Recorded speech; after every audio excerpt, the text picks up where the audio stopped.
Chapter 731, Ling Qingwei released. Seeing Zhou Ke relent, Ma Xiaocheng's anxious heart finally settled.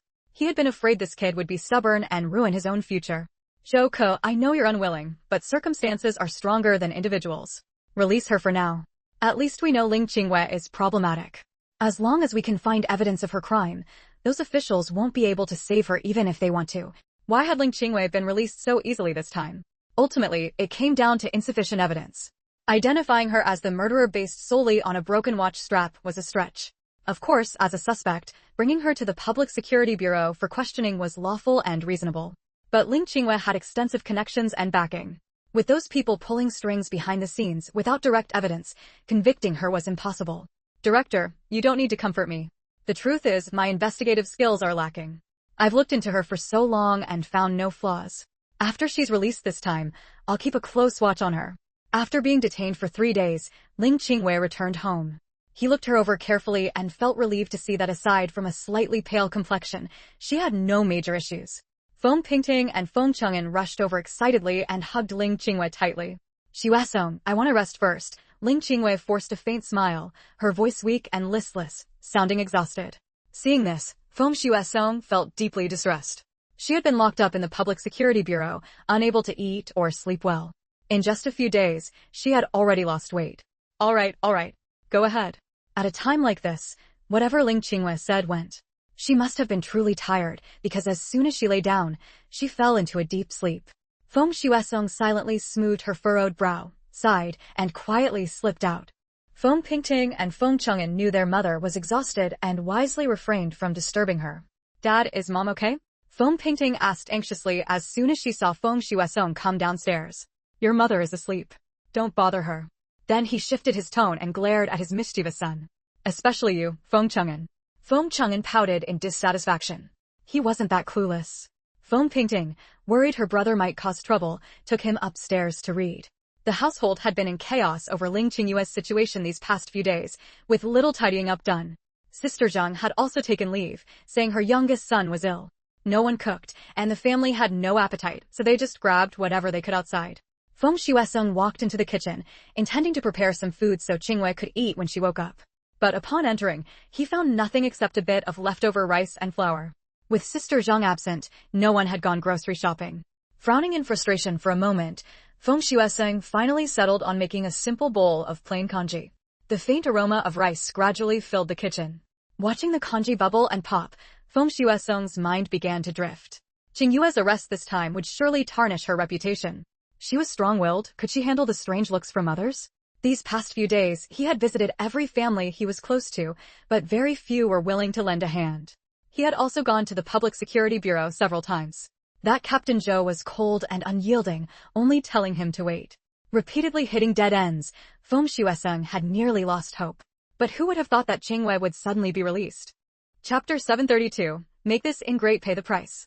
Hearing movement upstairs, Feng Xuesong guessed that Ling Qingwei was awake, so he ladled out some white congee and carried it upstairs. Pushing open the door, he saw Qingwei leaning against the headboard, her gaze vacant, lost in thought. Feng Xuesong put on a smile and said in a light tone, "You woke up just in time. I cooked some congee and let it cool for a while. It's perfect to eat now." Ling Qingwei turned her head and said coldly, "I don't want to eat." Feng Xuesong walked over, set the congee down first, then sat on the edge of the bed and said with concern, "Your stomach must be empty. You should have a little. Don't want congee? That's all we have at home. What do you want to eat? I'll have Pingting go out and buy it for you." Feng Xuesong stood there stunned, at a loss. He didn't understand why she had suddenly gotten angry. During the days she had been locked up, Qingwei might have been under some kind of strain and needed to vent her pent-up feelings. "I made this congee myself. You should still eat a little. If you're feeling upset, take it out on me. Don't bottle it up and don't skip meals. Pingting and Chang'an are both very worried about you. You need to pull yourself together and not let the children worry, okay?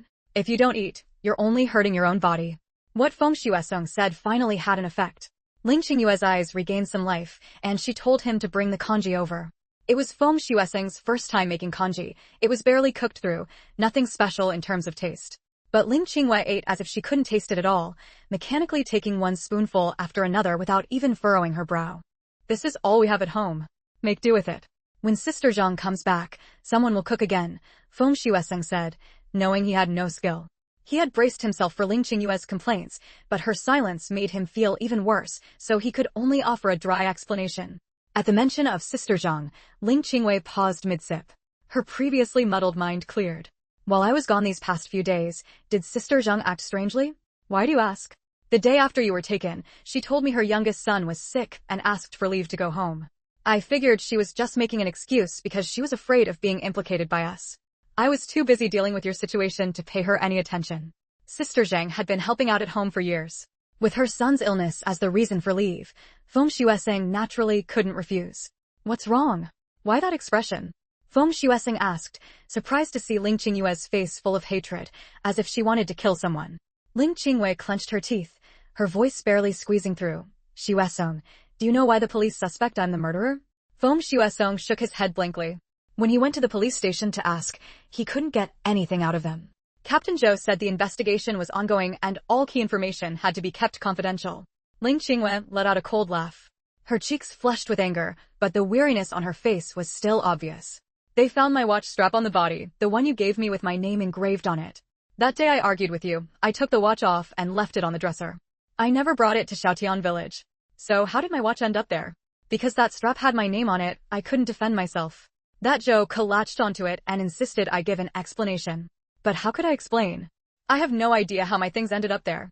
Feng Xueseng was a bit dazed. He had given her that watch, so he remembered it well. So you think Zhang Zhaoping set you up? Who else could so easily get their hands on my personal belongings? Ling Qingyue said bitterly. And the crime scene was Xiaotian village. Besides her knowing my whereabouts, who could have predicted that and set a trap there to frame me? That ain't great. I was so good to her, gave her a big red envelope at her wedding, always let her take good food and drink home to her kids. And this is how she repays me.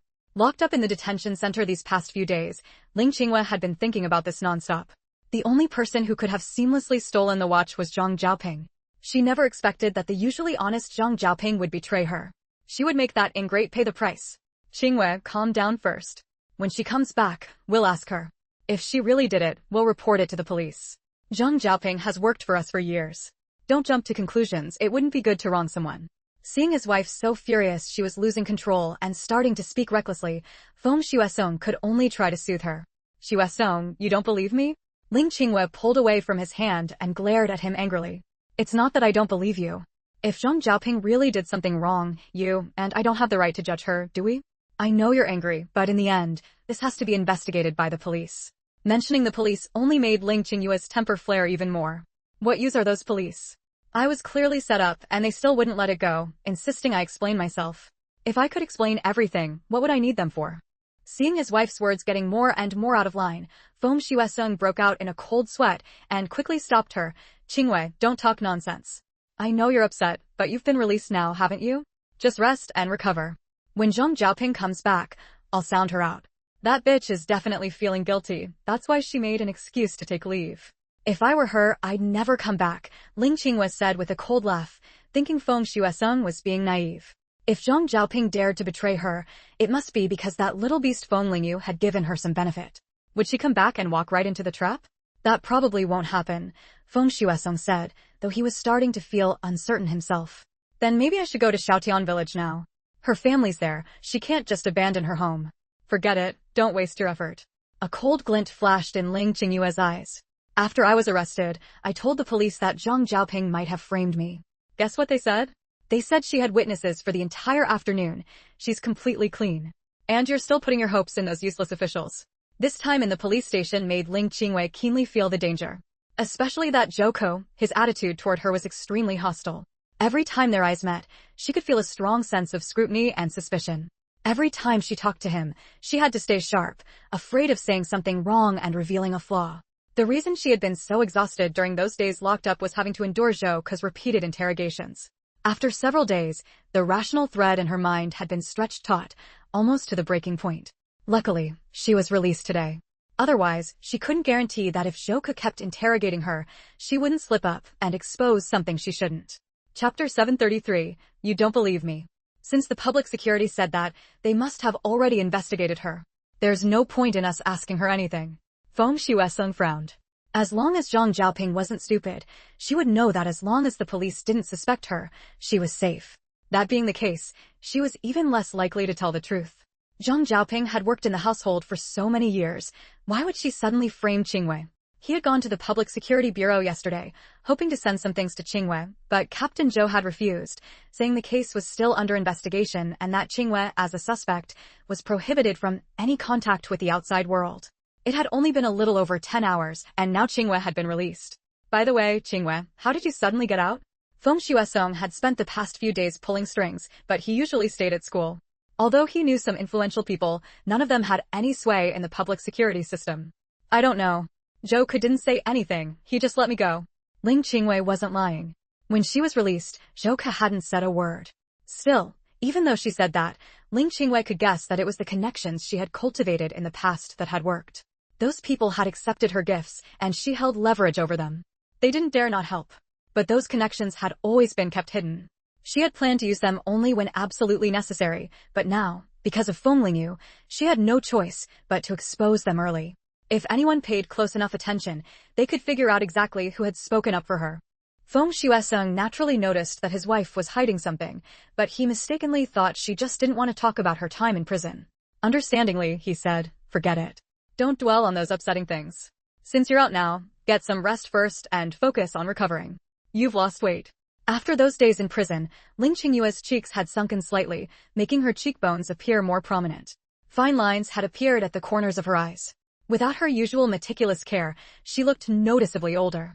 But at that moment, Ling Qingyue had no mind for her appearance. She suddenly looked seriously at Feng Shuesong and said, if I told you that my arrest this time was a setup by Feng Lingyu, would you believe me? Zhang Zhaoping was just a small-time pawn. There were plenty of ways to deal with her. After speaking, Ling Qingyue didn't look away. She stubbornly held his gaze, wanting to know his true thoughts. Though her face showed no extra expression, her hands had already clenched into fists. Qingyue, Xiaoyu is about the same age as Pingting. Stop it. In the end, you just don't believe me. Ling Qingyue cut him off emotionally, her voice laced with sarcasm. If Pingting had even half of Feng Lingyu's cunning, I'd be laughing in my dreams. That girl Xiaoyu is clever, but you can't just assume she did it because of that, can you? Feng Shuesong felt Ling Qingyue was being unreasonable. Let's not even mention that we just acknowledged the family relationship. She has no reason to harm you. From the time we recognized each other to dinner, there were only a few hours in between. Even if Xiaoyu wanted to harm you, how could she possibly have had the time to bribe Zhang Zhaoping and then go to Zhao Xianzhuang to set you up? Qingyue, it's not that I don't believe you, it's that it just doesn't add up no matter how you look at it. Feng Shuesong was a little frustrated. He thought for a moment and offered his own opinion. I'm more inclined to think this was a long-planned frame-up. Qingyue, you should think carefully about whether you've offended anyone before. Ling Qingyue opened her mouth, wanting to reveal the truth that she and Feng Lingyu had long been locked in an irreconcilable conflict, but in the end, she said nothing. She looked away, no longer wanting to see Feng Shuesong's face, which was filled with concern. Forget it. I was overthinking things. She withdrew all her emotions and said calmly, Qingyue, I'm glad you can see it that way. When it comes to closeness, you and Xiaoyu share a blood bond. Even if you can't be affectionate, you don't have to treat each other like enemies. Feng Shuesong thought Ling Qingyue had come around and felt relieved, so he added a few more words. Ling Qingyue had lost all interest in talking to him. She said flatly, you should go out now. I still need to rest.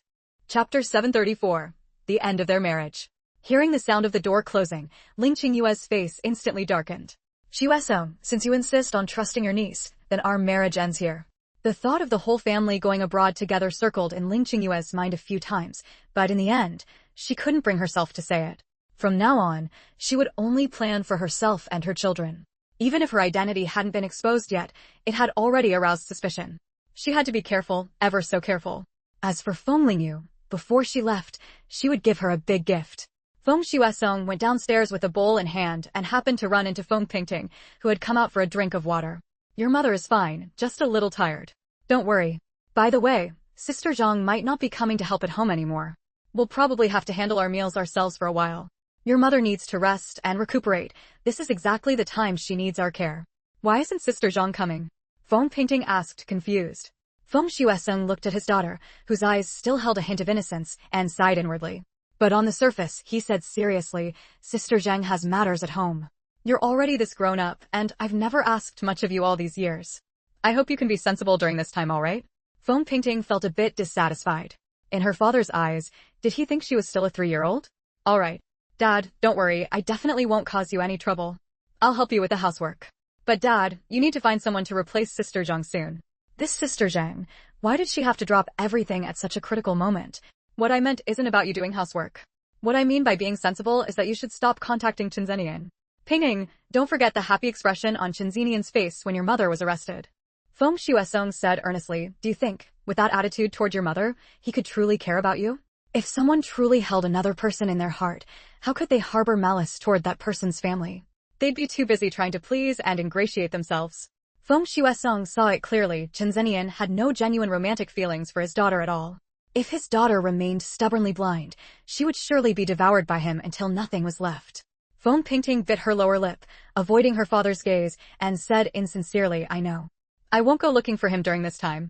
During the few days Ling Qinghua stayed home to rest and recover, rumors about her being arrested by the police spread like wildfire, buzzing everywhere. She was considered a prominent figure in Shanghai, always maintaining her dignity. She had many friends, but there were also plenty who disliked her and thought she was pretentious. Thus, upon hearing that Ling Qinghua had been arrested by the police, those who despised her went all out to smear her, spreading bad words about her everywhere.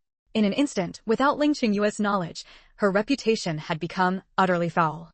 When Li Shuqing heard the news that Ling Qinghua's reputation was ruined, she clapped her hands in joy at home and even ate 2 extra bowls of rice. Although Wei Chunming had cheated, she had been proactive and given him a sterilization drug. Without the trouble of illegitimate children, she didn't care whether Wei Chunming came home or not. She had come to terms with it now. It was better when Wei Chunming wasn't home. One less person to serve, and she could enjoy her leisure. He had grown fat and bloated now. Sharing a bed with him only made Li Shuqing feel greasy and disgusted. Since someone didn't mind taking in this fat pig, it saved her the trouble of finding an excuse not to sleep with him. Once she got her hands on the money, she would take her son and flee far away. Thanks to Li Shuqing's gentle and agreeable demeanor during this period, whether out of guilt or a desire to compensate, Wei Chunming had given her quite a bit of money and vouchers. No need to serve a man and plenty of money to spend. Li Shuqing had been living extremely comfortably lately.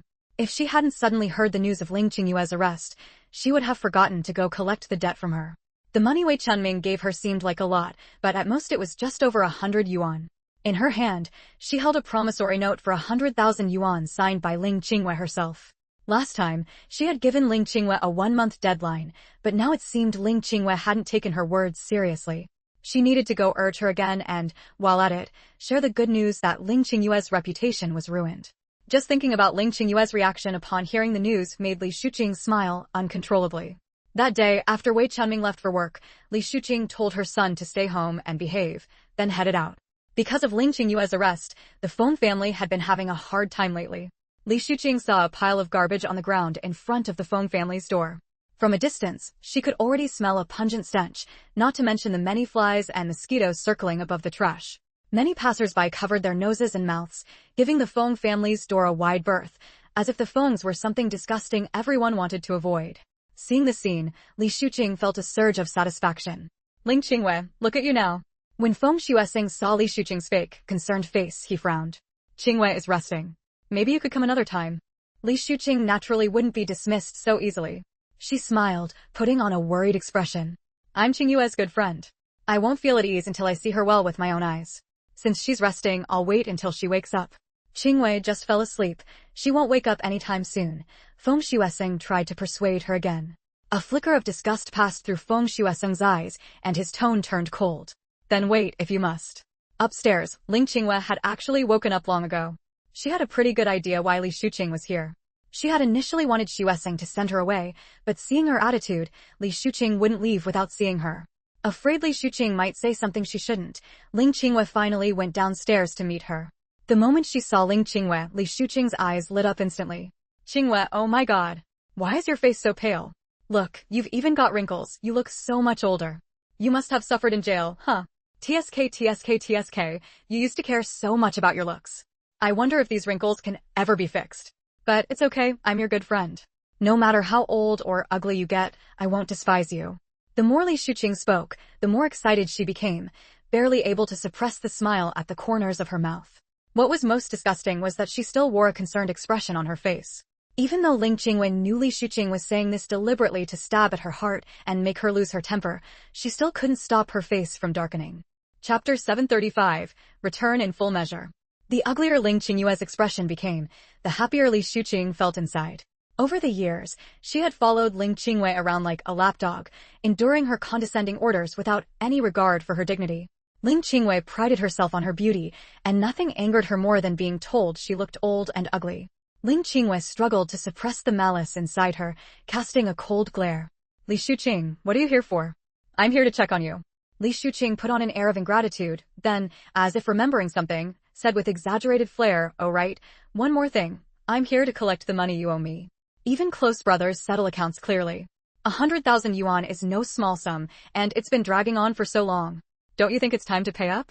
Considering we've been good friends for years, I'll spare you the interest.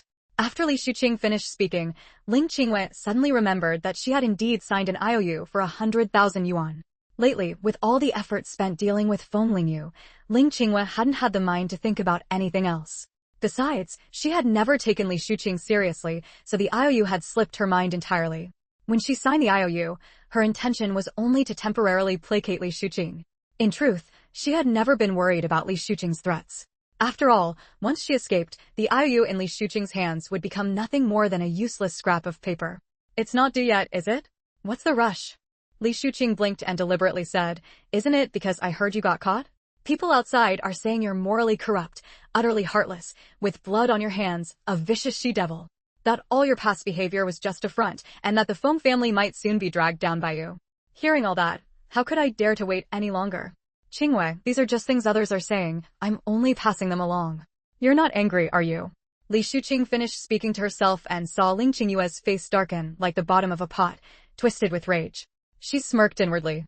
These weren't just made-up words. Ling Qingyue's reputation was now utterly ruined. You should take it in stride. Reputation isn't something you can eat.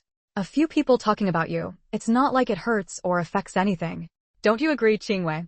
Ling Qingyue looked up and saw the smug satisfaction on Li Shuqing's face. A sudden flash of realization hit her. These were the very words she had once said to Li Shuqing. Li Shuqing had only been brought back to the Wei family and given a proper status after the deaths of Wei's mother and son. Counting the time, she had only been the legitimate Mrs. Wei for a few years. Everyone knew Li Shuqing had been a mistress for many years, so they looked down on her. Ling Qingyue herself had always held her in contempt. If it weren't for needing her to get the treasure map, she would have cut ties long ago. So when Li Shuqing complained to her about everyone laughing behind her back, Ling Qingyue had casually tossed out that insincere remark to comfort her. She never imagined that one day those words would be returned to her in full measure. Ling Qingyue's face darkened, her wrinkles becoming more pronounced. Paired with her high cheekbones, she looked utterly harsh. Are you here today just to laugh at me? Li Shuqing, we both know how that IOU came about. The 5,000 yuan I gave you last time was no small amount. I suggest you know when to stop. Otherwise, be careful you don't end up with nothing. The smile on Li Shuqing's lips froze for a moment. She dared not meet Ling Qingyue's eyes, but forced herself to say, a debt must be repaid, it's only right. If you don't pay, I'll report you to the police. You just got out, you probably don't want to go back in anytime soon, do you? Pingting hasn't married yet. If you, as her mother, ruin your reputation, she'll be affected too. No family with any standing would want her. Ling Qingyue angrily cut her off, a fierce glint flashing in her eyes. Li Shuqing, do you think I have no way to deal with you? Feng Xueseng had already gone upstairs, leaving only the two of them on the first floor, so Ling Qingyue spoke without restraint. Since you know I came out of the police station unscathed even with blood on my hands, you should have the sense to pretend you know nothing, keep your head down and live your life. Why are you so stupid as to come provoke me? If you want to go to the police, go ahead, I won't stop you. Just be prepared for your foolish son to lose his life. I guarantee that before you even reach the police station, you'll receive news of your son's death. I hope you won't regret it then. Ling Qingyue's voice was low, eerie and chilling. At the thought of her son being harmed, Li Shuqing couldn't stop trembling. You're insane. If you dare lay a hand on my son, I'll tell everyone everything you've done. Li Shuqing's roar came from deep within her chest. Chapter 736. One wrong step, every step wrong. As long as you don't care about your son's life, then suit yourself. Li Shuqing stumbled out of the Feng family's residence, Ling Qingyue's final words echoing in her mind. The weather outside was beautiful, the warm sun making people feel cozy, but Li Shuqing couldn't help shivering. She deeply regretted coming today to mock Ling Qingyue. Ling Qingyue was now a madwoman, capable of anything. Li Shuqing was utterly terrified by Ling Qingyue. She didn't dare bring up the IOU anymore, afraid she'd have the money but no life to spend it. No, she had to get home quickly. Only her son and a live-in nanny were there. The nanny was already in her 50s. If someone really tried to harm Baoshan, she couldn't be relied on at all. Wei Baoshan's mind was unstable, sometimes worse than a 3-year-old during episodes, but other times he was just like before. It was only because he still had lucid moments that Li Shuqing couldn't bring herself to give up on him completely. She still held on to the hope that one day Wei Baoshan would suddenly get better. Rushing as fast as she could, Li Shuqing finally made it home. Seeing her son sitting safely in the living room, her anxious heart finally settled back into place. He now weighed nearly 200 jin, sitting in the living room like a mountain. Because of his extreme obesity, his voice was coarse and heavy, like a fat pig struggling to breathe. He knew his mind would act up from time to time, so he found everything irritating. When his temper flared, he'd go on a rampage, smashing things. He also didn't want to go out and face those strange looks, so he vented all his frustration through eating. He got fatter and fatter, becoming gloomy and greasy. Hearing his question, Li Shuqing knew he was lucid right now. Seeing her son was fine, Li Shuqing sat down on the other side with relief. She downed a large glass of water before catching her breath. Looking around and seeing no one else, she asked, "Where did Aunt Wu go? Didn't I tell her to watch you?" She thought with dissatisfaction that Aunt Wu was getting more and more careless with her work. Once she found a suitable replacement, she would definitely fire her. The moment he heard the word watch, Wei Baoshan's rage surged up again.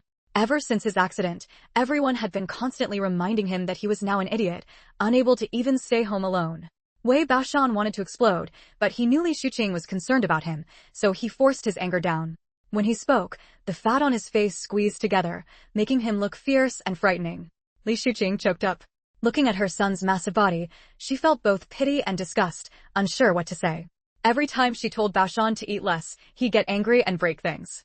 After a few times, she just let him be. "Mom, what's that look on your face? Are you disgusted that I eat too much too?" Wei Baoshan was perfectly clear-headed now, so he could read the expression on Li Shuqing's face. His fat face suddenly turned dark and heavy. His whole demeanor turned sinister, and his gaze at Li Shuqing became hostile. "That's not what I meant, Baoshan. Mom is worried about your health. Your father is never home. His heart has been stolen by that mistress outside. Mom, only as you left. If something happens to you, what am I supposed to do?"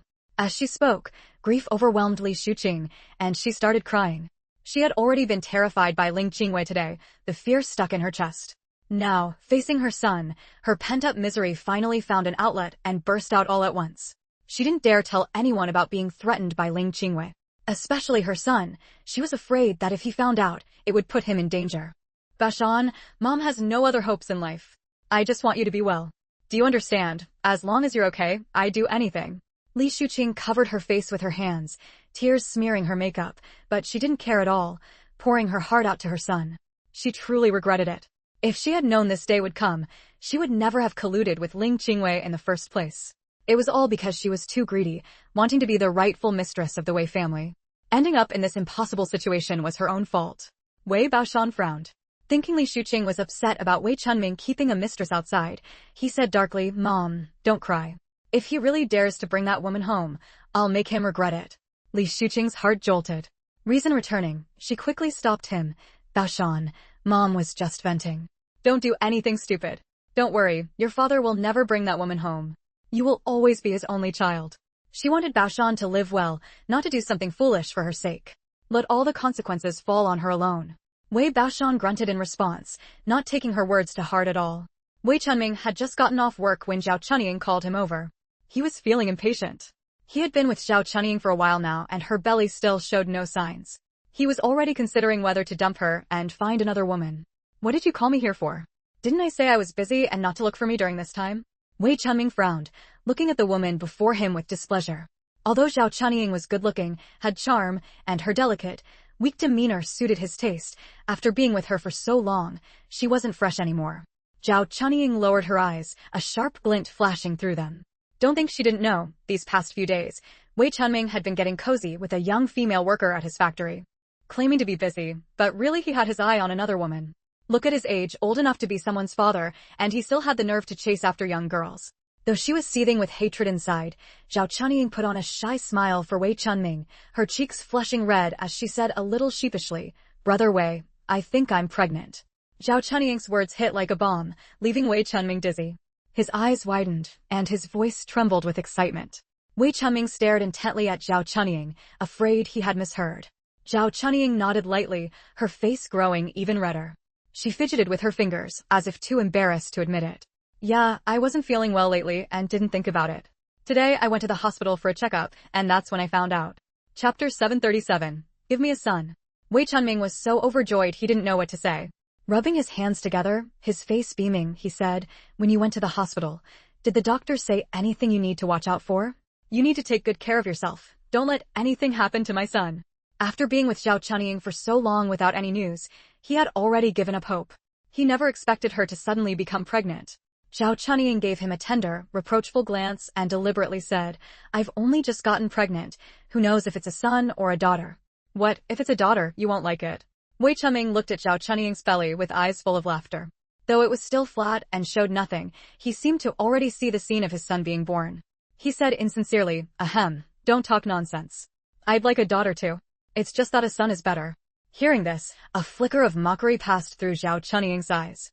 He talked nicely, but it was still the same old preference for sons over daughters. If she hadn't secretly gone to the garment factory to snoop around, she wouldn't have known he had another lover. She had followed Wei Chunming, this old man, for his status and money. If some little vixen wanted to cut in and snatch him away, she'd have to see if Zhao Chunying would allow it. Wei Chunming was now feeling completely at ease. He carefully helped Zhao Chunying sit down in a chair and said with concern, don't tire yourself out. Rest more during this time. Do whatever the doctor says.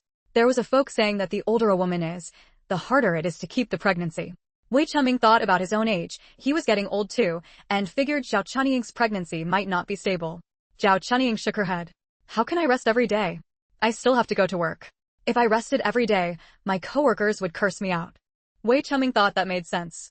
If she held the position but didn't work, others would have to do more, which would definitely cause conflict. So he said, I think you should quit your job. If you're not careful and something happens to my son, that would be bad. Your belly is the most important thing now. Whatever you want, just tell me. I'll give you money and ration tickets to buy it yourself. Isn't that better than you working for those measly wages? The garment factory was now famous in Shanghai for its good profits. Since becoming the director, Wei Chunming had embezzled quite a bit, so naturally, he spoke with a big tone. But Zhao Chunying didn't see it that way. Jobs were hard to come by. How many people begged and pleaded for one without success? Besides, she had to leave herself a way out in everything. If she really listened to Wei Chunming and quit her job now, and later he abandoned her, she wouldn't even have time to cry. When Lingling grew up, this job could be passed down to her, giving her leverage when she married. After calculating everything in her mind, Zhao Chunying finally spoke. What you said, just like that, I stopped going to work. What would others think of me?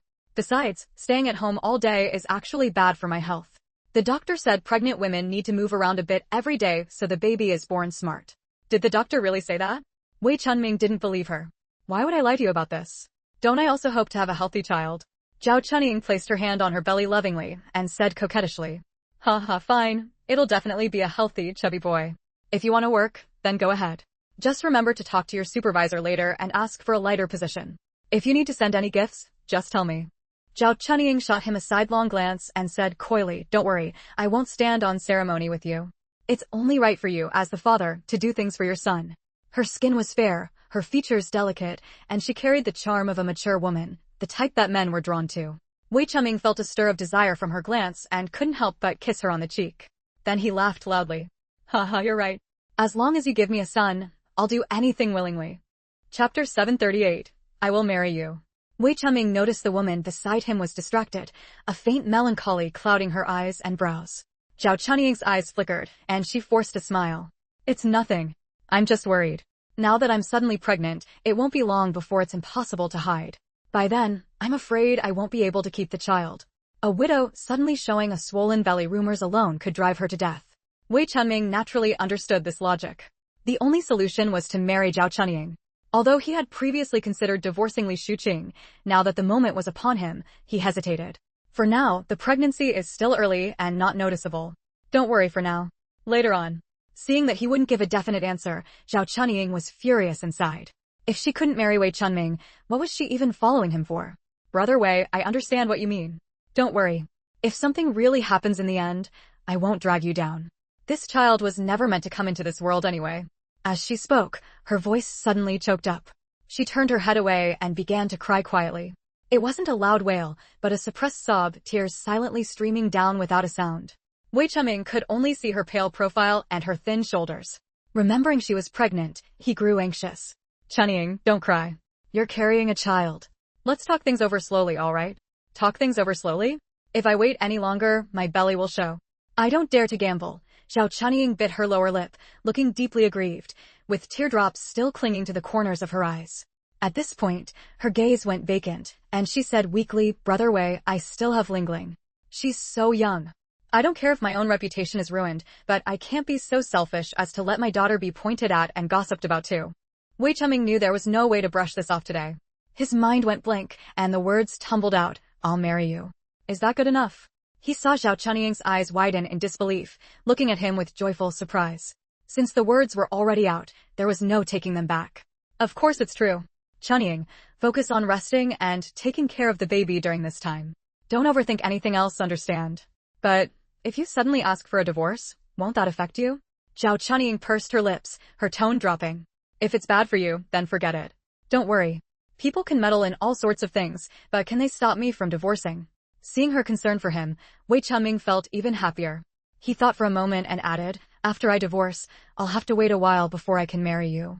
Take good care of yourself and don't let your mind wander. Zhao Chunying nodded, finally breaking into a smile, gazing at him with affection. Your son and I will wait for you to take us home. Thinking that soon he would have a chubby, fair-skinned son, Wei Chunming's heart burned with excitement. Ha, good. I'll definitely bring both you and the child home. He would need to think carefully about how to bring up the divorce with Li Shuqing. After giving Zhao Chunying a few more instructions, he hurriedly left. Before leaving, he repeatedly urged her to be careful, to avoid any dangerous activities, and left behind a generous stack of cash and tickets, terrified that his hard-won son might come to harm. The moment Wei Chunming left, Zhao Chunying, who had just seemed so fragile, instantly changed her expression. She smirked smugly. Today's act hadn't been in vain. She had finally coaxed Wei Chunming into agreeing to marry her. On the table lay a pile of colorful cash and tickets.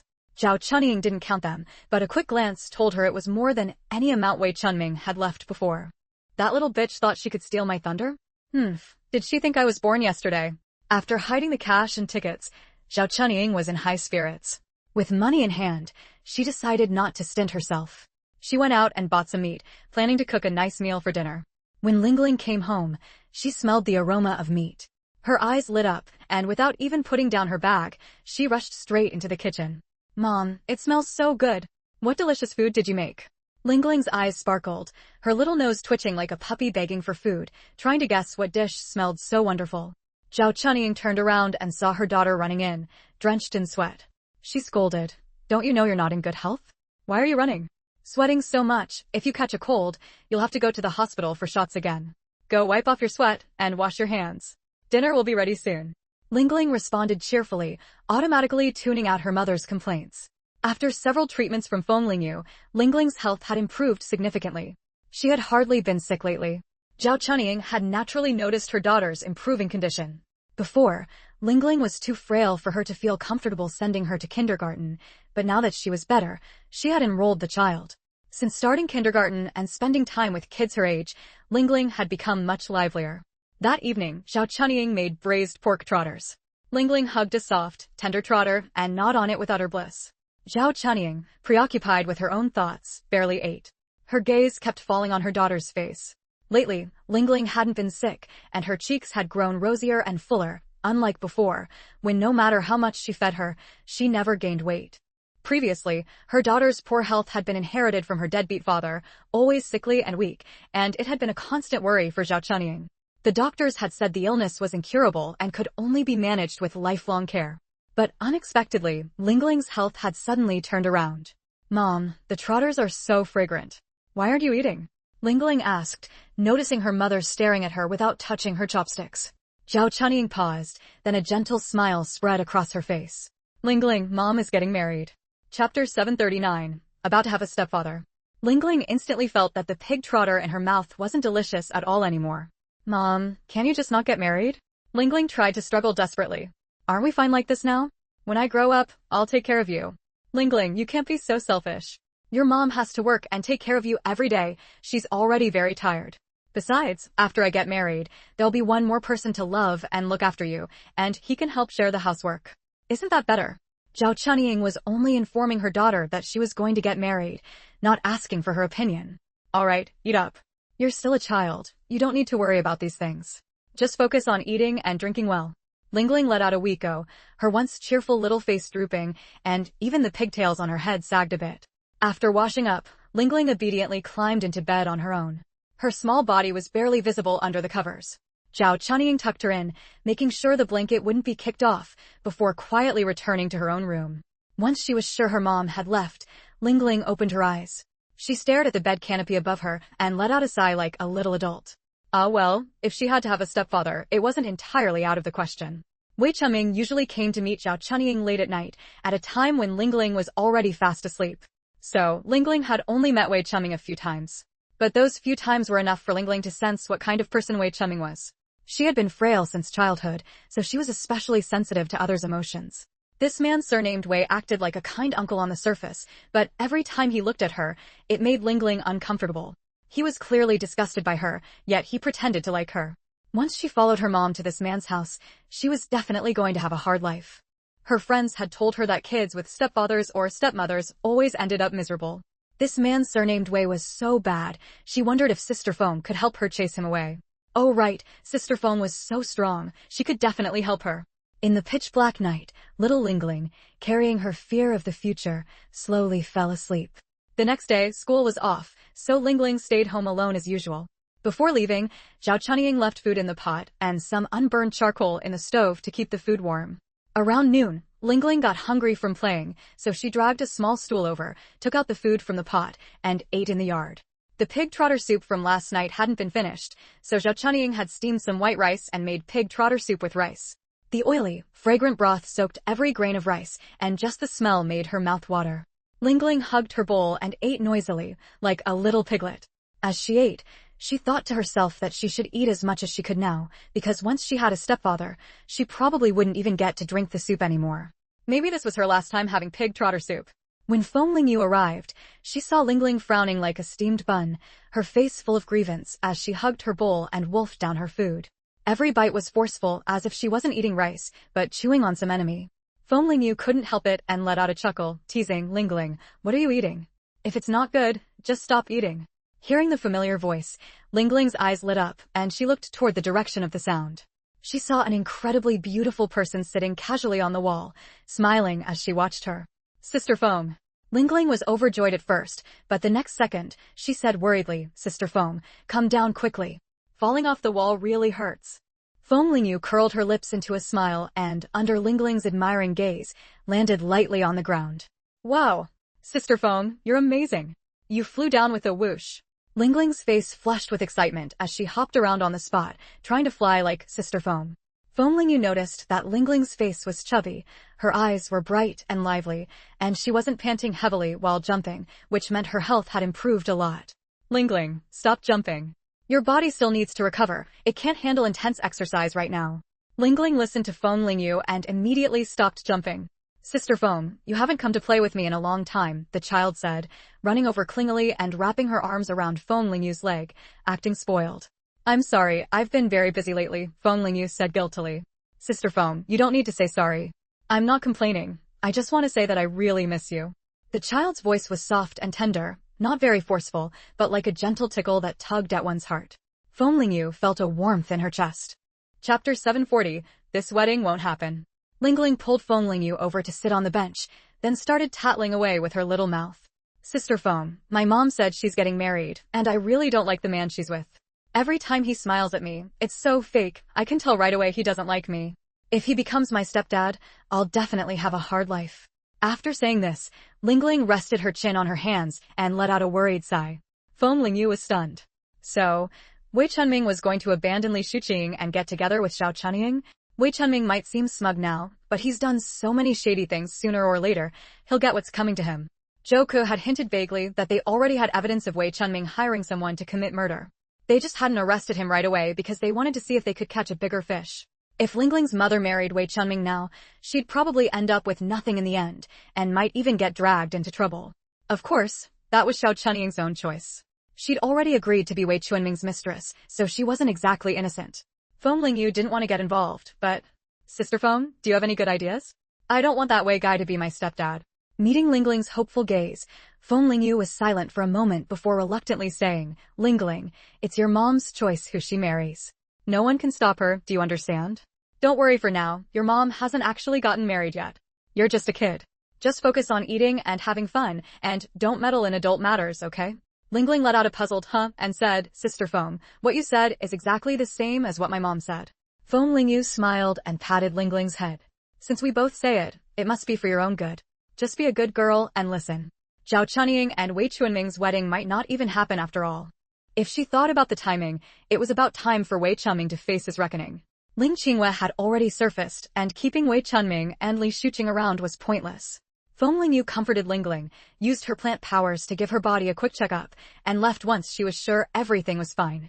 Before Lingling could say anything, she realized Feng Lingyu was already gone. Why did she leave so fast? Sister Feng, I didn't even tell you where the pavilion is. Lingling had already made up her mind. Sister Feng was a good person. If she was looking for that pavilion, it must be for something important. So telling Sister Feng where it was couldn't hurt, right? Dad always said that people should know how to repay kindness. Even though Sister Feng never said it outright, every time she visited, Lingling felt her body get a little better. Sister Feng was so good to her, and she wanted to help Sister Feng too. Oh well, I'll tell her next time she comes. Lingling thought to herself. Hey, how did this shirt get so ruined? A young, pretty girl stared in disbelief at the clothes in the basin. She called out to the house mom. Come look. What's all the fuss about? Which piece of clothing is torn? Can't you just mend it? The girl's mother grumbled discontentedly. In these times, clothes that weren't torn were the real rarity. No, it's that expensive shirt you bought me, it's ruined. I've only worn it twice and now it's so wrecked it's unwearable. It can't even be mended. What? The girl's mother shrieked and rushed out to look.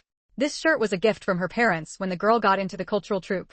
Because it was so expensive, she had only worn it once, and it had been stored safely in the wardrobe ever since. She had planned to see her sweetheart in a few days, so she took out the shirt, thinking she'd rinse it and iron it to look nice. But as soon as it soaked in water for a bit, the shirt fell apart into pieces, completely unrecognizable from its original shape. Damn it, this shirt cost 18 yuan. Selling it for such a high price, but with such terrible quality, how could they be so heartless? Chapter 741, Diverting the Trouble. The girl's mother came out to take a look, and sure enough, the shirt was so torn it was unwearable. Damn it, a shirt this expensive falls apart after one wear? Refund, we have to demand a refund. 18 yuan was equivalent to a month's wages for an apprentice. If it weren't for the fact that her daughter had gotten into the art troupe and brought honor to the family, they wouldn't have been willing to buy such an expensive piece of clothing. The more the girl's mother thought about it, the angrier she got. Clutching the torn fabric in her hand, she called her family together and charged straight to the Shanghai No. 1 department store. When they arrived at the department store, however, they found the place packed with people, noisy and chaotic, as if everyone was arguing about something. The family exchanged bewildered looks, unsure of what was happening. It wasn't a holiday or any special occasion. Why were there so many people at the department store? After asking around, they learned that all these people were there to cause trouble for the store. The family, who had been feeling uncertain, suddenly gained confidence. With so many people coming to complain, it was clear the problem lay with the shirt itself. Someone in the crowd started shouting, instantly igniting everyone's anger, and soon the whole crowd joined in. Director Wang of the No. 1 department store was sweating profusely. Everyone was demanding refunds. This had never happened before. If he didn't handle it well, everyone involved would face consequences. Director Wang's small eyes narrowed, and he fumed. You're asking me? What good are you people? Back when the shirts were selling well, he had given Wei Chunming plenty of favors to secure the largest stock for the No. 1 department store. They had sold the most shirts, and now that the clothes had problems, they naturally had the most people coming to complain. Director Wang was filled with regret, but regret was useless now. He had to calm the crowd first. Refunds were out of the question. The only option was to divert the trouble. An idea struck Director Wang, and he instructed a subordinate, go to the Shanghai garment factory and have them send someone to handle this. These clothes were made by their factory. We're just selling them. If there's a quality issue, they should be the ones to deal with it. Director Wang didn't stay idle either. He went out to take charge of the situation. He announced that if the clothes were indeed defective, they would definitely resolve the issue.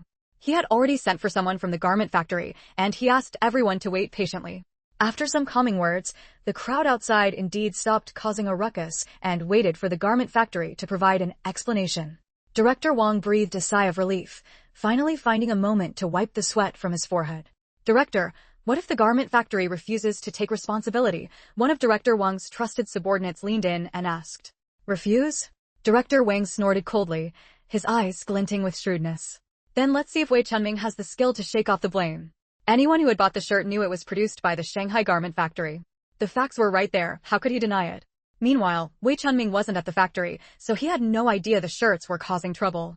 At that moment, he was at home, bringing up divorce with Li Shuqing. Shuqing, I've said everything I need to say. Rest assured, if you agree to the divorce, I won't abandon you and the child. Wei Chunming sat on the sofa, earnestly trying to persuade her. As he spoke, he glanced at Li Shuqing's expression. Her face remained ashen, showing no sign of relenting. You want me to make room for your mistress? Dream on. Li Shuqing gritted her teeth, glaring at Wei Chunming. She really hadn't expected that, even after she had given him sterilization drugs, he would still ask for a divorce.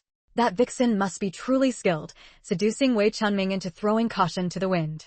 Li Shuqing thought bitterly of the past.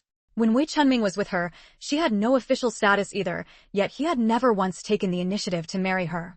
But now, for another woman, he had come back on his own to demand a divorce. How dare he even say it? Li Shuqing's nails were almost digging into her flesh. Wei Chunming wanted to get rid of her so easily, absolutely not. She didn't yet know that Wei Chunming was asking for a divorce, because Zhao Chunying had claimed she was pregnant. Don't make it sound so ugly. What do you mean, make room? If you divorce me, it's not like I'll abandon you. I'll still give you living expenses every month.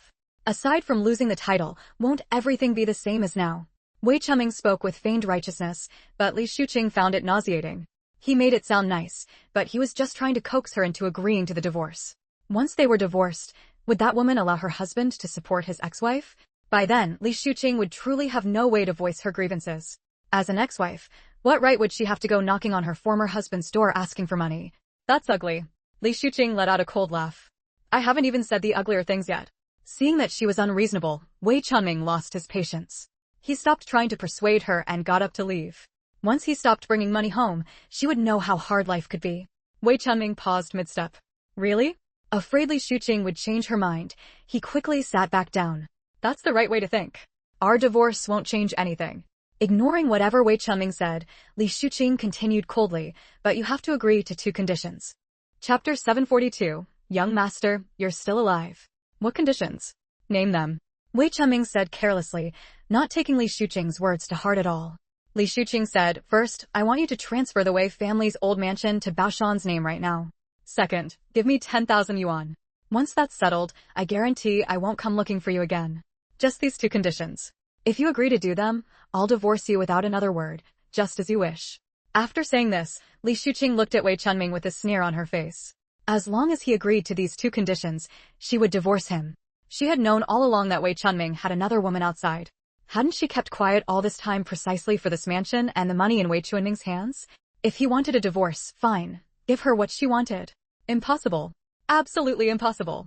Wei Chunming's chest heaved with anger as he stared at Li Shuqing with a look of unfamiliarity. How can the Wei family's old mansion be given to an outsider? If word gets out, the Wei family's reputation will be ruined. Back when the old man was still alive, he had regarded the old mansion as the Wei family's legacy, even giving up all their assets to keep it. In the old days, there were so many prominent families in Shanghai. Aside from the Wei family, others were either sent down or had their families destroyed. Even those who weren't sent down, who among them could still live in their own ancestral homes, they had long been ruined by those venting their anger. Even Feng Xueseng had only been assigned a small Western-style house because of his status as a professor, and that house was far inferior to the Wei family's old mansion. Wei Chunming had always taken pride in living in the old mansion. How could he possibly transfer it away? If Baoshan were still normal like before, that would be one thing. But now that he was mentally impaired, just giving him food and keeping him well was enough. Was he really supposed to hand over the family estate to a fool to inherit? Just thinking about the mockery and gossip from others in the future, Wei Chunming felt he absolutely couldn't do this. He frowned at the woman who had been with him for so many years. There was still some affection there, so he softened his tone. Shuqing, I can't give you the old mansion. The money is negotiable. 10,000 is too much. At most, I can give you 5,000. 5,000 is already more than many people can save in a lifetime. Don't be too greedy. Greedy? Li Shuqing suddenly burst into laughter, her expression bitter and indignant. I've been with you all these years. What's wrong with asking you for some money? That's greedy? And Baoshan, he's your Wei family's descendant. It's only right for him to inherit the Wei family's old mansion. Wei Chunming, these are my only 2 conditions. If you can agree to them, we'll go get a divorce right now. Since you're willing to abandon me and our son for that vixen outside, don't blame me for asking for a lot. Bashan is like this now, I need to secure something for him. What are you saying? Bashan is my own son. How could I not take care of him? Li Shuqing sneered coldly. Precisely because he has a father like you, I have to demand a guarantee for him. Abandoning his wife and child, with a character like that, only a fool would believe his lies. Wei Chunming was momentarily at a loss for words. The divorce discussion stalled there, and the two parted on bad terms. Around the same time, Wei Wuyan finally managed to contact the old retainers of the Wei family. After Wei Wuyan's elder brother, Wei Xingji, died in a car accident, these people had either been pushed out of the garment factory by Wei Chunming or had left on their own, disgusted by his behavior. Having been Wei Xingji's trusted men, these were no ordinary people, they were all capable individuals. Except for one who had fallen on hard times due to bad luck, the others had all found success elsewhere. They might not hold high positions, but at least they had some small authority to wield. Uncle Zhou, Uncle Li, Uncle Qin. Long time no see. Have you all been well these years? Wei Wuyan looked at these familiar faces from his memories and broke into a wide smile. His features had matured considerably since those days. There was a steadfastness in his eyes now, the look of a grown man, and his gaze was firm and resolute, making people instinctively trust him, a far cry from the reckless, unruly young man he used to be. These people had gathered because they had received a signal, one known only to Wei Xingji's trusted men. Though they knew Wei Xingji was dead and couldn't possibly be contacting them, their curiosity had gotten the better of them, and they had come to the meeting. They never expected that the one reaching out to them would be the young master who had fallen into the water and gone missing. Young master, you're still alive. Thank goodness. Yes, thank goodness, thank goodness. The Wei family finally has an heir. These men were all moved to tears, their eyes filled with joy as they looked at Wei Wuyan. Young master, since you're still alive, why didn't you come back?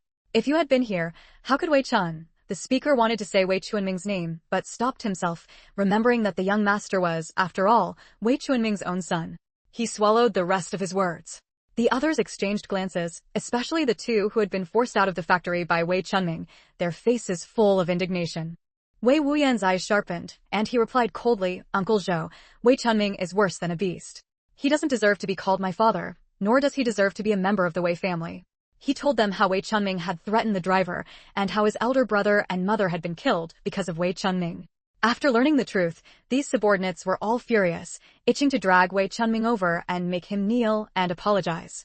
Back then, I sensed something was wrong and tried to investigate the truth behind my mother and brother's car accident. But Wei Chunming and Li Shuqing caught on, and I had to run. They'd chased me to the riverbank. It was only by sheer luck that I survived. Wei Wuyan glossed over what happened later in the capital, not going into detail. Hearing this, these men immediately understood why he hadn't shown up.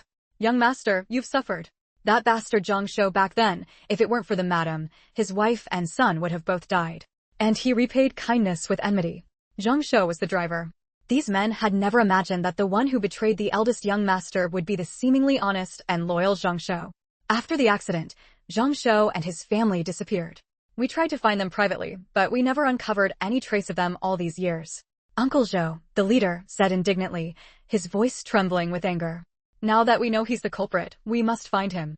Seeing the conversation veering off track, Wei Wuyan quickly explained, Uncle Zhou, don't rush. Zhang Shou has already been caught. He was sentenced to death a few days ago. His wife divorced him and is living poorly with their son back in their hometown. He's gotten what he deserved. The reason I called you all here is that I have other matters I need your help with. Chapter 743, A Successor. Next, Wei Wuyan told them about the possibility of explosives in Shanghai. Uncle Zhou, Uncle Qin, I'm entrusting this matter to you. If those bad elements really have hidden explosives, it will cause immense harm to the entire city of Shanghai. If I hadn't known, it would be one thing, but since I do know, I can't just stand by and do nothing. The few former subordinates listened with furrowed brows, fully aware of the gravity of the matter. They exchanged glances, all understanding each other's intent. Young master, rest assured. This matter also concerns our own safety. In Shanghai, who can say there isn't a relative or friend of theirs somewhere? Those explosives might very well end up harming our own people. Uncle Zhou clasped his hands toward Wei Wuyan. We will take this matter to heart. With your help, I feel much more at ease. My brother once said you were all his capable subordinates. Though I am not as capable as my brother, I was fortunate enough to be born into the Wei family and given the title of young master. Borrowing my brother's influence, I have the nerve to ask for your help. With that, Wei Wuyan gave a bitter smile and then bowed respectfully to them. Please, uncles and elders, do not take offense. This young master, what are you doing? We were raised by the Wei family. Listening to you is only right. Uncle Zhou was startled and quickly moved to support him. But Wei Wuyan cut him off. It is not only right. In this world, nothing is ever simply only right. The bond between you and the Wei family ended the moment you left it. That you are willing to help me is your sense of righteousness, but I cannot take it for granted. This bout is something you deserve. Wei Wuyan's words left Uncle Zhou and the others stunned into silence. How much hardship had the young master endured out there? Good. Young master, you have finally grown up. The old master, the eldest young master, and the madam, beneath the earth, they must be very pleased. It is also the blessing of our ancestors, giving a wastrel like me the chance to wake up. Wei Wuyan thought of his wrongfully deceased brother and mother. If he could, he would rather remain an ignorant wastrel if it meant bringing his brother and mother back to life.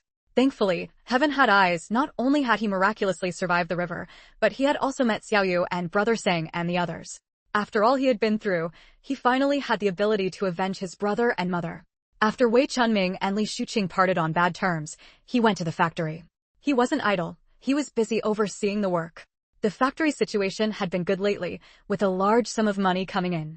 Wei Chunming suggested renovating the warehouse. Completing the warehouse renovation would count as a merit for Wei Chunming.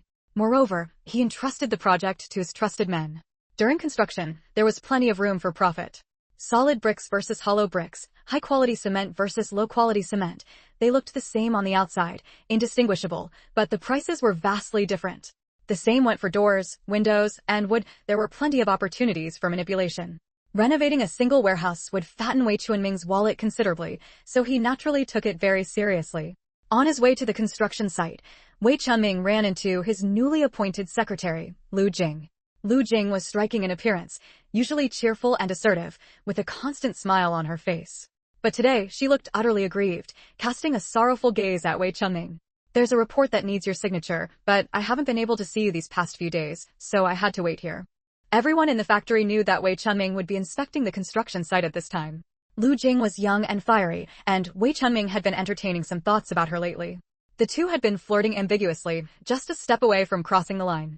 But because Zhao Chunying was pregnant, Wei Chunming had to prioritize this hard-won son and could no longer keep things unclear with Lu Jing. Thus, he had decided to cool her off these past few days, deliberately avoiding her, hoping she would take the hint and end the relationship as if nothing had happened. After a while, he would find an excuse to transfer her away, and the matter would be settled. Wei Chunming glanced around, relieved that it was work hours, and there was basically no one outside. Chapter 744, Crueler Than Joe Boppy. Wei Chunming coughed twice to cover his guilt, frowned, and said, "All right, I understand. Put the stuff on my desk, and I'll sign it when I get back."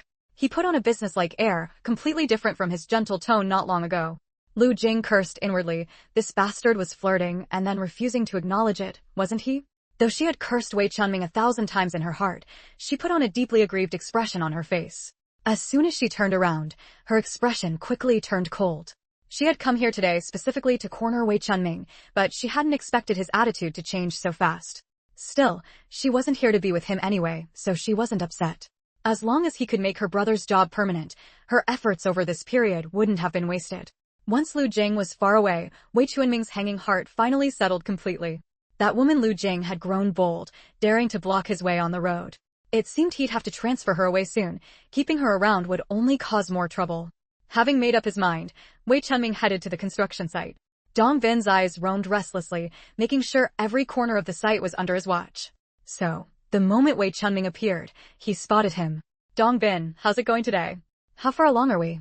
Wei Chunming didn't know much about construction, but he couldn't show weakness, so he always took a look around when he arrived. Seeing Wei Chunming pretending to ask, Dong Bin sneered inwardly. He rolled his eyes and said vaguely, "Everyone's working hard, no one's slacking off. I reckon the foundation will be done in a few more days." A few more days to finish the foundation? Wei Chunming's face showed displeasure, thinking the workers were slacking. Tell them to speed up as much as possible. The factory's fabric is waiting for storage space. Delaying production would be a big deal. Seeing Wei Chunming's righteous expression, Dong Bin felt even more contempt. Talking big, wasn't he just trying to save on the workers' wages? These workers were paid by the day. Fewer days meant less money. Compared to material costs, these wages weren't much, but every bit counted. Dong Bin, who helped Wei Chunming manage the site, naturally knew the tricks involved. But he didn't want to take the blame. Some things were better said by Wei Chunming himself. Wei Chunming noticed Dongbin's hesitation and said irritably, "What's the matter? Getting this warehouse done is a great thing for the factory. Aren't they willing to work overtime? That won't do. People need to have a spirit of dedication." A worker who had been eavesdropping nearby couldn't hold back anymore. "Director Wei, we've been working overtime as it is, only stopping to eat and sleep. How much more overtime do you want? Should we skip meals and sleep too? Do you want us to live or not?" The more he thought about it, the angrier he got. He slammed his shovel to the ground and said furiously, "Even in the old society, they didn't exploit people like this. You're crueler than Joe Boppy. Yeah, Director Wei, why don't you just sell me off and see if you can trade me for an old ox to do the work? Even an old ox needs to eat and drink. We've had the worst food since we got here, and I didn't complain. But now we're being rushed even when we drink water or go to the bathroom. Is this some kind of reform camp, or are we prisoners?" Once one person spoke up, others couldn't hold back and started venting. These workers were mostly family members of factory employees. They thought helping rebuild the factory's warehouse for wages was a win-win situation. But after a few days, they realized they were being worked like animals. They had their grievances, but Dongbin kept saying it was for the factory's good and that doing well would bring honor to their families. Dongbin had a way with words, and these simple folks couldn't see through it, so they swallowed their anger and kept working, though resentment simmered. With their pent-up frustration, hearing Wei Chunming demand more overtime made their anger explode. When Wei Chunming heard the words Joe Boppy, his face changed instantly. In these times, no one wanted that kind of reputation. If word got out, he might be dragged off for a struggle session by those young soldiers. Seeing the crowd's fury, all eyes glaring at him, Wei Chunming didn't dare mention overtime again. He smiled nervously and said, "Young man, I never said you should skip meals or sleep. Don't twist my words. I just meant you should make the best use of your time. Of course, if you're really tired, take a break. Everyone's different." The workers weren't buying it. Wei Chunming was treating them like fools. They worked from dawn to dusk and still had to hurry. Where else could they find time except by cutting into meals and sleep? Seeing their indifference, Wei Chunming broke out in a cold sweat and added, "Once you finish the warehouse, I'll make sure to credit your efforts. The factory will give you bonuses and peanut oil." With a reward dangled in front of them, the workers' expressions softened a bit. "All right, with Director Wei's word, we're reassured. But we can't keep working like this from now on, or we might not live to collect those benefits." Wei Chunming naturally couldn't object now. Of course, the workers' health comes first. Dongbin spat inwardly at this. What a coward, giving away benefits just like that. This was losing both the battle and the war. He knew the peanut oil was meant for the Mid-Autumn Festival employee benefits. If only he hadn't steered Wei Chunming into talking about overtime. Wei Chunming didn't want to stay at the site any longer. He gave Dongbin a few casual instructions and left. But the dirty looks weren't the worst part. Soon, Dongbin found that his words no longer carried any weight. These people weren't afraid of him anymore. Whenever he told them to speed up, they'd say Dongbin was trying to work them to death. After a while, Dongbin was helpless against them. Wei Chunming, fuming with anger, headed back to his office. But halfway there, someone called out to him. Burning with rage, he snapped, "What's the matter? Making such a fuss?" Someone from the #1 department store sent word, "Our flagship shirt has a problem. A lot of people are looking to cause trouble for us." Chapter 745, Fainted from Anger. Wei Chunming stood frozen in place, somewhat confused about the situation. "Wait, are you sure it's our best-selling shirt?" The messenger scratched his head. "That's what Director Wang's people said. A lot of people's shirts have already fallen apart, and they're blocking the entrance of the department store demanding an explanation. How could a shirt just fall apart so easily?" He had inspected this batch back then. The quality was good, the style was fashionable, which was why they could sell at a high price. Otherwise, ordinary folks weren't fools. They wouldn't pay 18 yuan for just any shirt. Suspicion rose in Wei Chunming's heart, but he had no time to dwell on it. He followed Director Wang's people straight to the department store. Director Wang had sharp eyes. He spotted Wei Chunming from afar. Delighted, he thought, "Here comes the scapegoat." On the steps in front of the door sat many people waiting for a resolution. Director Wang stood on the steps and declared loudly and passionately, "Hey, everyone, get up. Director Wei from the garment factory is here. These shirts were all produced by their factory. I believe they will give you all a reasonable solution. Director Wei is a responsible and good man." The moment Wei Chunming arrived, he heard the flattering title Director Wang had given him. His face darkened. This was putting him on the spot. Calling him a responsible and good man was essentially hinting that these troublemakers should come to him. Director Wang didn't care at all about Wei Chunming's dark expression. He warmly approached him, guiding him into the crowd while lamenting, "Director Wei, you're finally here. Everyone's been waiting for you. Ordinary folks don't earn money easily. Since there's a problem with the shirts, we have to resolve it properly for them. Otherwise, wouldn't we be seen as people who cheat the public out of their money?" This matter needs your input on how to handle it. We need to come up with a plan so the people don't suffer losses. Don't you agree? Wei Chunming looked at Director Wang's righteous expression and felt sick to his stomach. Director Wang's words had completely absolved himself, shifting all the responsibility onto Wei Chunming. But oddly enough, his speech struck a chord with many people. Everyone present developed a favorable impression of him, seeing him as a serious and responsible leader. Director Wang, don't rush. You represent the department store, and I represent the garment factory. 2 different units are involved in this matter. How can I be the only one to decide on a plan? Wei Chunming suppressed his anger, forcing a cheerful tone. Let's not rush into assigning responsibility. I haven't even seen how the shirts fell apart yet. Let's take a look at the actual items first. Director Wang's face soured for a moment, but he quickly recovered and said pointedly, Does Director Wei mean that the shirt quality is excellent and couldn't possibly fall apart so easily? As soon as he said this, the quiet crowd began to stir again. Director Wei, were these shirts produced by your factory? They even have your factory's label on them. Look for yourself. They're practically falling apart into rags. We may be ordinary folks, but we wouldn't deliberately ruin shirts just to extort you. Someone shouted emotionally, and almost as soon as they finished, a crumpled ball of fabric flew through the air and hit Wei Chunming right in the face. Half of it draped over his head, and the other half spread across his face, making him look utterly ridiculous. Wei Chunming's face turned completely black. He pulled the fabric off his head and looked down, only to find that, as the people had said, the shirt had disintegrated into pieces of cloth that couldn't even be reassembled. Looking closer, he indeed saw the label of the Shanghai Garment Factory. Have you seen clearly, Director Wei? Is this a shirt produced by your factory? Someone asked loudly. How could this happen? Wei Chunming held the fabric in his hands, staring wide-eyed in disbelief. When he had bought these shirts from the black market, he had inspected them. The quality was good. Otherwise, he wouldn't have thought he had gotten such a bargain. You're asking us? We should be asking you. How dare your factory produce shirts of such poor quality and sell them? Isn't that just cheating people?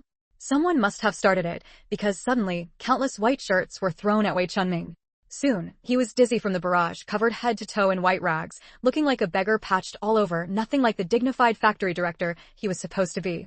As for Director Wang, he had long since slipped away when he saw the situation turning bad. Seeing Wei Chunming's miserable state, he breathed a sigh of relief. Good thing he had shifted all the blame onto Wei Chunming, otherwise, he would have been the one surrounded and pelted by the crowd. The crowd's shouts grew louder and louder, drawing even more people to join in. Curious onlookers also gathered around, eyeing Wei Chunming with amusement, pointing and whispering. Overwhelmed by the scene, Wei Chunming felt a surge of blood rush to his head. The next second, his eyes rolled back, and he fainted on the spot. Chapter 746. Wei Chunming can no longer fake his illness. Director Wang watched the farce before him, the corner of his mouth twitching. However, better others die than oneself. Today, this misfortune could only fall on Wei Chunming. Once Wei Chunming fainted, the crowd's anger naturally had no outlet. Director Wang put on a show of calming them down, promised they would get an explanation, and then had a few people carry Wei Chunming to the hospital. As soon as Wei Chunming passed out, Li Shuqing, as his wife, was promptly notified. Upon hearing the news, Li Shuqing sneered coldly, feeling that heaven had finally served justice. A man who abandoned his wife and children deserved his comeuppance. She initially wanted to ignore the news and let Wei Chunming rot in the hospital, but then she reconsidered. If she didn't go see him, everyone would think she was a heartless wife. When the divorce eventually came to light, people, remembering today's events, wouldn't sympathize with her, they'd only think she deserved it. Even if it was just for show, she had to personally visit him. Having made up her mind, Li Shuqing instructed Aunt Wu at home to keep an eye on their son, packed her things, and headed out. She dawdled all the way, and by the time she reached the hospital, she found that Wei Chunming had already woken up. He must have been truly enraged. Lying in the hospital bed, his face pale as paper, he looked as if he were on the verge of death, a far cry from the smug demeanor he had that morning when discussing the divorce with her. A nurse was hooking up his four. Seeing Li Shuqing arrive, she guessed she was a family member, briefly explained a few precautions, and then left. Wei Chunming struggled to lift his eyelids. Seeing it was Li Shuqing, he weakly uttered, "Why are you only here now?" She wanted to shake his head to see how much water was in it. Had he already forgotten the divorce talk from this morning? It was already generous of her to come see him, and he had the nerve to ask why she was late. What exactly happened? Li Shuqing pulled up a stool and sat by the bed, answering his question with a question. Cough, cough. Wei Chunming's eyes suddenly widened. He wanted to say he needed water, but seeing Li Shuqing's attitude, he swallowed the words. Still, he felt more than ever that divorce was the right decision. If she was already like this before anything serious happened, he could hardly count on her when he was truly old. Seeing that Wei Chunming didn't want to talk, Li Shuqing couldn't be bothered to ask.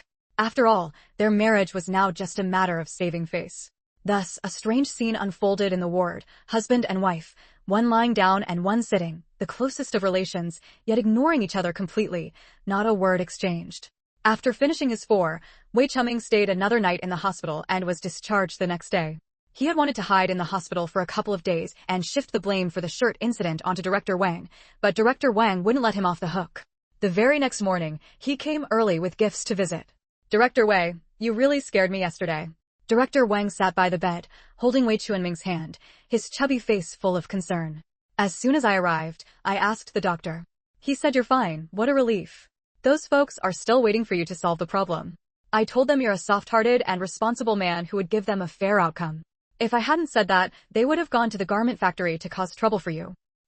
Director Wei, you won't blame me, will you?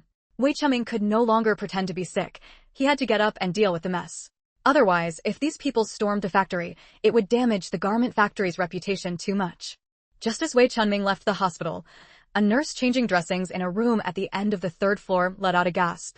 Oh my God. You're awake. Doctor. The unconscious patient has woken up. Li Shuqing's heart was in turmoil. She knew that Wei Chunming had become factory director thanks to the good sales of those shirts. Now that the shirts had problems, would Wei Chunming fall from power? His downfall didn't matter to her, but what worried her most was that his troubles might drag her and their son down with him. She didn't want them to miss out on any benefits, only to end up suffering alongside Wei Chunming. Anxious and uneasy, Li Shuqing headed home. Halfway there, she suddenly stopped, stomped her foot, gritted her teeth, and turned toward the garment factory. No, she couldn't go home. She had to go to the scene and keep an eye on things. Wei Chunming must have a large sum of money. If something happened to him and she wasn't there, that money would end up in someone else's hands. Chapter 747. Drag everyone down with me. Unfortunately, things were not going as smoothly as Wei Chunming had imagined.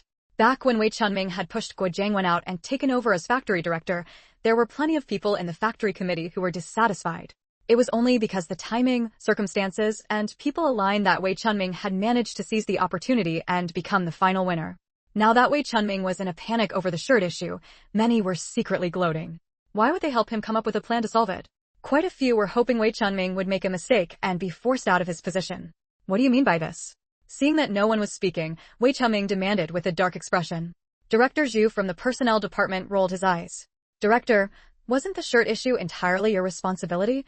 We don't know anything about the shirts, so how could we possibly come up with a reasonable solution?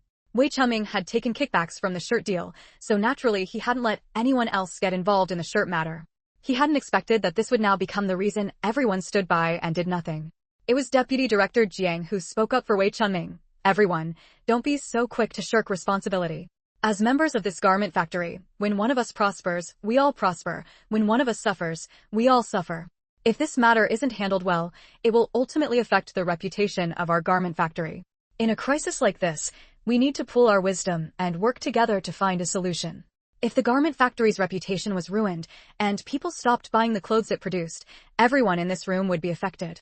Deputy Director Jiang, since you've said that, you must have a solution, right? If you have a good one, don't keep it to yourself. We'll all follow your lead. Deputy Director Zhang's face stiffened. He had only wanted to help Wei Chunming out of a tight spot, not draw fire onto himself. He gave a bitter smile and shook his head, speaking with a tone of shame. Director Zhu, I'm old. My mind isn't as sharp as you young people's. This matter will have to rely on you younger ones to figure something out. Easy for him to say. Wasn't he just dodging responsibility and avoiding getting involved in this mess? You old fool, trying to push us out as cannon fodder. Director Zhu sneered inwardly. If you want to help Wei Chunming clean up his mess, go ahead, but don't drag me into it. So he spread his hands, putting on a regretful expression as if he wanted to help but couldn't. Deputy Director Jiang, I'm in charge of personnel. I'm willing, but unable to handle these issues. I guess we'll have to see if anyone else has any ideas. After Director Zhu finished speaking, the atmosphere dropped to freezing point. In the vast conference room, no one spoke another word. Director, it's bad. There's a big crowd gathered at the factory gate. They say if the factory doesn't compensate them, they won't leave. Wei Chunming's secretary stumbled into the conference room, breaking the dead silence. First, send the security team to maintain order. I'll be right there. After giving his instructions to the secretary, Wei Chunming turned to look at everyone seated around the conference table. Narrowing his eyes, he said with a cold smile, "You heard that. The people outside have come demanding compensation. If we really have to compensate that many people, it won't be a small amount." With that, Wei Chunming shifted his gaze to Director Zhou from the finance department, a chilling smile curling at the corner of his mouth. "You in finance know best. How much cash flow does the factory have right now? If we pay out the compensation, will there be enough to cover the workers' wages next month?" Cold sweat broke out on Director Zhou's forehead. He stiffly replied, "The factory's cash is indeed running low at the moment. If wages can't be paid, the workers will surely cause a stir, and things will get ugly." Wei Chunming's words carried a threat. "If you don't find a way to get through this together today, then I'll just have to see if any of you can stay out of trouble on your own." They were all leaders of the garment factory. Even if Wei Chunming bore the primary responsibility for this mess, the others definitely wouldn't come out unscathed. With their own interests at stake, everyone's expressions turned serious, and they began to think carefully about a solution. Seeing that they were no longer standing by idly, Wei Chunming let out a quiet sigh of relief. He had sourced the shirts from the black market. He must have been cheated by those black market dealers. Only Guo Jiangwen and he knew the origin of these shirts. Since Guo Jiangwen had already been transferred, there was no fear of that being exposed. The warehouse records had also been burned by Wang Dihai. It was a case of dead men telling no tales. He had to drag everyone down with him. He couldn't let them pin all the blame on him alone. After discussing for a while, the group finally came up with a feasible solution. By then, a huge crowd had already gathered at the garment factory gate. Everyone was looking forward eagerly, waiting for someone to come out and resolve the issue. Chapter 748, The Least Costly Solution. Wei Chunming and the leaders of the garment factory arrived at the entrance and were immediately surrounded by a crowd. Everyone was talking at once, clamoring for compensation. Having already experienced this scene yesterday, and with a proper solution just discussed, Wei Chunming's expression remained calm, and he felt no panic inside. "Comrades, please quiet down for a moment. Let me say a few words." Wei Chunming frowned. The combined noise of so many voices made his ears ring. The crowd had come seeking compensation, and seeing someone step forward to take charge, they naturally quieted down. Pairs of eyes fixed on Wei Chunming like a pack of wolves waiting to feed, each gaze unfriendly. Meeting these eyes, Wei Chunming felt a twinge of guilt for some reason. He coughed twice, forcing himself to steady his nerves, then took a deep breath and said in a loud voice, "I know it's not easy for you comrades to earn money, and these shirts were indeed poorly made by our factory. So, after discussion among the factory leadership, we've decided to give everyone appropriate compensation. This is Director Zhou from our factory's finance department. Everyone will register with him later, but of course, you must present the receipt for the shirt purchase." Compensation is compensation, but what does appropriate mean? Someone immediately voiced dissatisfaction. "Yeah, a single cent counts as compensation, and a single yuan counts as compensation too. If you don't make it clear and beat around the bush, are you trying to fool us? Give us our money back. We don't want your so-called compensation." Others joined in the clamor, suspecting that the factory director wasn't sincere and was deliberately vague just to send them away. Seeing the atmosphere tense up again, Wei Chunming recalled being knocked unconscious in front of everyone yesterday and quickly spoke up to explain. "Ahem, it's like this." Wei Chunming's brows drooped, and he said with a troubled expression, "The fabric for these shirts was purchased at a high price by the factory, so the cost was already steep. Otherwise, they wouldn't have sold for 18 yuan each. Also, as you all probably know, our factory's warehouse had a fire recently, causing huge losses. We understand you want refunds, but we simply don't have the means. If we compensated everyone in full, the factory couldn't come up with that much money, and next month we might not even be able to pay the workers' wages." At this point, he trailed off and let out a worried sigh. After playing the sympathy card and seeing the crowd's expressions soften slightly, Wei Chunming continued. "So, we've decided to issue everyone a discount coupon as compensation. This is a last resort, and we hope you comrades can understand." Someone immediately asked, "What's the use of this discount coupon?" Wei Chunming explained with a smile, "From now on, you can use this coupon to buy any item from our Shanghai garment factory at half price." With no money in the factory's accounts, the factory committee leaders had come up with this idea. It was the least costly solution they could think of at the moment. For one, the factory controlled the selling prices of its clothes. Even at half price, with proper management, they wouldn't lose much money. For another, this approach also helped retain a batch of customers, further reducing losses. The factory wouldn't suffer a fatal blow and could keep running normally. At worst, this year's profits would be poor, and employee holiday benefits would have to be cut back a bit. But once this year passed, the garment factory would be able to recover. Easy for you to say. We still have to spend money, don't we?" Someone spat in dissatisfaction. A shrewd-looking auntie nearby retorted, "But half price isn't bad. The factory's winter cashmere coats sell for 48 yuan each. If you use this coupon to buy one at half price, that's a saving of 24 yuan, right? These shirts cost 18 yuan, so in the end, we'd actually be making 6 yuan. Some people did the math in their heads and realized the auntie wasn't wrong. Chapter 749. If you don't appreciate it, forget it. Calculating it this way, in the end, not only would the money for the shirt be recovered, but they could also afford a good piece of clothing they'd normally hesitate to buy at a discount. Seeing that many people's expressions had softened, Wei Chuming pressed on, adding, "These discount coupons are valid anytime. If you don't want to buy now, that's fine. When you do want to later, the coupons can be used whenever." These words dispelled the concerns of many.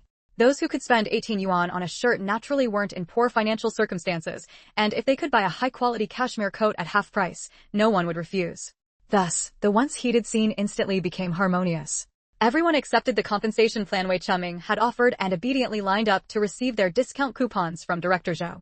Seeing that the situation had finally been calmed, Wei Chunming felt some relief in his chest, which had been tight and uncomfortable since yesterday. Director Wang of the first department store sidled up eagerly and flattered Wei Chunming, saying, "Director Wei, your solution is truly excellent. Under your leadership, the garment factory is sure to reach new heights." Haha. Wei Chunming shot Director Wang a cold glance. This man still dared to come close. If he hadn't shifted all the blame so cleanly, the garment factory wouldn't have been surrounded by people demanding an explanation. Wei Chunming said pointedly, "Director Wang, there's still a long road ahead. Don't be too ruthless in how you handle people and matters, otherwise, it might be hard to make friends later, don't you think?" Wei Chunming looked down on Director Wang's mercenary nature. Now that the issue was resolved, he shamelessly acted as if nothing had happened and came over. He hadn't forgotten how he was knocked unconscious yesterday in the department store, treated like a worthless intellectual. That utter humiliation was all thanks to Director Wang. If this man hadn't shifted all the blame, directing everyone's anger solely at the garment factory, how could yesterday's incident have happened? Director Wang gave an awkward smile. In yesterday's situation, someone had to take the fall, and he didn't see anything wrong with shifting the blame. Besides, the shirt was produced by the garment factory. If there was a quality issue, the manufacturer should be responsible. Why should they, the sellers, be held accountable? Director Wang grumbled inwardly, but his face wore an unreadable smile. Director Wei is right. Since this matter is resolved, I'll take my leave. If anyone comes knocking again over quality issues, I'll be sure to spread the word about these discount coupons so they know where to go. With that, Director Wang ignored Wei Chunming's sour expression and walked off swaggeringly. He had originally wanted to let this matter slide. Some things didn't need to be said outright among adults, keeping up appearances was enough. Since Wei Chunming didn't appreciate it, he wouldn't bother kissing up to someone who didn't want it. After all, the department store hadn't fallen so low as to depend on a garment factory. Most of the ready-made clothes they sold came from Guang province in the south. Losing one Shanghai garment factory wouldn't make much difference. Besides, given the quality issues with these shirts, he wasn't particularly keen on selling clothes from the Shanghai garment factory anymore. He had only thought, since he had screwed Wei Chunming over, that it wasn't exactly honorable, and out of a sense of compensation, he'd say a few nice words to smooth things over. Then the first department store would still be willing to sell clothes from the Shanghai garment factory. Let's see who the Shanghai garment factory sells its clothes to now. Chapter 750. If only he were still here. Deputy factory director, he sighed inwardly. Wei Chunming had given Director Wang a cold shoulder, and from now on, it would likely be difficult for the Shanghai garment factory's clothes to enter the department store. To vent a momentary temper and offend a petty person, that was hardly a worthwhile trade. Deputy factory director, that expression on your face. Wei Chunming narrowed his eyes and asked displeasedly, "The shirt issue is resolved, aren't you happy?" Seeing he frowning with a gloomy look, Wei Chunming felt displeased and immediately questioned him. This old he had given up the factory director position himself back then. Was he regretting it now? He snapped back to attention and replied calmly, "Of course I'm happy. I was just thinking about some trivial family matters, nothing worth sharing and making a fool of myself over." He wanted to warn Wei Chunming, but seeing how defensive Wei Chunming was, he decided not to say anything that would draw attention. Wei Chunming's eyes darkened for a moment. Never mind, this wasn't the time to deal with him. Once things were settled, there would be ways to take care of him sooner or later. With that thought, Wei Chunming's expression softened slightly. He patted he on the shoulder and said, "If you have any ideas, bring them to me. As long as they're good for the factory, I'll take them. Don't keep them bottled up." Deputy Factory Director Jiang, his aged eyes shifting between the two, spoke with righteous solemnity. "That's right, Xiaohe. You're in the prime of your life, and I know your abilities. You've done plenty of real work over the years. I'm old now. The factory's future depends on you young people. You must support Chunming and speak up if you have ideas. Only then can our garment factory keep improving. Don't you agree? He merely smiled faintly, neither agreeing nor disagreeing. And that calm, detached demeanor of his only made it more infuriating, yet hard to call out, lest one seem overly aggressive. The other factory committee leaders had long noticed the exchange among the three, and they were secretly sweating for he. Deputy Director Jiang had now fully sided with Wei Chunming, not even bothering to hide it. Though he were of equal rank, he relied on his seniority to presume to instruct he on his work, truly laughable. Everyone knew that Jiang had only gotten his position through years of service, while he had earned it step by step through real achievements. Still, though they all understood this, no one stepped in to help he out of the situation. He took in the amused expressions of the onlookers and felt a pang of sorrow. With leaders like these, did the Shanghai garment factory really have a future? A clear, tall figure suddenly appeared in his mind. If Wei Xingji were still here, the garment factory would surely be a different scene. Arguing with these people was pointless. He said, since the shirt matter is settled, I still have a lot of work to do. I'll head back first. He was leaving, and on the grounds of work, no one could stop him. With the eyesore gone, Wei Chunming's mood improved. After the discount coupons were distributed, the atmosphere grew lively. Everyone was beaming, as if celebrating a festival. Flatterers swarmed around Wei Chunming, heaping praise, calling him the most capable factory director and the like, until Wei Chunming was grinning from ear to ear, so pleased he could hardly contain himself. Haha, it's all just my duty. I don't deserve such praise, comrade. Though he said that, his expression betrayed him, his grin nearly stretched to his ears. Seeing that their words had hit the mark, the flatterers kept pouring out compliments, free of charge. Back then, the old man had said he was unfit for great responsibility and had focused on grooming Wei Xingji as his successor. But now he had become the factory director on his own merit and received so much praise. Wasn't he far better than that brat Wei Xingji?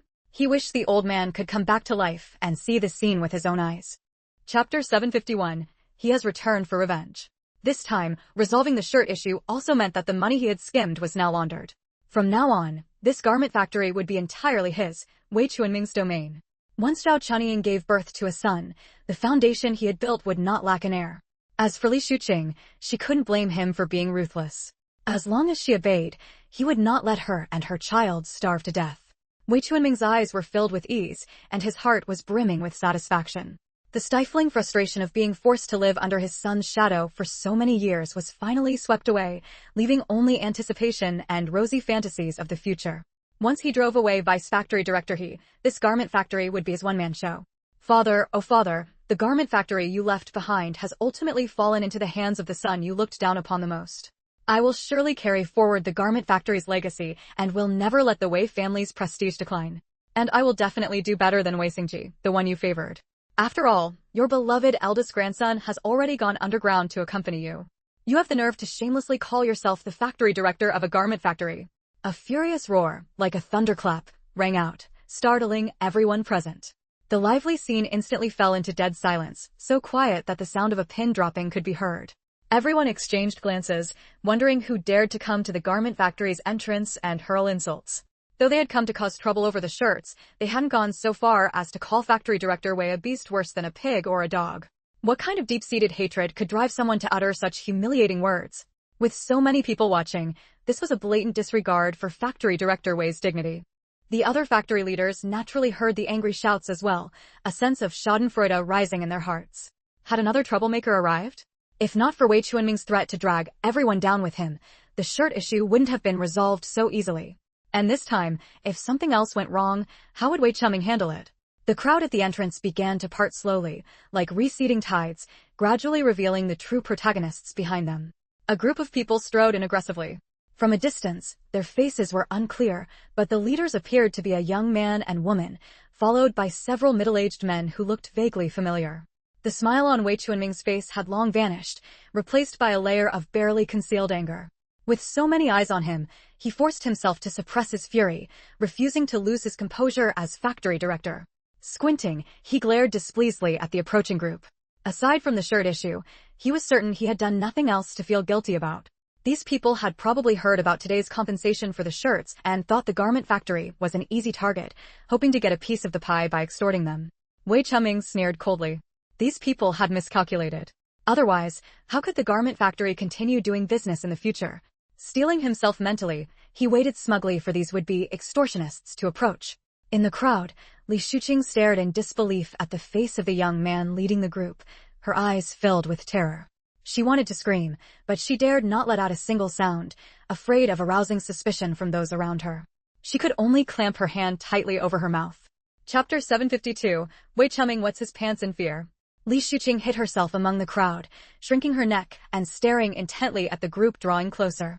The young man walking at the front had slightly dark skin, a clean crew cut, and moved with an aggressive stride, yet his eyes shone with a clear, bright light. His entire demeanor radiated a message that he was not to be trifled with. His facial features were sharp and strong, a far cry from the image she remembered, with only a faint trace of his former youthful and green self visible. It could be said that the man he was now and the naive, ignorant person he used to be were like two completely different people. If it were just a resemblance, Li Shuqing could have comforted herself that she had misidentified him, but the several middle-aged men following behind him were all former trusted subordinates of Wei Xingji. These trusted men wouldn't even obey Wei Chuanming's orders. The only one they would willingly follow was Wei Xingji's younger brother, Wei Wuyan. Li Shuqing clenched her teeth, feeling as if she had fallen into an ice cellar, the last shred of hope vanishing. She hadn't been mistaken. It really was that little beast, Wei Wuyan. A chill spread from the soles of her feet straight into Li Shuqing's heart. Her mind seemed to go blank in an instant, leaving only fear and terror. The ominous premonition in her heart grew stronger and stronger. Back then, it was because Wei Wuyan had suspected the cause of Wei Xingji and his mother's deaths that she had arranged to have him eliminated. Wei Chumming had despised his youngest son at the time and had tacitly approved of the matter. Now that Wei Wuyan had returned, he must have found some evidence in his hands. Li Shuqing was terrified, but she didn't want to leave. For some reason, she felt she had to stay and see how things played out. What if Wei Wuyan failed to bring Wei Chuanming down? So much time had passed, and the driver who had carried out the deed had long since disappeared to who knows where. Dead men tell no tales, right? If the police hadn't been able to solve the case back then, how could Wei Wuyan, that good-for-nothing wastrel, possibly uncover the truth? Li Shuqing comforted herself, thinking that Wei Wuyan was merely lucky to have escaped death in the river. As the crowd dispersed further and further, a path unexpectedly opened up. Wei Wuyan took a deep breath, his eyes surging with undisguised hatred as he glared fiercely at the man who should have been his biological father. After lying low in Shanghai for 2 years, he could finally stand up openly and avenge his mother and brother. The evil you have done will receive its due punishment today. Wei Wuyan closed his eyes tightly, suppressing the bitterness welling up within them. When he opened them again, the momentary weakness had vanished, replaced by bone-chilling coldness and an unshakable resolve that no one could move. He strode forward with large steps, one after another, toward the man who was his biological father in blood, but his mother's murderer in truth. The surrounding crowd seemed intimidated by his astonishing aura, unconsciously falling silent, their gazes fixed on his every move. On the other side, Wei Chuanming, upon clearly seeing the face of the leading young man, was no less shaken than Li Shuqing. His pupils dilated, his mind reeled, and he was stunned speechless. Especially when he met the man's gaze, the undisguised hatred within it nearly made Wei Chuanming wet his pants in fear. Wei Chuanming had no doubt that if given the chance, this man would not hesitate to tear him limb from limb. And the people following him, aside from the beautiful young woman he didn't recognize, were all the trusted subordinates his eldest son had cultivated. Wei Chuanming's fat face was already covered in cold sweat, his thoughts a tangled mess. Tension, fear, terror, and dread filled his mind. He stood there dumbfounded until Wei Wuyan and his group arrived before him. Chapter 753, The Youngest Son Who Felt Like a Stranger to Him. Wei Chuanming, didn't expect to see me again, did you? Wei Wuyan stood before Wei Chuanming, a cold, sarcastic smile curling on his lips. The factory leaders exchanged bewildered glances. What did this mean? Did he have some personal grudge against Wei Chuanming? Only Deputy Factory Director Jiang, who had worked at the factory for many years, narrowed his eyes. He felt that this young man bore some resemblance to the late Wei Xingji. He quietly stepped back a few paces, blending into the crowd so he wouldn't be noticed at first glance, yet still able to keep track of what was happening. After confirming that the person before him was indeed his youngest son, Wei Wuyan, Wei Chuanming first felt a flicker of guilt, but quickly regained his composure. No matter what, he was still Wei Wuyan's biological father. He didn't believe Wei Wuyan would dare to defy the natural order. He knew his youngest son's background well enough, just a spoiled, irresponsible young master. If it were his outstanding eldest son, Wei Xingji, who had come back to life, he might have been worried and afraid. But now that it was this useless youngest son returning, what was there to fear? Wei Chuanming's self-reassurance worked quite well. A smile crept onto his face as he prepared to put on a show of father-son affection, planning to calm down that fool Wei Wuyan first. Unfortunately, before his smile could fully form, his pleasant fantasy was doused with cold water by Wei Wuyan's mocking words.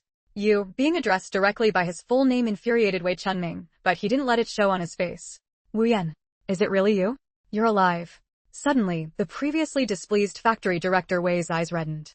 He looked at the troublemaking young man with a mix of shock and joy, as if beholding a treasure he had lost and found again.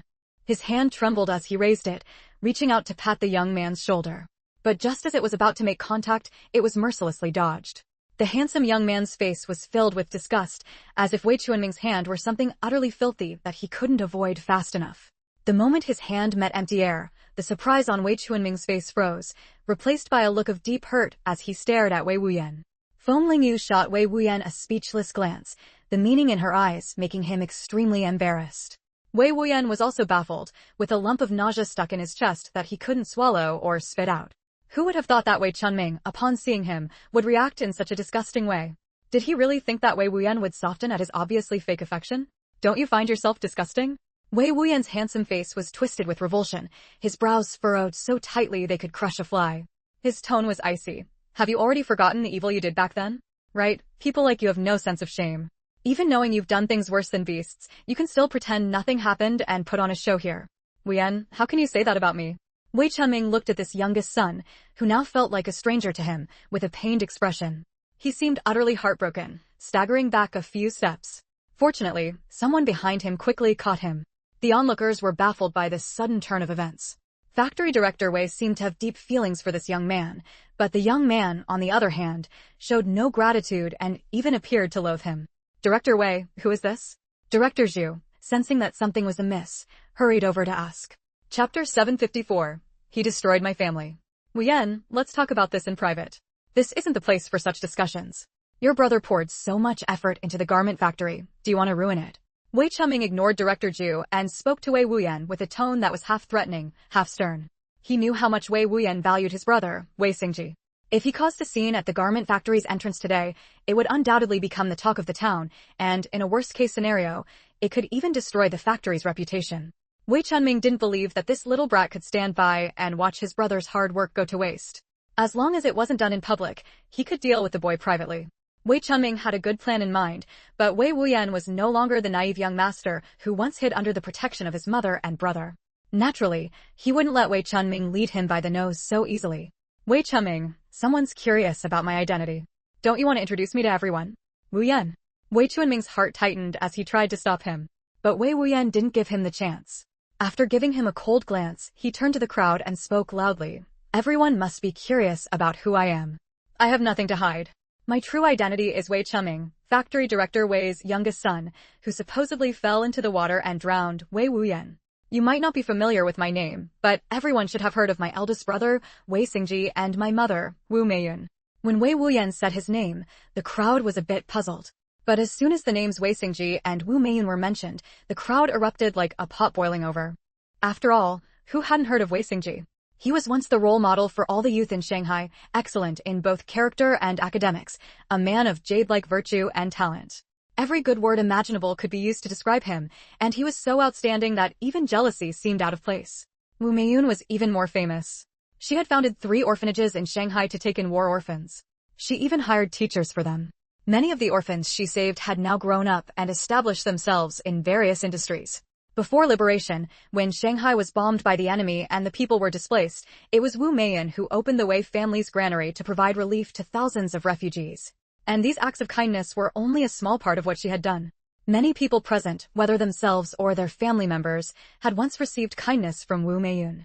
At the mention of Wu Meiyun, many faces turned sorrowful as they silently mourned that kind and virtuous woman. Heaven was unfair. Such good people had both died in a car accident. Some, more emotionally sensitive, even had red-rimmed eyes on the spot. One such person, whose eyes were red, had grown up in the orphanage founded by Wu Meiyun. He glared angrily at Wei Wuyan. Wei Wuyan, what exactly are you trying to say? Your mother and brother were wonderful people. You can't use their names to achieve your own goals. Yes. Wuyan, I know you resented me for not dividing the family property with you back then, but you can't use your mother and brother's good reputation to force me into splitting the inheritance now. Wei Chunming clutched his chest, speaking with feigned anguish. His eyes were filled with pain as he looked at Wei Wuyan, his expression one of profound disappointment, as if to say, "How did you become like this?" My goal? My goal is to seek justice for my mother and brother. What inheritance? I don't care about it at all. Wei Chuming, you're quite skilled at framing people, aren't you? Huh, that's about all you're capable of. Seeing that he had achieved the desired effect, Wei Wuyan suppressed the pain in his heart and continued. I came here today to expose the true face of Wei Chunming, this beast in human form, in front of everyone. Back then, in order to inherit grandfather's estate, he killed his wife and sons, defied all moral principles, and orchestrated the car accident that killed my mother and eldest brother. Later, afraid I would uncover the truth, he and his mistress, Li Shuqing, forced me to jump into the river. Wei Wuyan's eyes were bloodshot, and every word he spoke was difficult, as if each syllable was dripping with blood.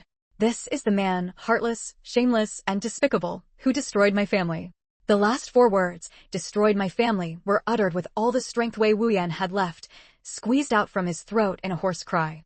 Feng Lingyu watched Wei Wuyan with a pained heart. Tearing open old wounds and exposing them bloody and raw in front of everyone must have been excruciating. But she couldn't speak for him. This was something Wei Wuyan had to settle himself.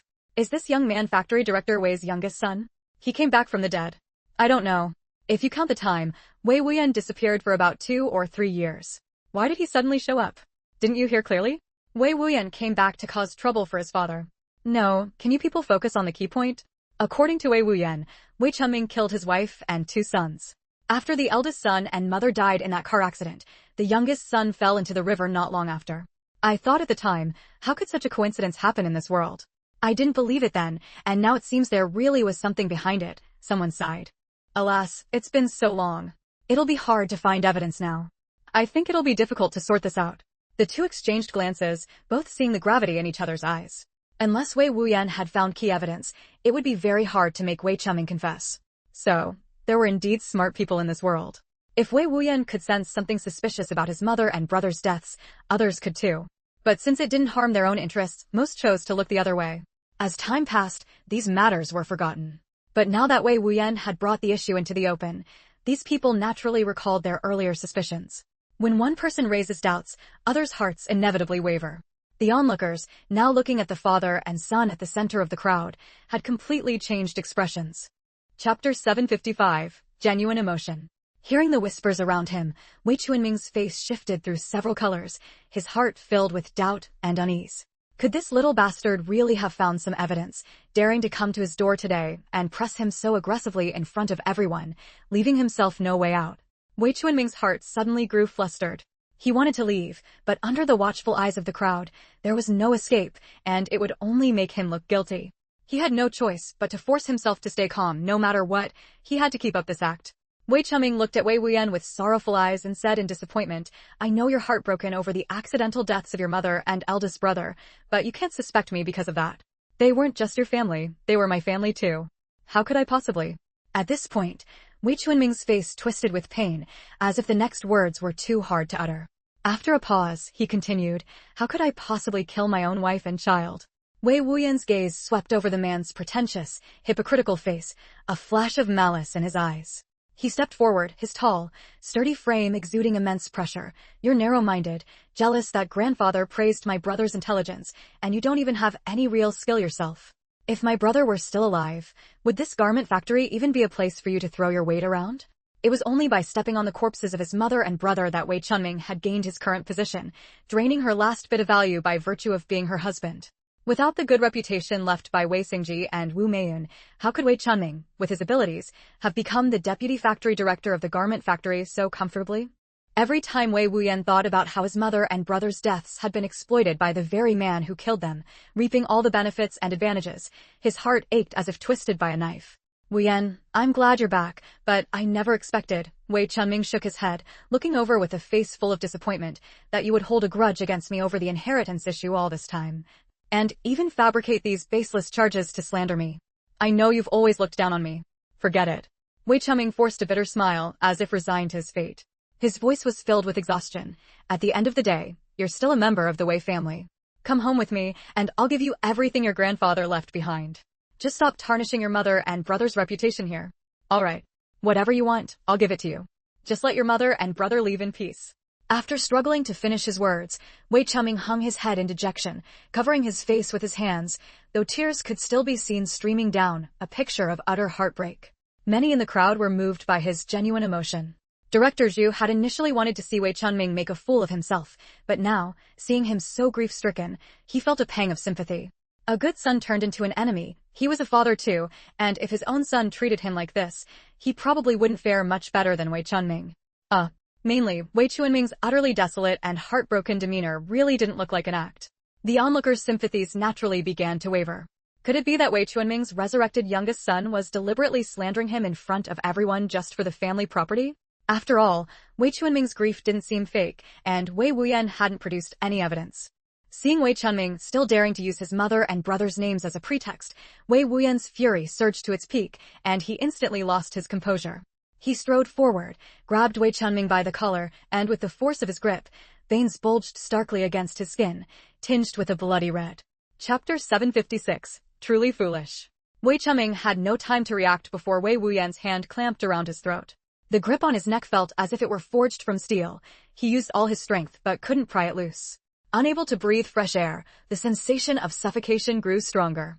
In just a few seconds, Wei Chunming's face flushed crimson, his mouth hung open uselessly, and he could only let out a few weak, pitiful whimpers. It all happened too fast. The people around didn't react at first, and by the time they did, Wei Chunming's eyes were bulging, rolling back, as if he were about to be choked to death. Those present naturally couldn't stand by and watch Wei Chunming die, so a few strong men rushed forward in a swarm, trying to pry Wei Wuyan's hand away. Two of them each grabbed one of Wei Wuyan's arms, while the remaining one wrapped his arms around Wei Wuyan's waist to restrict his movement.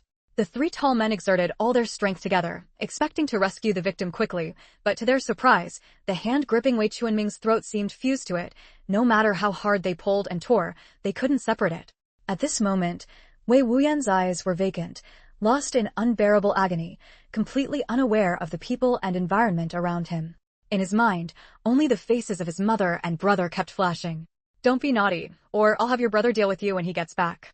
A gentle, serene woman with a soft face looked tenderly at her youngest son, speaking as if in mock anger, her eyes full of affection. "Come on, Mom, I'll behave, okay? Just don't tell me to Big Brother. Last time he punished me by making me recite a book, and I haven't finished it yet." The young boy, upon hearing this, quickly slid down from the tree, tugging at his mother's hand, begging and pleading. The scene shifted. A tall, handsome, upright man stood respectfully before his mother. "Mom, I'm not tired. These are all things I should do." After speaking, the man's smiling eyes seemed to casually glance toward the brother hiding behind their mother, his tone slightly cool. "All right. What mischief did you get up to today?" "Wah, Big Brother, did you have someone spying on me?" The boy poked his head out, his face scrunched up like a steamed bun, asking pitifully. Mom hadn't tattled, so how did Big Brother know he'd been naughty? "Do I need to leave someone to spy on you?" The man raised an eyebrow, glancing at his foolish little brother. Everything was written all over his face. It would be strange if he didn't notice. "Keep reciting the passage you didn't finish last time. I'll check tomorrow. If you can't finish it, don't even think about your allowance this month." No, I'll recite it, the boy wailed. Looking at his younger brother's innocent, guileless face, the handsome man's eyes held a hint of complexity. He shook his head and let out a soft sigh, truly foolish. The woman sitting nearby also smiled as she watched her youngest son clown around, murmuring softly, "It's a good thing your brother is here to protect you." The memory came to an abrupt halt.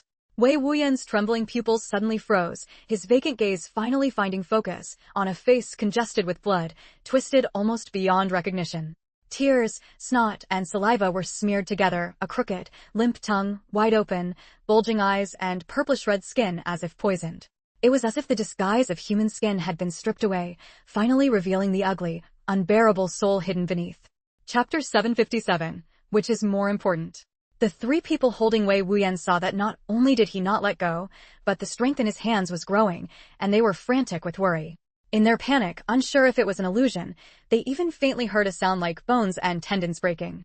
Wei Chunming had already lost control of his bladder and bowels due to lack of oxygen, and everyone was stunned by Wei Wuyan's reckless demeanor.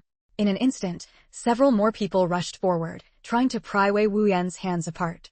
A sharp pull and pain came from his wrists, but Wei Wuyan seemed not to feel it.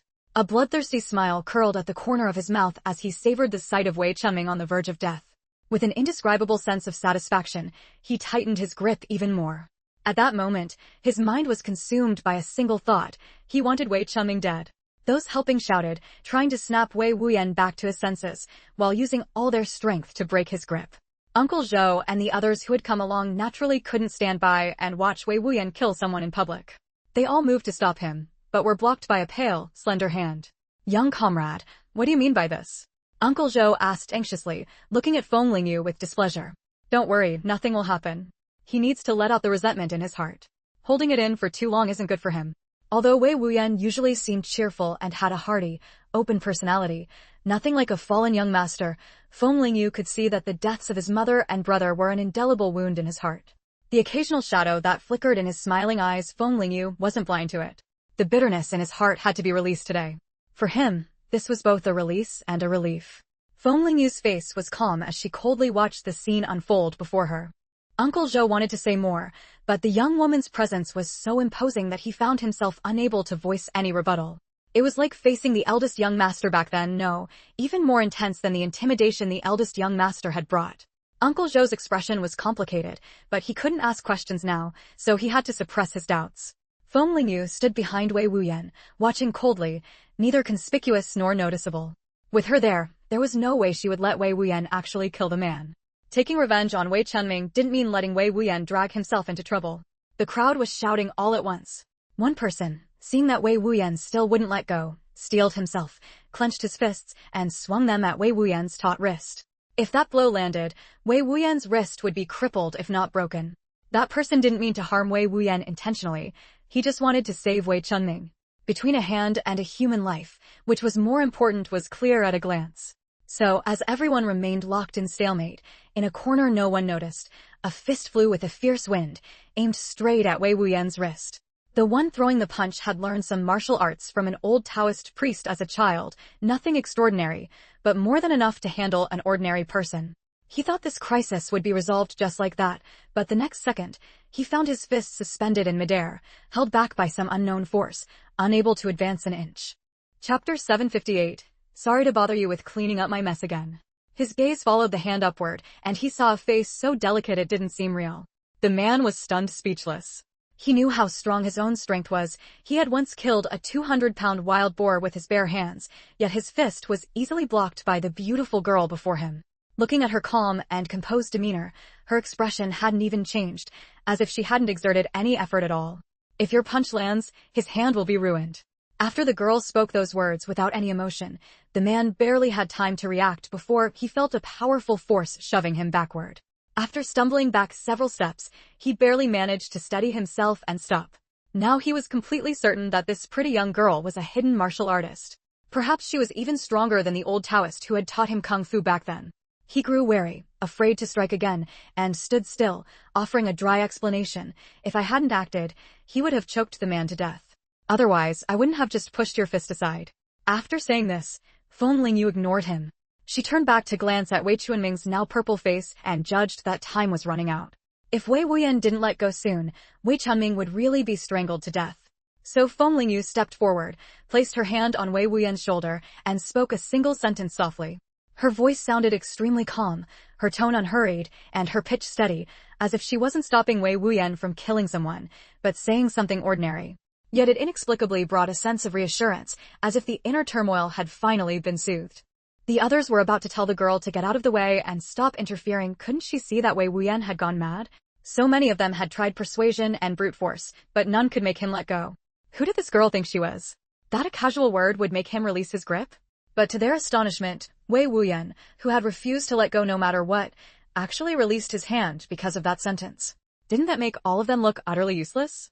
What they didn't know was that Feng Lingyu had used mental energy in that sentence, which was why she could calm Wei Wuyan's emotions so quickly, pulling him out of that despair and pain and restoring his rationality.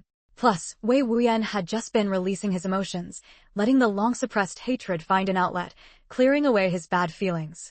That made it easy for Feng Lingyu to help him snap out of it. But saving the person was still the priority. Could Factory Director Wei still be revived? Wei Chunming lay unconscious on the ground, a foul stench emanating from his lower body. Clearly, he had lost control of his bowels and bladder. The disgusting smell made those checking on him recoil in disgust. On the other side, Wei Wuyan stood frozen in place, staring blankly at his own hands. His face wore a confused expression. After a full few seconds of stillness, as if remembering what he had just done, his whole body stiffened. Seeing that he hadn't reacted for a long time, Lingyu directly asked, but to her surprise, his body trembled again at the sound of her voice. Lingyu was a bit puzzled. Wouldn't taking revenge with your own hands feel satisfying? Or did he feel it wasn't enough? But in public, she couldn't exactly let him kill Wei Chunming.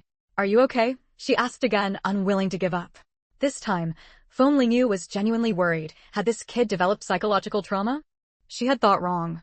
She had assumed that taking revenge personally would be a relief for Wei Wuyan, but she forgot that for an ordinary person, suddenly choking one's biological father to death could leave deep psychological scars.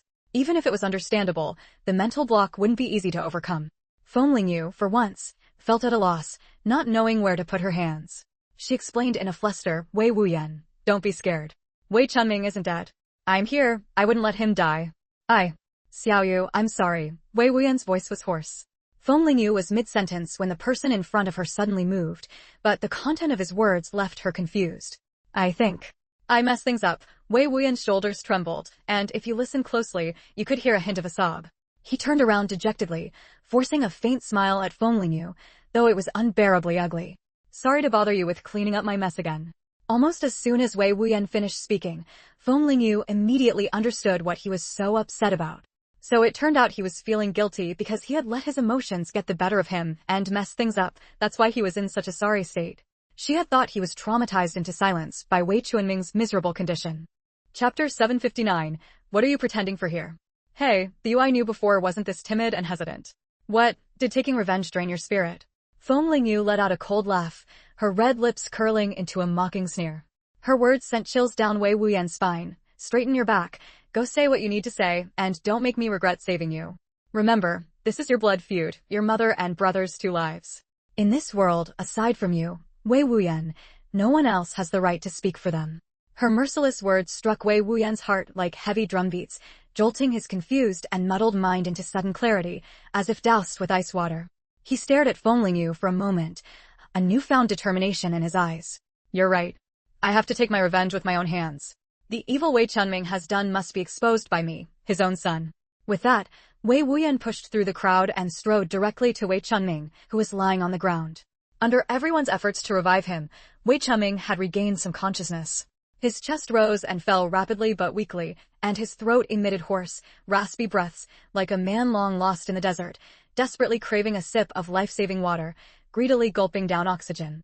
After all, Wei Wuyan's earlier actions had only been frightening, not enough to kill Wei Chunming. If Lingyu had been the one to act, it would be uncertain whether Wei Chunming would still be alive. Wei Wuyan stood over him, savoring the sight of Wei Chunming's current pathetic state, like a dead dog. After a long while, as if he had enjoyed it enough, he nodded in satisfaction. Everyone tensed up, afraid he might lose control again. Wei Wuyan, what else do you want? I don't care what grudge you have with your father, but you can't lay a hand on him again in front of all of us. Before Wei Wuyan could do anything else, Director Zhu, who had been cowering on the sidelines, suddenly rushed out and stood in front of him, speaking with an air of righteousness. What do you think our garment factory is? Director Zhu blustered, his voice harsh and spittle flying as he accused, I'm telling you, I've already sent security to call the police. If anything happens to your father, you won't get away either. Wei Wuyan gritted his teeth, first sizing up the middle-aged man who had appeared out of nowhere, then letting out a light, cheerful laugh. The earlier ferocity was gone from his face, replaced by a hint of his former carefree playboy demeanor. His tone was unabashedly dismissive, and the natural contempt in his words made Director Zhu's face flush red with anger. I'm the head of the personnel department at the garment factory. Don't I have the right to step in? So, Wei Wuyan's smile widened, drawing out his words, you're a department head. Director Zhu, who already felt undervalued as a department head and constantly scrambled for recognition in the factory, was deeply resentful. He had always believed he was more capable than Wei Chunming, but Wei Chunming had become deputy director thanks to having a good son, overshadowing him. Now, stepping in to stop Wei Wuyan was actually his attempt to showcase his ability to handle matters and show he had more backbone than other leaders. He never expected Wei Chunming's son to mockingly call out his status, which was a double blow, filling him with immense humiliation and shame. But Wei Wuyan paused, his smile fading, his jaw tightening into a cold line as he mercilessly taunted, when I was about to strangle Wei Chunming just now, why didn't you step in then? Now that it's over, you come out pretending to be a big shot. You. Director Zhu tried to retort, but the burning stares from those around him made him seethe with embarrassment. No one was a fool. With Wei Wuyan pointing it out, they quickly realized how hypocritical Director Zhu's actions were. Chapter 760, The Unfilial Son. Don't you dare slander me here. Director Zhu's face flushed bright red, but that was all he could manage to say. Yet the guilt on his face was impossible to hide. Enough, have you finished acting? If you're done, get out of the way and stop blocking the path. Wei Wuyan raised his eyelids and snorted impatiently. I don't have time to watch your performance here. Today's main event was dealing with Wei Chunming, and he had no interest in getting involved in the internal disputes of the garment factory. Besides, this Director Zhu, with his slicked-back hair and shifty eyes, clearly didn't seem like a person of upright character. Director Zhu was stung by Wei Wuyan's dismissive tone, but he didn't dare keep up the pretense, afraid that Wei Wuyan might say something even more humiliating. In the end, he could only mutter, I won't stoop to your level, before slinking away. TCH coward. Wei Wuyan spat contemptuously. With leaders like Wei Chunming and this so-called Director Zhu, it was no wonder the garment factory had become such a mess. Back when his brother was still alive, the Shanghai Garment Factory was a renowned exemplary unit, and department stores across the country prided themselves on selling its clothes. Now look at it. The factory's business had shrunk to little more than the Jiangsu-Zhejiang region, with revenue down by at least 50%. A cold glint flashed in Wei Wuyan's eyes. The legacy his brother had built was being squandered by these parasites. Well, it didn't matter anymore. The garment factory no longer bore the Wei name, and whether it lived or died from now on was none of his concern. With Director Zhu out of the way, no one else was foolish enough to step forward and block Wei Wuyan's approach to Wei Chunming. They had finally realized that Wei Wuyan was determined to get an answer today, and recklessly trying to stop him would only leave them as tainted as Director Zhu. As long as Wei Wuyan didn't lay hands on Wei Chunming, they could just stand by as spectators. There was no need to meddle. By now, Wei Chunming had recovered somewhat. Leaning on someone's arm, he struggled to sit up, his eyes fixed on Wei Wuyan with a lifeless stare. It wasn't the look of a father toward his son, but rather that of a man toward his enemy. Wei Wuyan's expression was no less intense. He circled Wei Chunming slowly, clicking his tongue in a series of tuts, as if marveling at how lucky Wei Chunming was to have survived being choked like that.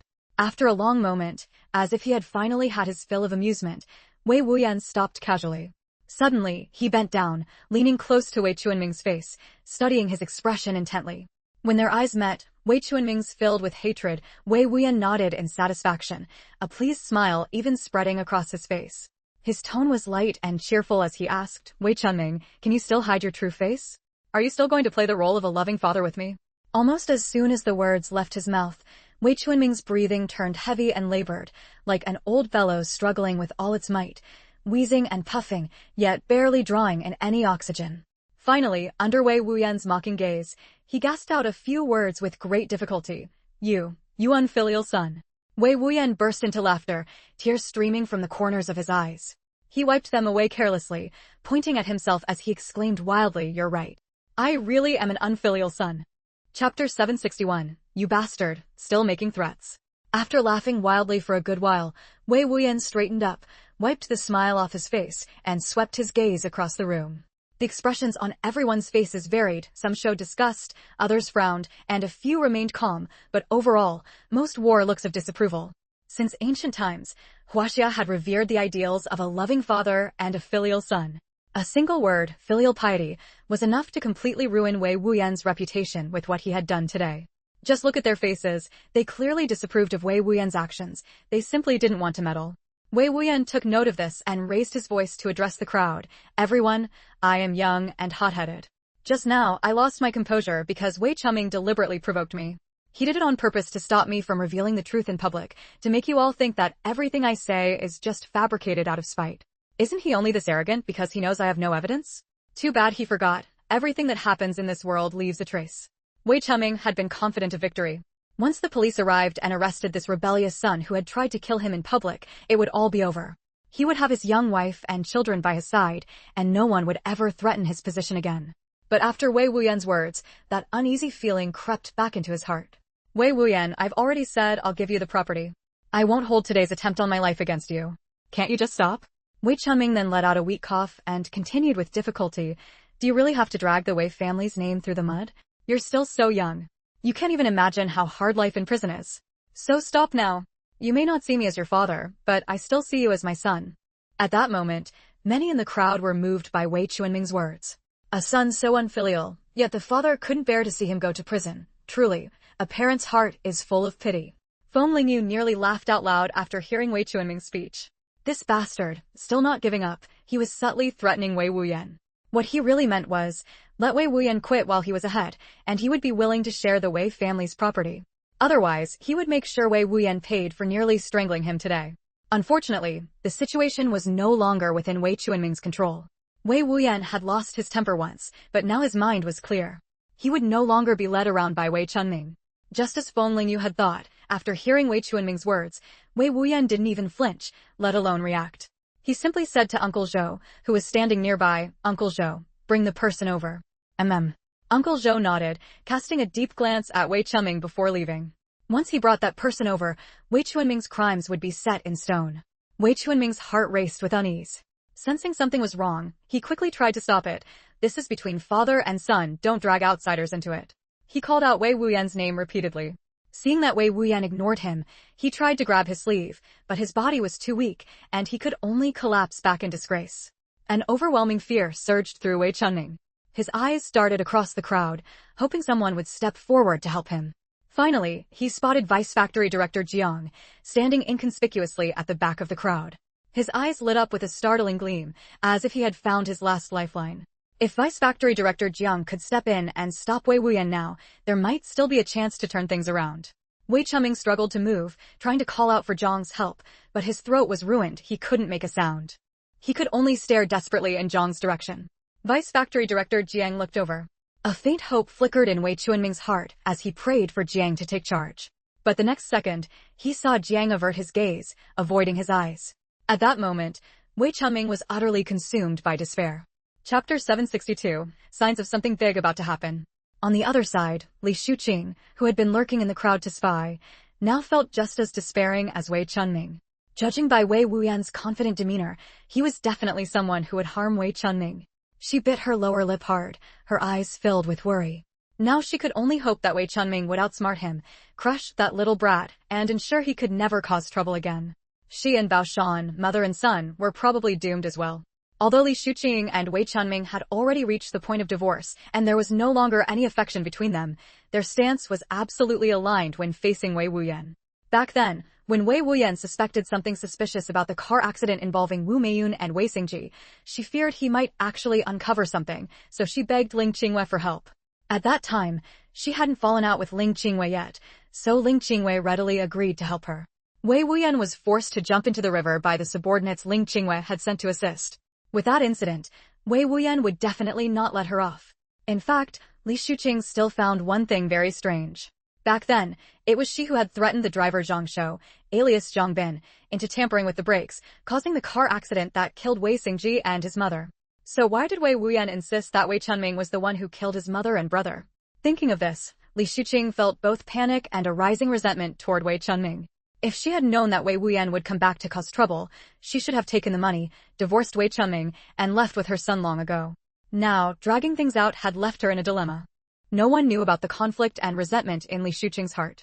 She only silently pulled her collar higher to cover the lower half of her face, doing her best to lower her presence, terrified of being recognized by someone she knew. Uncle Zhou had been gone for a while, and everyone was growing impatient by the time he returned. To everyone's surprise, he was pushing a wheelchair with both hands. Everyone was curious about who Uncle Zhou had brought, so they all craned their necks to see. But they found that the person was completely wrapped in white bandages, tightly covered from head to toe, with only a pair of eyes exposed. This person is wrapped so tightly, not even daring to show their face. Who knows if what they say is true or false? But someone quickly retorted, "Can't you smell the medicine on them? They must be seriously injured to be wrapped in so many bandages." TSK, with such a large area of wounds, I can't even imagine how painful it must be. As Uncle Zhou slowly pushed the wheelchair closer, everyone indeed caught a strong smell of medicine, and their gazes toward the person in the wheelchair turned sympathetic. With such severe injuries, they probably wouldn't live much longer. Uncle Zhou pushed the wheelchair all the way to Wei Wuyan before stopping, looking at him apologetically. "He's too badly injured. If I pushed too fast. Of course his health comes first. What do you take me for?" Wei Wuyan said, somewhat exasperated. Would he let someone die just to get his revenge? After saying that, he looked at Feng Lingyu. "Xiaoyu, can you check his condition?" After examining him with her abilities, she simply said 4 words to Wei Wuyan, "Finish it quickly." Wei Wuyan immediately understood. This person's body wouldn't hold out much longer. What do you think? Who is this person? Seeing how confident Wei Wuyan looks, this person must know some incredible secret about Wei Chunming. These injuries, they look like burns to me, someone said thoughtfully, stroking their chin. There had once been a fire at their neighbor's house. After the neighbor was rescued, they were wrapped up just like this. Unfortunately, the wound got infected, and they died a few days later. The person in the wheelchair looked too similar to that neighbor's condition back then. Almost as soon as they finished speaking, someone casually added, "Didn't the warehouse of the garment factory catch fire a while ago?" Chapter 763, Must Go All Out. What everyone could think of, Wei Chunming naturally thought of as well. Among the people connected to the warehouse fire, Li Shu and Wang Dihai had long since died, leaving only Wang Dafa, who was severely injured and unconscious, still alive.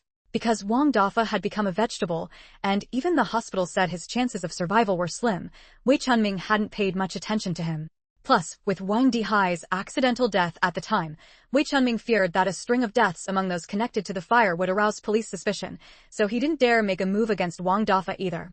He figured that since Wang Dafa was just lying in bed like a living corpse, posing no real threat to him, he went to the hospital to check twice. After confirming that Wang Dafa would absolutely never wake up, he stopped paying any attention to his condition. If that little bastard Wei Wuyan really wanted to use the fire to go after him, then the person in the wheelchair, wrapped up tightly with no visible face, could only be Wang Dafa, no one else. Wei Chunming swallowed hard, cold sweat streaming down his forehead. Panic gripped his throat like an invisible hand, making even breathing difficult. His hands clenched involuntarily as he thought, if Wang Dafa really had woken up, then he might truly be finished. Wei Chunming's guess was correct. The person in the wheelchair was indeed Wang Dafa. Given the severity of Wang Dafa's injuries, he should never have been saved. But with Feng Lingyu, who came with built-in advantages, his life was barely preserved. He had been awake for a while now, but because he had just emerged from a deep coma, his mind was still foggy. He couldn't even recall the truth about the fire, let alone speak clearly, so he had been resting and recovering during this time. As his body healed, Wang Dafa slowly began to remember the entire process of the fire. He wanted to reveal the truth, but he was just an ordinary worker, now nearly a cripple. Even if he survived, life would be nothing but suffering. Because of the fire, the factory had not only paid compensation, but also offered an extra job. His younger brother and sister had already taken his place and started working there. If he came forward to expose Wei Chunming, whether anyone would believe him was one thing, but it might also ruin the future of his family. While Wang Dafa was tormented day and night by his inner struggle, Feng Lingyu and Wei Wuyan came to visit. The two assured Wang Dafa that if he was willing to testify and tell the truth about what happened, they would guarantee that he and his family would not face retaliation. At first, Wang Dafa hesitated. After all, he had heard that Wei Chunming was now the factory director, and although these two young people seemed impressive, they were still too young. He also feared being used by someone with ulterior motives, becoming a pawn in their hands, and ultimately dragging his whole family down. Feng Lingyu saw what Wang Dafa was worried about and said calmly, "Not long after the fire, Wang Dihai died in an accident. Guess, if word gets out that you've woken up, how long do you think you'll live?" The girl's tone was flat, as if she were talking about something trivial, but it sent a chill down Wang Dafa's spine. Wang Dihai had been Wei Chunming's trusted man, and even he was silenced. Now, he was the only person left who knew the truth about the warehouse fire. If Wei Chunming found out he had woken up, there was no way he would let him go. And his younger brother and sister working at the garment factory would never have it easy either. Only by bringing Wei Chunming down could he and his family have a good life. After thinking it through, Wang Dafa finally relented. "I agree to testify for you. I hope you'll keep your promise and take care of my family." Seeing that Wang Dafa had finally agreed, Wei Wuyan breathed a sigh of relief and immediately patted his chest in assurance. "Don't worry. As long as you're willing to testify, I promise you and your family will be fine." Unexpectedly, after hearing Wei Wuyan's guarantee, Wang Dafa said nothing. His eyes stubbornly fixed on Feng Lingyu, as if waiting for her to speak. Feng Lingyu raised an eyebrow, finding it somewhat amusing, but she still indulged him and gave her word by word. "I mean what I say. As long as you testify properly, I will make sure you and your family are safe." Only after hearing Feng Lingyu's promise did Wang Dafa nod in satisfaction. Wei Wuyan, watching from the side, found it utterly ridiculous. What was this guy's deal? He completely ignored his own guarantee, but only felt reassured when Xiaoyu spoke. Chapter 764, The Sole Survivor. "Wei Chunming, you didn't expect me to wake up, did you?" Wang Dafa glared at Wei Chunming with venomous eyes, his voice hoarse and shrill, as if his throat had been scraped by broken glass. Wei Chuanming's eyes trembled. He instinctively averted his gaze, unable to meet the eyes of the man wrapped in bandages in the wheelchair. His whole demeanor panicked like a startled bird. I don't even know you. What revenge? You must have been hired by Wei Wuyan to frame me. Although Wei Chunming reacted fiercely on the surface, putting on an expression of being wronged, the onlookers noticed a very interesting phenomenon. His body was subtly shrinking back, even trembling under the murderous gaze of the man in the wheelchair. With such a reaction, no one would believe he wasn't guilty. For a moment, everyone's mood was complicated. What kind of heinous act had Wei Chunming committed to injure someone so severely? Frame me? Wang Dafa let out a bitter laugh. Do you think that because everyone who knows the truth is dead, you can act with impunity? But fortunately, heaven has eyes and can't stand to see a villain like you living well in this world. That's why, even though I was gravely injured, I woke up to expose all your crimes. Comrade, what exactly did Wei Chunming do to harm you like this? Speak up, and we'll make sure justice is served. At this moment, Director Zhu stepped forward again, looking at Wang Dafa with a shared sense of outrage. Although many had a poor impression of Director Zhu due to previous events, his willingness to speak up now prompted several others to chime in. Yes, there are so many of us here. We'll all help you. Don't be afraid of him. If you have any grievances, just say them. We'll back you up.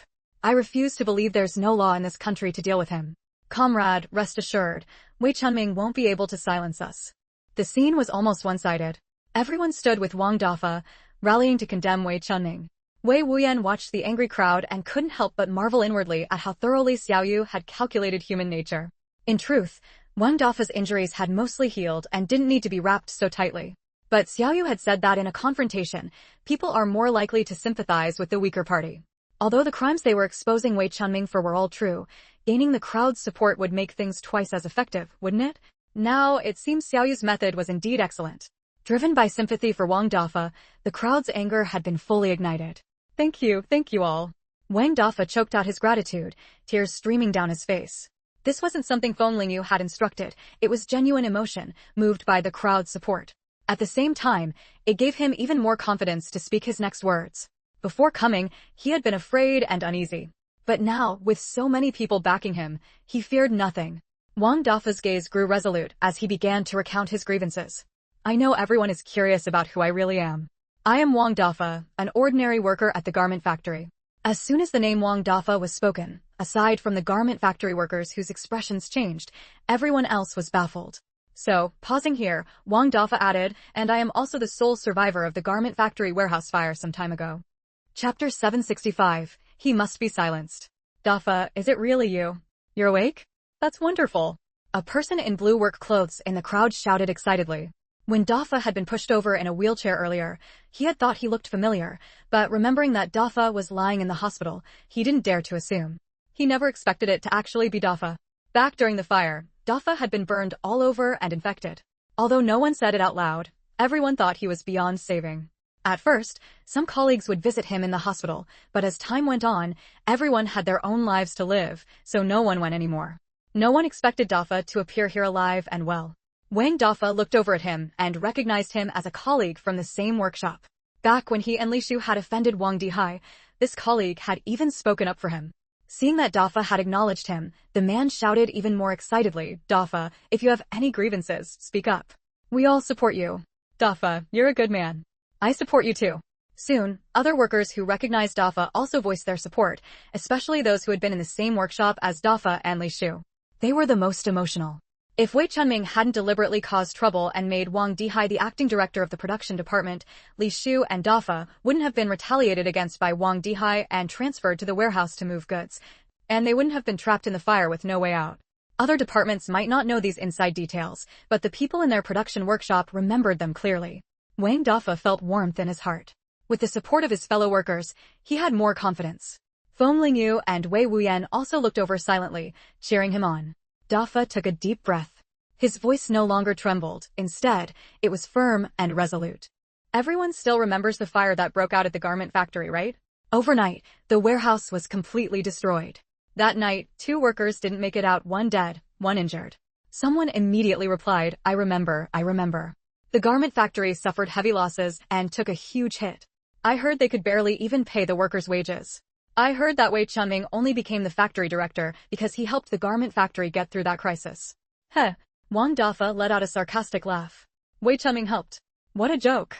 Wei Chunming. Dafa suddenly raised his finger and pointed at Wei Chunming. Is the real culprit behind the warehouse fire. As soon as these words were spoken, the entire crowd was in an uproar. Oh my god. Wei Chunming was behind the fire. But why would he do that? What did he stand to gain? Could it be to become the factory director of the garment factory? Someone guessed. Just to become the factory director? To commit such a serious crime? Was it worth it? Although the factory director was one rank higher than the deputy factory director, the salary and benefits weren't that different. Setting fire to the warehouse just to become the factory director was utterly baffling, wasn't it? Everyone knew that destroying state property was a serious crime. If caught, there was no escaping death. Would someone really risk their life just to become the factory director? The impatient ones couldn't wait any longer and urged, Dafa, what exactly happened? Spit it out. We're all waiting. You're right. Wei Chunming didn't burn down the warehouse just to become the factory director. He did it to cover up the evidence of his illegal buying and selling and embezzlement of factory property. You're lying. That fire was an accident. Wei Chunming shouted hoarsely in rebuttal, but by now no one wanted to listen to him. No, he couldn't let Dafa keep talking. Wei Chunming steeled himself. With a burst of strength from somewhere, he suddenly broke free from the people holding him up and, with a ferocious expression, charged straight at Dafa, who was sitting in the wheelchair. He was so badly injured. As long as he knocked him down, he shouldn't be able to speak anymore, right? As long as the truth wasn't revealed in front of so many people, there was still room for a turnaround, wasn't there? Only one thought remained in Wei Chunming's mind. Chapter 766. My surname is Feng. At this moment, everyone's attention was drawn to Wang Dafa's words, and by the time they noticed Wei Chunming's movement, it was too late to stop him. Dafa was so severely injured, if Wei Chunming knocked him down, the consequences would be. Some timid people had already closed their eyes, unable to bear the impending tragedy. Wei Chunming's eyes gleamed with ruthless determination. Almost there, almost there. He could already picture Dafa being violently pushed down by him, unable to utter a single word. The corners of his mouth curled up slightly, a smug smile of a successful scheme spreading across his face. A slender, delicate hand firmly gripped his wrist, stopping him in his tracks. The force transmitted through his wrist numbed his entire arm, even sending pain deep into his bones. Wei Chunming looked up in disbelief at the person who had stopped him. When he saw who it was, his face twisted in shock and fury. Who the hell was this woman that Wei Wuyan had brought? He had observed just moments ago. Everyone's focus was on Dafa. No one was paying him any attention. He had seized that exact gap, thinking he could take the gamble. How could this woman have stopped him so promptly? There was only one possibility. She had been secretly watching him all along. At this moment, Wei Chunming's heart was filled with despair, but also an indescribable rage. Consumed by fury, his face flushed a deep purple red, and the sound of his teeth grinding together, creak, creak, escaped his mouth. The look he gave Feng Lingyu was laced with a chilling hatred that left no doubt. At this moment, she was the person he loathed most in the world. Thank goodness for this comrade, or Dafa would have been in serious trouble. In such a critical, hair-trigger moment, when no one else had reacted, this woman alone had noticed Wei Chunming's suspicious move and successfully stopped him. Wei Wuyan's eyes lit up as he gazed at Xiaoyu with admiration.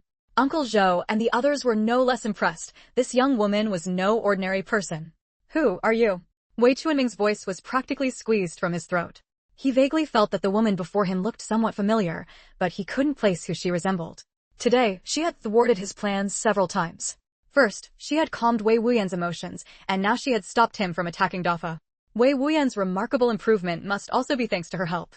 At this moment, Wei Chunming only wanted to know who this young girl really was. Wei Wuyan stepped unceremoniously in front of Wei Chunming, shielding Xiaoyu behind him and using the movement to separate the two. Just now, in front of all of us, you still dared to make a move on Dafa. Wei Chunming, your audacity is far too great. What, is her identity too shameful to reveal? Wei Chunming didn't respond to Wei Wuyan's words. Instead, his gaze crossed over Wei Wuyan's shoulder, still fixed intently on Feng Lingyu. Wei Wuyan frowned and was about to speak again, but a gentle force pushed him aside. It's fine. There's no need to hide my identity anymore. Since Ling Qingwei already knew, one more Wei Chunming wouldn't make a difference. Since Feng Lingyu had made her decision, Wei Wuyan had no choice but to step aside. Now, Wei Chunming and Feng Lingyu were facing each other directly. Speak. Who are you? Wei Chunming roared, his eyes bulging.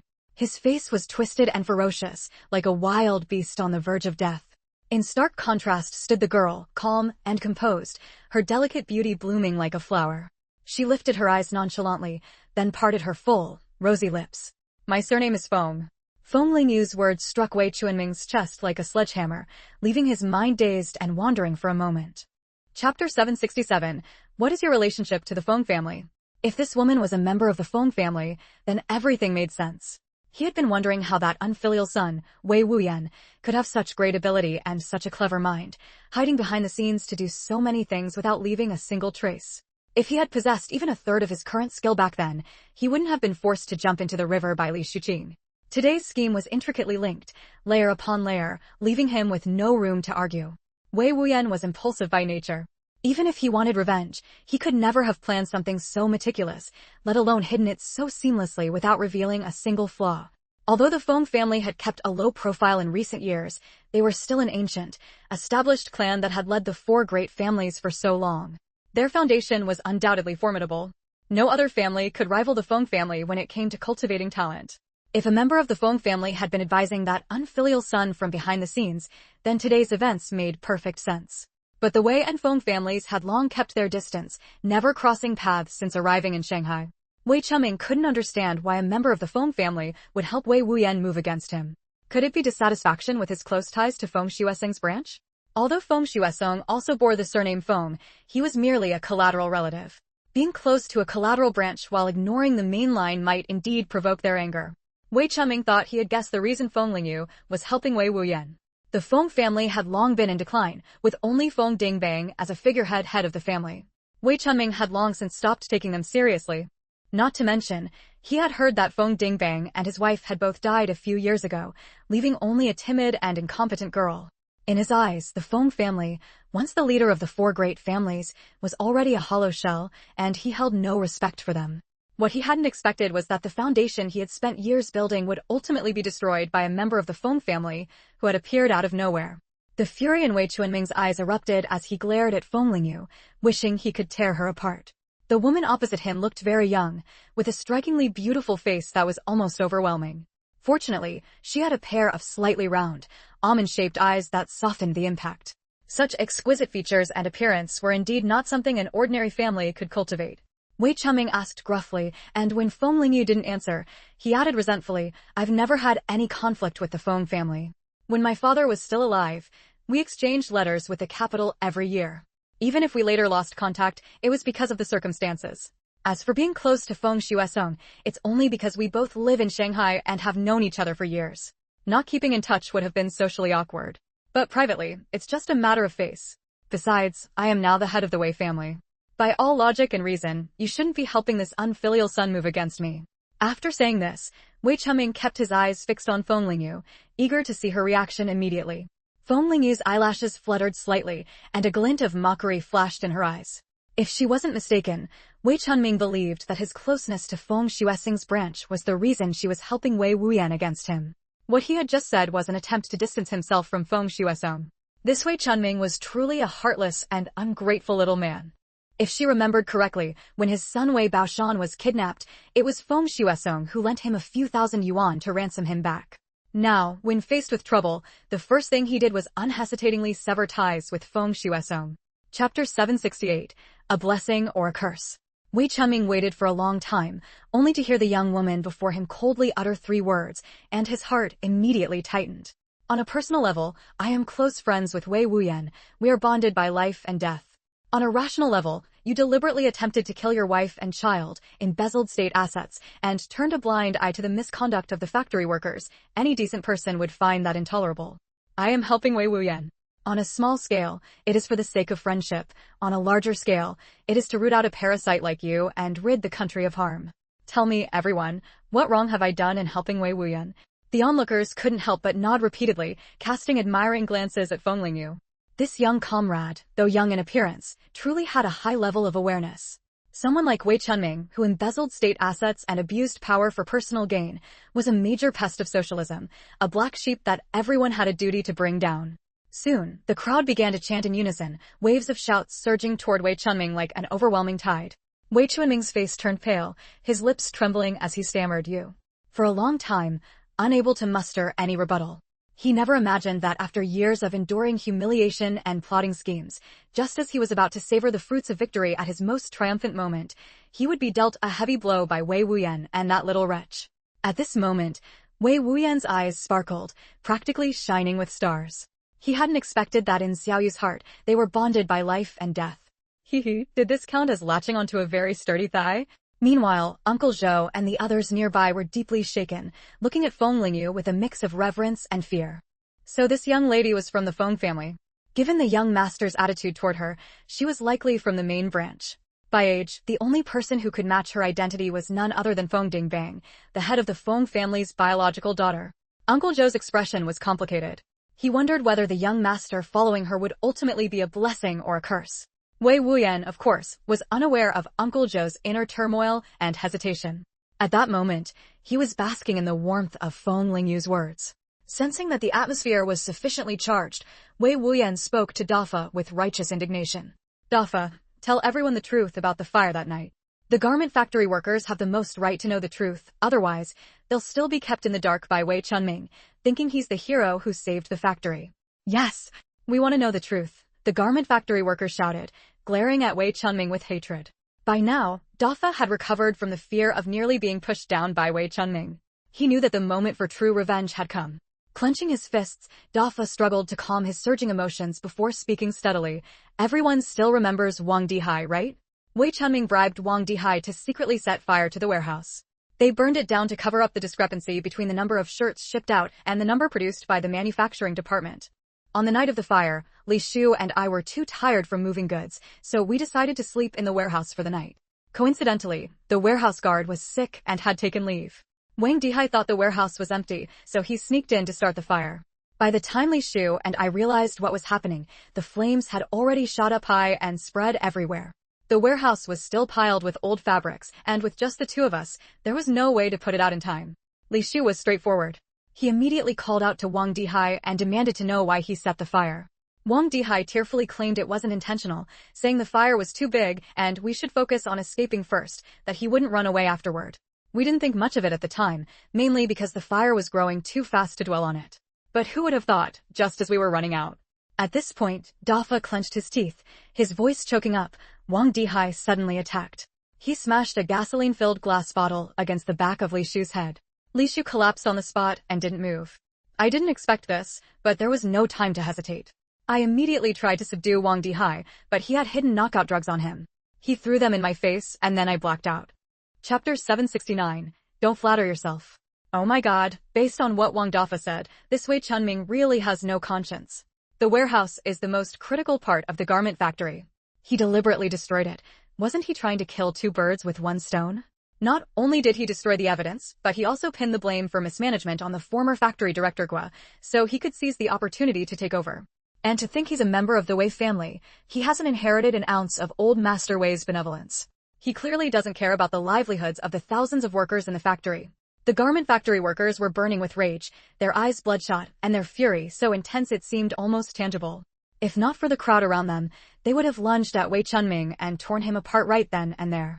Back when Wei Chunming stepped up to resolve the factory's funding crisis, everyone was so grateful to him. Now that the truth had come to light, their hatred for him was just as deep. And Dafa, if he hadn't been lucky enough to survive, he would have died in that fire too. Ahem, everyone, calm down first. We can't just convict someone based on one person's words alone. Deputy Factory Director Jiang, what do you mean by that? Are you trying to cover for Wei Chunming? Dafa glared at him. Deputy Factory Director Jiang smiled bitterly. Dafa, you're wronging me. That's not what I meant. Then, with a hesitant look, he added, it's just, I have a question. The facts are right there. What question could you possibly have? Dafa sneered. Don't think you didn't know, this Deputy Factory Director Jiang and Wei Chunming were birds of a feather. The only difference was that Jiang was better at pretending, always staying in the background like an invisible man. The kind of person you couldn't find when there was work to be done, but who would inevitably show up whenever there was something to gain. Dafa, I'm just raising a reasonable doubt. What you said only proves that Wang Dihai set the fire. But claiming that Wang Dihai was acting on Wei Chunming's orders, you need to provide some evidence for that. Otherwise, convicting someone with just empty words is too arbitrary. Besides, Wang Dihai died unexpectedly not long after the fire. The police investigated for a long time without any results, and the case was eventually dropped. Deputy Factory Director Jiang shook his head, a look of regret on his face. If Wang Dihai were still alive, at least he could defend himself. Comrades, I'm really not speaking up for Wei Chunming. I just think that to convict someone, you need both witnesses and physical evidence. Convicting someone based on a few words alone is too frightening. Throughout history, that's not how cases have been handled. Of course, since Dafa has accused Wei Chunming, he should be investigated. But no matter how much we stir things up here, the garment factory isn't a courtroom. In the end, it's up to the police to handle it, right? So, in my opinion, we should let the police investigate. Wei Wuyan frowned deeply and exchanged a glance with Feng Lingyu. What was Deputy Factory Director Jiang up to? Wasn't he on Wei Chunming's side? Why would he voluntarily send Wei Chunming to the police station for investigation? Feng Lingyu was also baffled. No matter what these people said or did today, they would just follow their original plan step by step. After all, these little tricks were nothing but death throes. Wuyan, I've seen you a few times when you were a child. You used to call me Grandpa Jiang so obediently and sensibly. Do me a favor and stop this, alright? This garment factory is the life's work of your grandfather and your brother. Whatever grievances you have with your father, you should at least consider their reputation. Don't let the garment factory become a laughingstock in Shanghai. Deputy Factory Director Zhang's condescending tone disgusted Wei Wuyan. And he hated it most when these people used his grandfather and brother as leverage. Don't flatter yourself, alright? I've met plenty of people when I was a kid. What, does that mean anyone can be my grandfather? Do you a favor? Go take a hike. You've got your own dirty laundry and you're still trying to act tough? Let me tell you, be careful you don't get burned yourself. Wei Wuyan's merciless sarcasm in front of so many people left Deputy Factory Director Zhang's face a mess, pale one moment, green the next, like a palette of colors. You, sigh. If your grandfather were still alive, he would never let you act so recklessly. Deputy Factory Director Jiang pointed at Wei Wuyan, letting out a long sigh of feigned anguish. On the other side, Wei Wuyan stood slanted, letting out a light snort to show he wasn't buying any of it.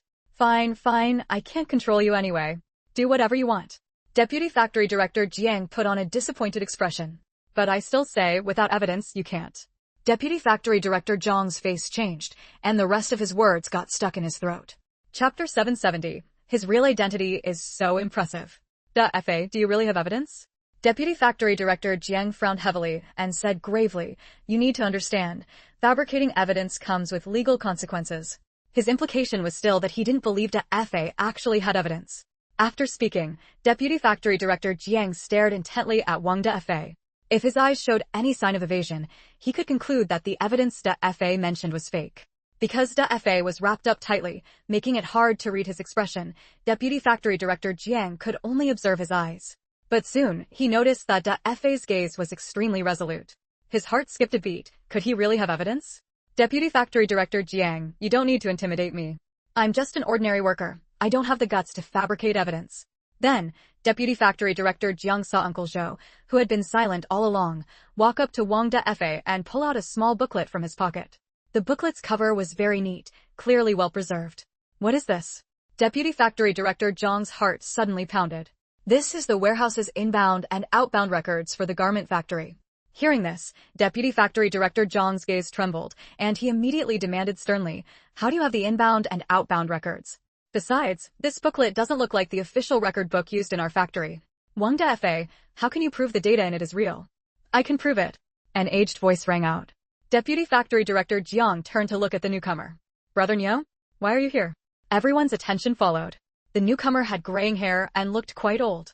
His back was slightly hunched, but his steps were steady, and his eyes were extremely sharp, suggesting he might have been a martial arts practitioner in his youth. Some garment factory workers quietly explained Grandpa Niu's background. Grandpa Niu was a veteran who had retired from the battlefield. His wife and children had all died in the war, and he never remarried, remaining alone ever since. After retiring from the military, the army had arranged a decent job for him, but he refused, saying he was too old to take up a position without contributing and that the opportunity should go to capable young people. As for himself, since he was alone, he just needed a place to spend his old age. Coincidentally, Old Man Wei heard about this and invited Grandpa Niu to work as a warehouse keeper at the garment factory. The job was easy and not tiring, perfect for Grandpa Niu. After accepting Old Man Wei's invitation, Grandpa Niu stayed at the garment factory. Counting the years, he had been there for nearly 2 decades. It could be said that Grandpa Niu was the most senior veteran among the garment factory's old-timers. I heard Grandpa Niu's military rank wasn't low back in the army. People in the military called him Old Chief. It's just that he's low-key and never flaunts his past, and he doesn't allow those who know his identity to talk about it.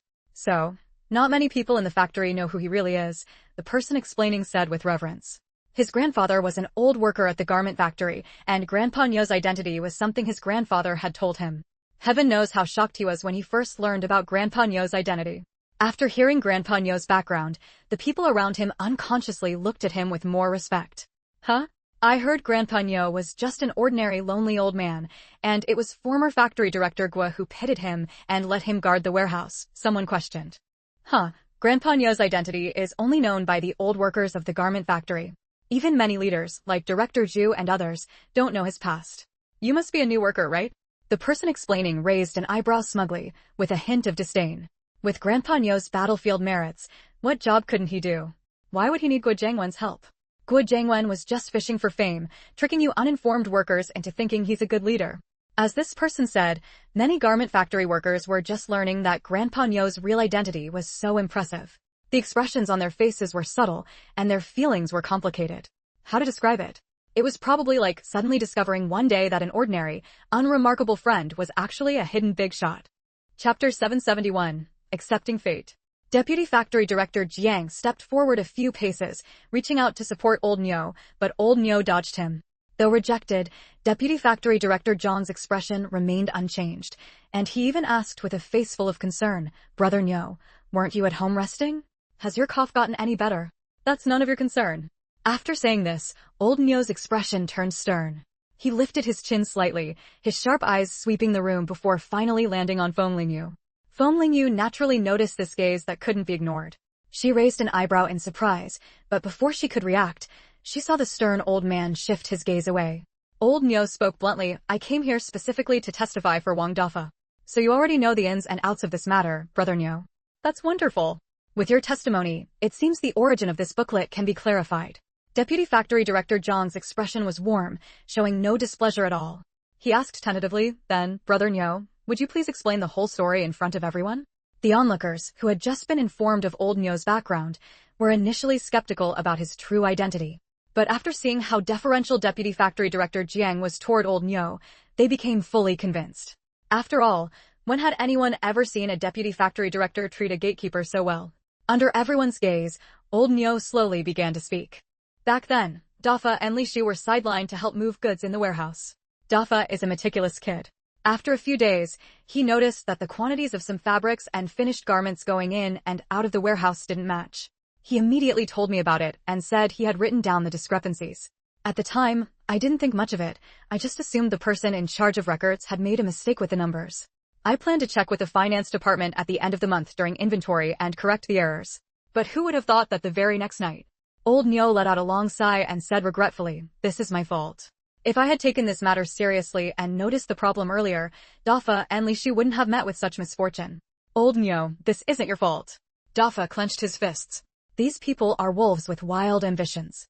They burned down the warehouse to cover up the facts and destroy the evidence. Whether or not you reported it, they would have set the fire anyway. Yes, Brother Nyo, this definitely isn't your fault. Besides, you were sick and took leave that day. You weren't even at the scene. You're not a saint. You couldn't have predicted the fire. If anyone is to blame, it's the arsonist," Deputy Factory Director Jiang chimed in, offering comfort. Old Nyo gave a non-committal snort in response to Deputy Factory Director Zhang's consolation. His wolf-like gaze locked firmly onto the man before him. "Xiao Jiang, I've made the origin of this booklet clear. I vouch for it with my name. If anyone doubts it's real, let them come to me." Deputy Factory Director Jiang broke out in a cold sweat under that stare and replied with a bitter smile, "Brother Nyo, what are you saying? Now that you've come forward to testify, everyone will surely believe it." After saying this, Old Nyo ignored him and walked straight up to Wei Chunming. Whether it was because she had already accepted her fate, from the moment Old Nyo appeared to the moment Wang Dafa's booklet was proven genuine, Wei Chunming showed no reaction at all. She appeared completely numb and dejected, as if she had lost all vitality and energy, becoming like an old person on the verge of death. Chapter 772, Wishing He Had Never Been Born. After staring at Wei Chunming's utterly dejected, dog-like state for a while, Grandpa Nyo's face gradually filled with disappointment. Finally, he raised his index finger, trembling as he pointed it at Wei Chunming, and merciless words spelled out. "You have let your father down. You are unworthy of the surname Wei." With that, Grandpa Nyo's lean frame shook violently, erupting into fits of coughing.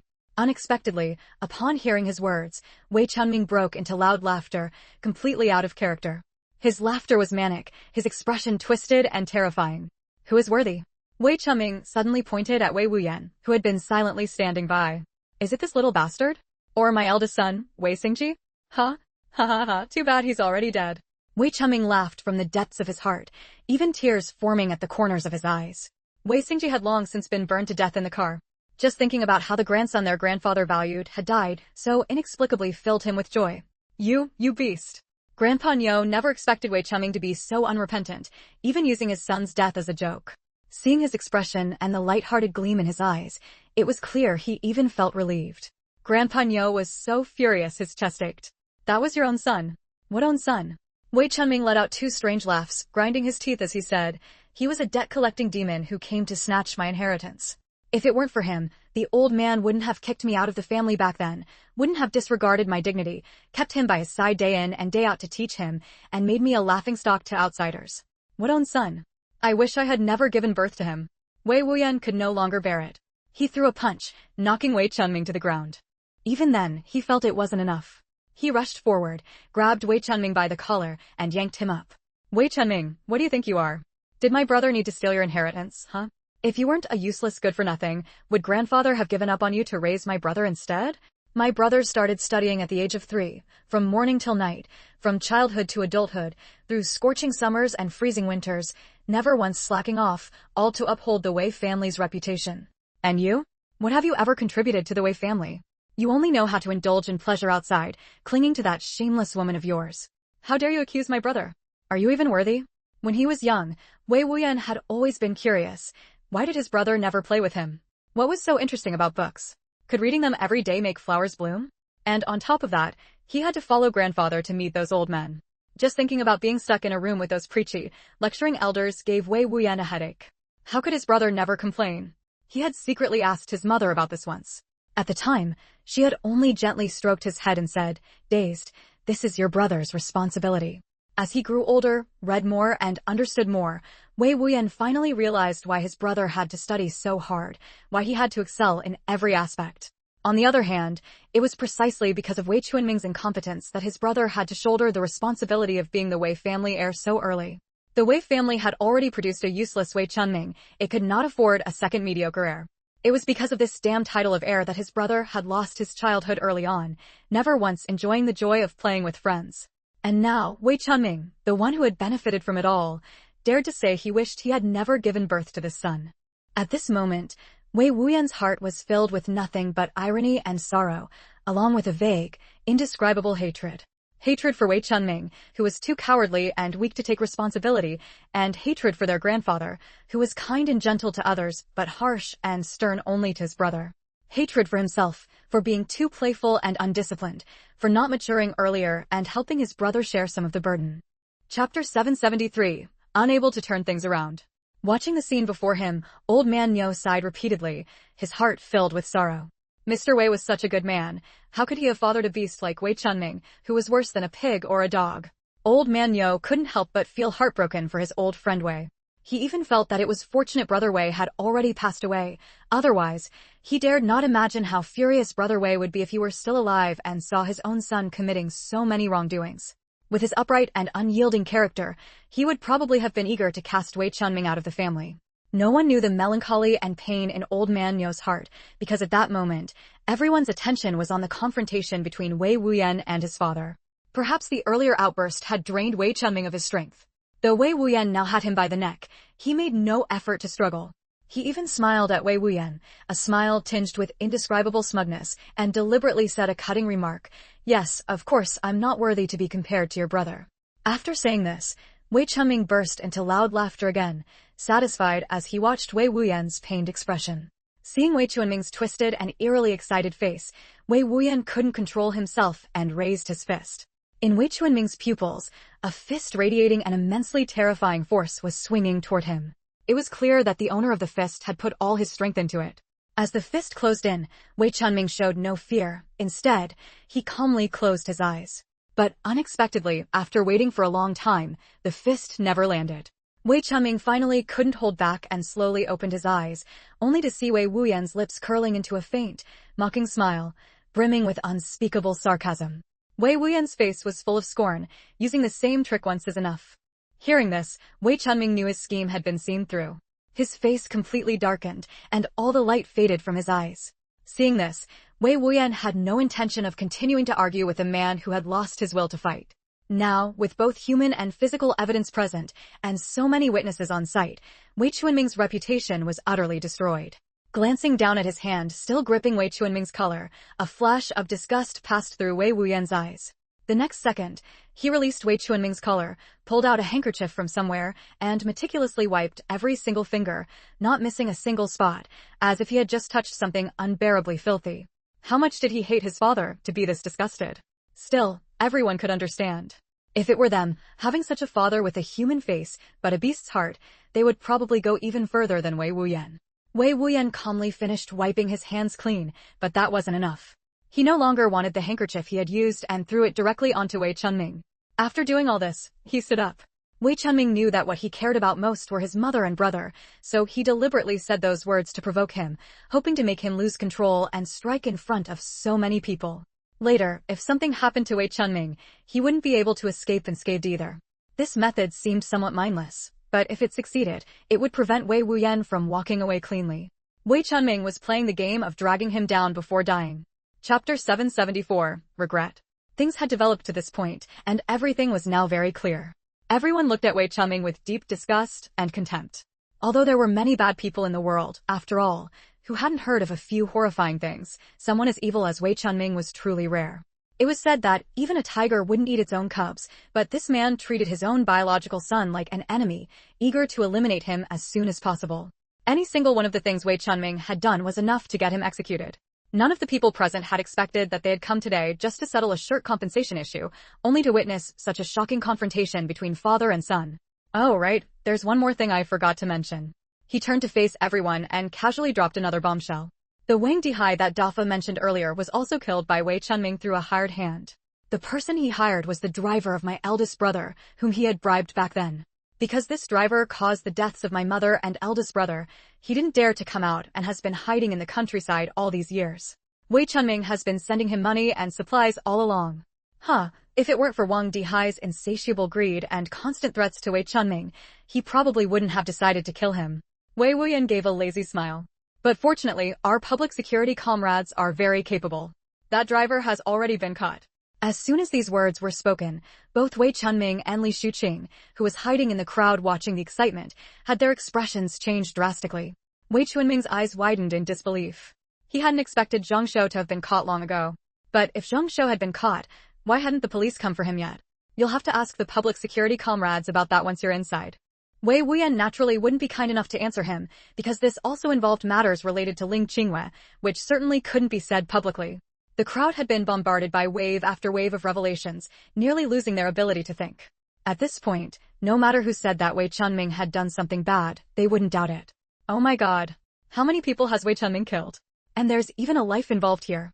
Although Wang Dihai was no good either, the Wei Chuanming hiding behind him is even more terrifying.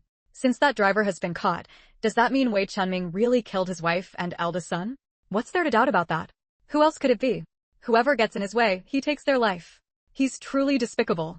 Wei Chuanming is really too terrifying, too terrifying. Old man Niu also looked at him with a disappointed expression and said, Wei Chuanming lay on the ground. Those cold words surged toward him like silver needles, piercing his flesh and stabbing through his mind. A belated wave of pain began to well up in his heart. His eyes moved, and his face finally lost its numb expression. His lips started to tremble, tears streaming from the corners of his eyes, dripping down his temples and hitting the ground one by one. An overwhelming sense of regret completely engulfed him. Tears blurred Wei Chuanming's vision. He could no longer make out Wei Wuyan's features, only vaguely seeing his tall and upright silhouette. In truth, this youngest son of his looked the most like him. Back when his youngest son was born, he had been happy too. At that time, he thought, maybe he should just break things off with Li Shuqing and live a good life with Wu Meiyan from now on, the four of them as a happy family. But when he hinted at this idea to Wu Meiyan, the cold, disgusted look in her eyes ultimately shattered his illusion. That was the subtext he had read from his wife's eyes back then. Chapter 775, Not Recognizing This Grandson. His wife's gaze thoroughly pierced his pride, and he was furious, a kind of indescribable anger churning and boiling inside him. He wanted to have a big fight with her, to demand why she looked down on him, but in the end, his obvious guilt and a shred of lingering reason won out, forcing him to leave in disgrace. After this confrontation, any talk of reconciliation between the couple faded away. Both sides acted as if it had never happened, maintaining an eerie state of superficial harmony as before. Later, when the family inheritance and property distribution were brought to the table, the couple couldn't even keep up the pretense of peace for their own interests. They completely tore off all masks. Wei Chunming simply moved in with Li Shuqing, becoming estranged from Wu Meiyun, even worse than strangers. Except for holidays and special occasions, the couple didn't even see each other in daily life. They maintained this state of non-interference until the old man suddenly passed away, shattering the fragile surface piece that had been upheld. After a long time, at the old man's funeral, Wei Chunming finally saw Wu Meiyun again. She was still as beautiful and elegant, poised and graceful as if time had left no mark on her. She calmly and composedly received the guests, her face always bearing a perfectly appropriate expression of sorrow. Beside her stood their eldest son, Wei Xingji, now a grown man capable of handling things on his own. Back when their son was still young, she hadn't needed him. Now that their son had grown so outstanding, she needed him even less. Wei Chunming suddenly realized this painful truth. What followed only made him feel more unsettled, humiliated, and resentful. Unsurprisingly, after the old man's death, Wei Xingji became the new head of the Wei family. Though young, his methods were formidable, and everyone knew that with him in charge, the Wei family would thrive for at least another few decades. Such a young and capable head naturally drew most people's attention. Throughout the day, a steady stream of people surrounded Wei Xingji. The old man's funeral was handled impeccably, dignified and grand, leaving no room for criticism. All who came to pay their respects were full of praise. Yet Wei Chunming, the old man's own son, was completely ignored. His once close uncles and elders merely nodded coldly at him before turning to Wei Xingji with warm enthusiasm. At this funeral, Wei Chunming became an outsider, as if his presence didn't matter at all. In his anger, he made a reckless decision. Baoshan is also father's grandson. I believe father would want to leave peacefully. What right do you have to stop him from fulfilling his filial duties? Facing Wu Meiyun's furious expression, Wei Chunming spoke with righteous indignation, feeling an immense sense of satisfaction. At that moment, his mindset was simply, if I can't have it good, neither should you. Xingji, are you going to stop your younger brother from fulfilling his filial duties too? After provoking Wu Meiyun, Wei Chunming deliberately asked his eldest son with malicious intent, wanting nothing more than to discuss the mother and son. Unexpectedly, Wei Xingji didn't react as he had hoped. He didn't even bother to look at him, as if Wei Chunming were something too filthy to behold. He simply said lightly, if you think grandfather wants to see him, then let him come. With that, Wei Xingji led Wu Meiyun away, leaving Wei Chunming standing there with a grim expression. Of course, the old man didn't want to see Wei Baoshan because he simply didn't recognize this grandson. With an outstanding grandson like Wei Xingji, Wei the elder would have to be out of his mind to acknowledge some bastard from outside. Chapter 776, The Mother and Son Who Usurped Another's Nest. In the end, the desire to disgust Wu Meiyun and her son won out, and Wei Chunming still braved the pressure to bring Wei Baoshan to the funeral. He thought that, even out of respect for the old man, the guests would at least maintain a surface-level courtesy toward Baoshan. But unexpectedly, after Baoshan arrived at the funeral, although no one gave him cold looks, everyone unanimously ignored him. In this world, what's more humiliating than being looked down upon by others is that they don't even see you as a person at all. Wei Chunming wasn't without grief over his father's death, but the pain and humiliation of this differential treatment even outweighed the sorrow of losing his father at times. This feeling of being ignored and cold-shouldered was like countless slaps landing on Wei Chunming's face. He suddenly realized that if his eldest son, Wei Xingji, truly became the head of the family, then days of being treated with disdain would only multiply. It was after that incident that he fully resolved to get rid of them, mother and son. Memories surged one after another, and Wei Chunming couldn't quite describe the taste in his heart. But if he hadn't hardened his heart back then to eliminate Wei Xingji and his mother, he wouldn't have enjoyed the glory days that followed. His greatest regret was not being ruthless enough to insist on finding Wei Wuyan's body. If he had, he wouldn't have ended up in this state of total ruin today. You little brat, learned some tricks out there? Wei Chunming struggled to lift his head, uttered this ambiguous remark, then paused, his throat emitting hoarse, wheezing breaths. The earlier conflict had injured his lungs and throat, leaving him unable to form long sentences. After a few seconds of recovery, he looked at Wei Wuyan with feigned satisfaction, a grim smile twisting his face. Haha, good. The Wei family finally has a worthy successor. Cough, cough, cough. If back then, you had been kept by your grandfather to be taught, I'm sure you wouldn't have been any worse than your brother. Ha ha ha. Wei Chunming's words came out in fragments, interspersed with heart-wrenching coughs. Wei Wuyan coldly watched Wei Chunming, now a pathetic mess sprawled on the ground like a drowned rat. He had long stopped expecting anything from this man, yet at this moment, he was still disgusted by his words. Even now, you haven't given up on sowing discord. Wei Chunming, do you think saying these 2 sentences will make me give up inheriting the Wei family? But why should I? I am the legitimate descendant of the Wei family, aren't I? The things left by grandfather and brother, the one most qualified to inherit them is me. With that, Wei Wuyan turned his back, unwilling to look at the man on the ground any longer. Saying all that, wasn't it just fear that he would cause trouble for Wei Baoshan? Too bad. The Wei family's possessions, he was determined to claim. That mother and son who had usurped another's nest should return what belonged to the family. Surely, grandfather wouldn't want to see the Wei family's things fall into their hands either. With his final scheme thwarted, the light in Wei Chuanming's eyes completely extinguished. His strength drained away, and he collapsed limply back onto the ground. Watching this scene, the murmurs among the crowd rose again. The women all cursed Wei Chunming as a venomous, heartless man who wouldn't even spare his wife and son. As for the men, they too shuddered, heaven had eyes, and Wei Chunming was finally getting his comeuppance. At the same time, Director Zhu from the personnel department, standing nearby, began to feel a creeping dread. He couldn't help but think with relief that not becoming the factory director back then had turned out to be a good thing. If he had stood in Wei Chuanming's way, his life might not be safe now either. With that thought, he couldn't resist shooting a covert glare at Wei Chunming. Chapter 777, My grandfather has already. Hey, look over there. So many police officers are coming, someone exclaimed. Everyone's attention was instantly diverted, and they craned their necks, eager to see how things would ultimately be resolved. At the entrance of the clothing factory, a group of uniformed police officers walked in with solemn authority. Leading them was Zhou Ko, an old acquaintance of Feng Lingyu. In just a few days, the man's presence had grown even more commanding, carrying an unspoken air of intimidation. Several people in the crowd felt their hearts waver under his gaze and instinctively shrank back. Most of these individuals had done something shady recently, so they felt an unconscious guilt. When the police arrived, the onlookers didn't need anyone to tell them to step aside. They automatically parted to make way. After all, watching the excitement was one thing, but obstructing police work was another matter entirely. As soon as Zhou Ku arrived, he respectfully saluted Old Man Yo and asked with deep concern. This gesture inadvertently confirmed that what the earlier person had said about Old Man Yo's unusual status was true. After all, if he were just an ordinary old man, this young police officer wouldn't be so cautious and respectful. You are.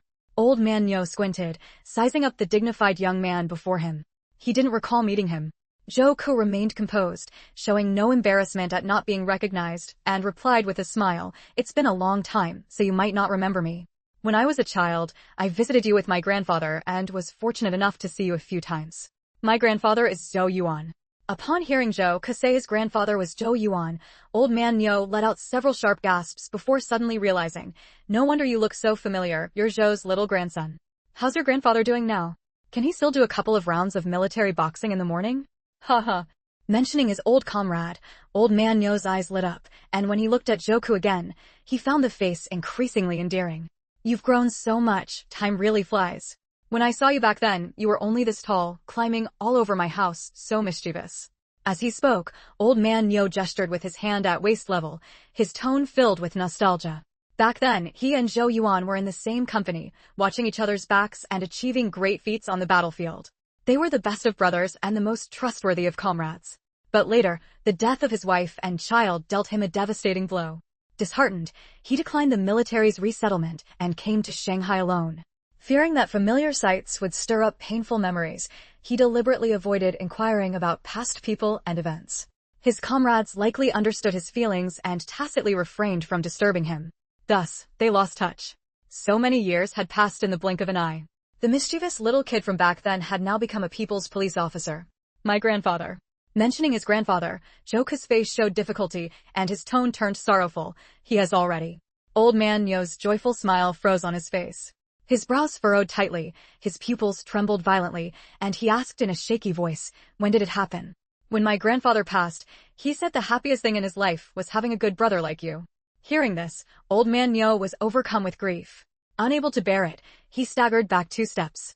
Fortunately, Feng Lingyu reacted quickly and caught him just in time. Seeing Feng Lingyu's timely intervention, Zhou Ku breathed a sigh of relief.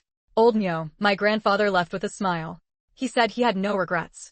Please accept my condolences. Chapter 778, had long planned to abandon her. Enough, it's my fault.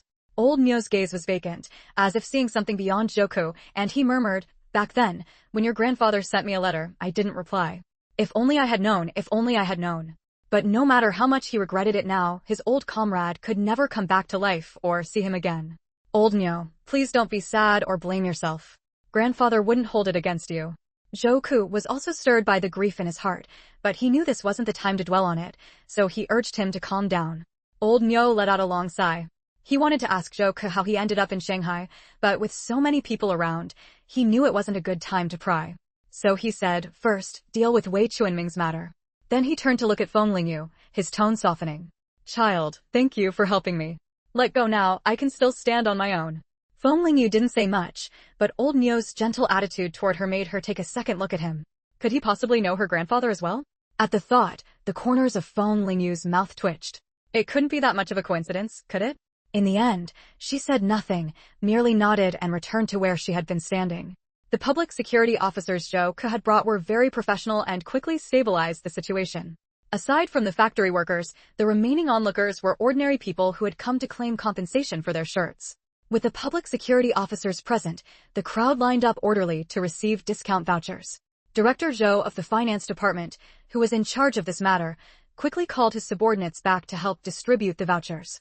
Before long, the dense crowd had mostly dispersed. The remaining workers were even easier to handle. Since it was still work hours, they naturally had to return to their posts. With Wei Chuanming's downfall, the highest-ranking official on site was Vice Factory Director Jiang. He stepped up without hesitation to take charge of the situation. Soon, only the leaders of the garment factory and Feng Lingyu's group remained. In an unnoticed corner, Li Shuqing, who had slipped away with the crowd, was filled with panic. She suppressed her fear and hid among the people, half covering her face with her collar, terrified of being recognized. To avoid drawing attention, she pinched her palm, forcing herself to stay calm and not reveal any cracks that might arouse suspicion. Once she was out of the garment factory gates, she could no longer hold back and ran as fast as she could toward home. Years of living in comfort had left Li Shuqing quickly drenched in sweat and gasping for breath. Her physical exhaustion left her mind in a fog, with all kinds of thoughts swirling and clashing. All these years, she had believed that Wu Meiyun and her son had died by her hand. She never expected that Wei Chunming was the one pulling the strings behind the scenes, and that the driver had been acting on his orders. No wonder the case had been wrapped up so smoothly after the accident, and the driver Xianxia had vanished without a trace. She had thought Xianxia was skilled enough to evade the public security officer's pursuit. As Wu Meiyun's husband and Wei Xingji's father, Wei Chunming had naturally become the primary contact for the public security officers after the incident. Every move the public security officers made, Wei Chunming could promptly relay to Xianxia, allowing him to escape cleanly. If she hadn't happened to be there today and heard that little bastard Wei Wuyan's expose, she would have ended up in the police station, thinking it was the old incident coming to light, and foolishly taken the fall for Wei Chunming. After all, she had always believed that the car accident involving Wu Meiyun and her son was her own doing. Thinking of this, Li Shuqing's heart was filled with both despair and pain. She had thought that Wei Chunming only changed his heart and found some other little slut outside after their son's accident. She never imagined that he had planned to abandon her years ago, setting her up to take the blame and go to prison. After so many years together, even raising a dog would have fostered some feelings, wouldn't it? Yet he was so cold-blooded and heartless. Li Shuqing clenched her teeth, wishing she could tear open Wei Chuanming's chest to see if the heart inside was truly black. Chapter 779. She came back too late. Stumbling along the way, Li Shuqing was flustered, but at least had the sense to avoid the crowds. She wondered how her son was doing alone at home. If she was going to leave, she had to take her son with her. One thing had to be admitted, although Wei Chunming was a piece of trash, he provided stability, and only then could she and her son be stable. Now that he had been arrested, the ones affected the most were her and her son. If she had known this day would come, she should have gone through with the divorce procedures when Wei Chunming first brought it up. Now, even though their marriage had long since fallen apart, in the eyes of the law and outsiders, they were still a family. As for that little slut Wei Chunming had found outside, she wouldn't suffer any consequences at all. Li Shuqing thought bitterly that once Wei Chuanming's evil deeds were exposed, Baoshan, as his biological son, would have no future prospects whatsoever. He might even face cold stares and scorn from those around him. Given Baoshan's willful and headstrong nature since childhood, he probably wouldn't be able to handle such a blow. Now, the only way out for her was to leave Shanghai and take her son far away. And she had to act fast, before news of Wei Chuanming's situation spread everywhere. Ideally, she would pack up and leave today. Earlier, through half threats and half intimidation, she had managed to get over 10,000 yuan from Ling Qingwei. Agreeing to divorce Wei Chunming had also netted her a few thousand in compensation. Adding the money she had secretly saved over the years, it all added up to over 20,000 yuan. With that money, even if she left Shanghai, she and her son could live comfortably for the rest of their lives. As Li Shuqing walked home, she silently calculated her next steps. She remembered her father once mentioning that she had a distant great-aunt in Sichuan province. Sichuan was far enough from Shanghai that news from here wouldn't reach there. Taking her son to seek refuge with that great-aunt seemed like a good option. Besides, no one knew about this great-aunt in Sichuan except her. Once she left Shanghai, it would be hard for anyone here to find her. After settling down in Sichuan, she might even continue to threaten Ling Qingwei for money. The more Li Shuqing thought about it, the more she believed this was a viable path. Once she had figured it out, her gloomy face finally brightened, and her steps grew larger. If she weren't afraid of drawing attention, she would have started running. The money and valuables were already hidden away. She could grab them and leave. Everything else in the house would just be dead weight. She could buy new things in Sichuan. For some reason, the closer she got to home, the faster her heart raced. In her ears, she could hear nothing but the frantic pounding of her heartbeat. That urgent, panicked feeling was as if something bad was about to happen. This ominous premonition persisted until she turned the last corner and saw a crowd gathered around her front door, pointing and whispering. Only then did it become a reality. Through the gaps in the crowd, Li Shuqing could see several uniformed police officers standing on the steps outside her home. They stood in a line, all with stern faces and sharp eyes, keeping watch seriously. Looking past them, she could only see the wide-open door and the messy footprints at the entrance. The scene before her told Li Shuqing that she had come back too late. The moment she realized this, a chill spread from the depths of her heart to every limb. Li Shuqing felt as if she had fallen into an ice cellar. She stood frozen in place, staring blankly at her tightly guarded home, like a soulless walking corpse. Chapter 780, Mission Failed. Needless to say, the arrival of these public security officers at her home must be related to that little brat Wei Wuyan. He had already retaliated against Wei Chunming, and now he wanted to wipe out both her and her son. Why had she clung to wishful thinking back at the garment factory, believing that Wei Wuyan wouldn't come after her? If she had known, she should never have stayed to hear the whole thing. She should have taken her son and left immediately. But it was too late. The public security officers had already entered the house. No matter how much Li Shuqing regretted it now, it was useless. She could only watch helplessly as the investigators moved in and out of the home. In a daze, she seemed to hear the familiar roar of a man's voice. Li Shuqing trembled, covering her lips with her hands, terrified of letting even a single sob escape that might arouse suspicion. She could suppress the sound, but she couldn't stop the tears welling up in her eyes. After all, they were mother and son, bound by blood. When she heard her son's furious shouts gradually turn into terrified cries, Li Shuqing's heart felt as if it were being cut to pieces. Baoshan knew nothing, he was innocent. At that moment, Li Shuqing wanted nothing more than to rush out recklessly, to shout those words aloud and plead for her son's innocence. But she knew she couldn't go out. If she did, she would be walking right into the trap, playing right into Wei Wuyan's hands. Baoshan was the leverage Wei Wuyan was using to threaten her. As long as she didn't show herself, he would be safe. For now, Li Shuqing could only comfort herself with this thought. She could no longer return home. Those public security officers were surely searching everywhere for her. She had to find a place to hide first, then figure out a way to leave Shanghai. Li Shuqing's gaze deepened. She took one last look at her home, her eyes filled with longing and reluctance, but in the end, she hardened her heart and turned away. In an unnoticed corner, no one realized that a woman had come and gone without a trace. Only a few drops of water on the ground bore witness that someone had stood there. Wei Baoshan had been sleeping at home when a group of people suddenly burst in and, without a word, pinned him down. He tried to struggle and shout, but the people holding him were too strong, he couldn't break free. "Who are you people? Why are you arresting me?" He craned his neck, shouting defiantly. But these people were well-trained and didn't utter a single unnecessary word. The person holding Wei Baoshan down said expressionlessly, "Where is your mother, Li Shuqing?" The words public security instantly terrified Wei Baoshan. His muddled mind cleared for a moment, and he no longer dared to shout at them. His voice unconsciously dropped. "I don't know. She left the house a long time ago." She didn't tell me," Wei Baoshan stammered in reply. "Comrade public security officer, I'm telling the truth." Wei Baoshan's voice trembled, as if he had been scared out of his wits. With Li Shuqing nowhere to be found, everyone's mood grew heavy. Before this operation, Captain Zhou had specifically instructed that Li Shuqing was a key suspect, extremely important, and that she must be apprehended.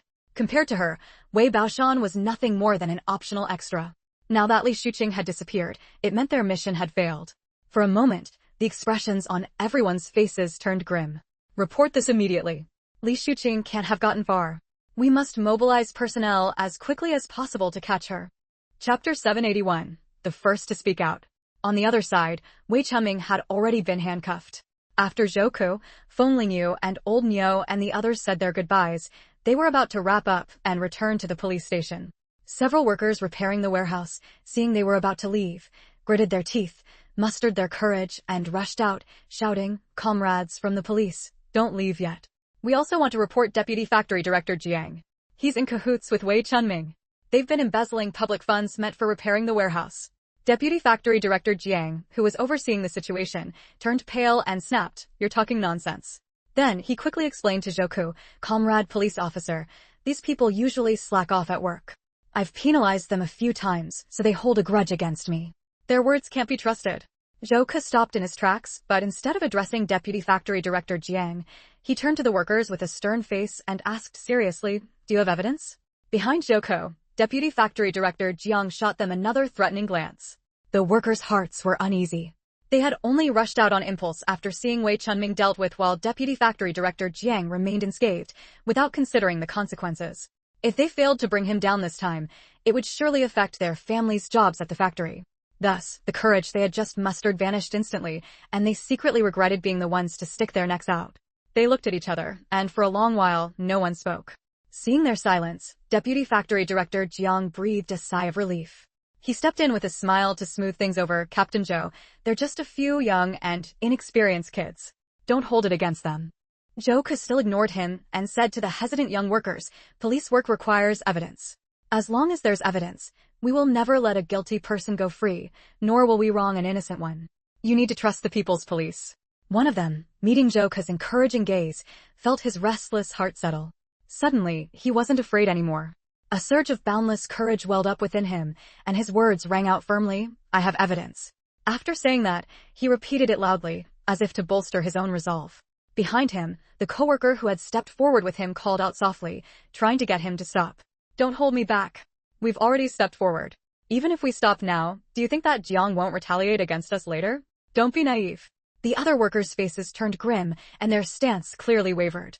Xing had made up his mind to bring down Deputy Factory Director Jiang. Seeing this, he continued to persuade them that Jiang is a parasite in the factory, no better than Wei Chunming. "Telling everything we know is doing a good deed for the factory." Seeing them still hesitating, Xing said with some frustration, "Fine, don't say anything if you don't want to. I've already made up my mind." "Well done." Zhou Ku clapped him on the shoulder, looking at him with admiration. "Xing, right? Come back to the police station with me." Deputy Factory Director Jiang hadn't expected that there would actually be someone reckless enough to come forward and accuse him. He hurriedly interrupted Zhou Ku, "Captain Zhou, these people are all temporary workers recently hired to repair the warehouse. They've only been here a few days and don't know the factory's situation at all. On top of that, they're dissatisfied with their wages, so they hold a grudge against me. You mustn't believe what they say." Deputy Factory Director Jiang was drenched in sweat, his heart in his throat. After speaking, he stared at Zhou Ku anxiously. Zhou Ku glanced at him dismissively and said without mercy, "Deputy Factory Director Jiang, I'll say it again, it all comes down to evidence. As for what needs to be said, we'll talk about it back at the police station." Wei Chunming's arrest had made him think he had narrowly escaped disaster, but he never expected the truth to come to light so soon. Chapter 782, No Place to Cry Even If You Regret It.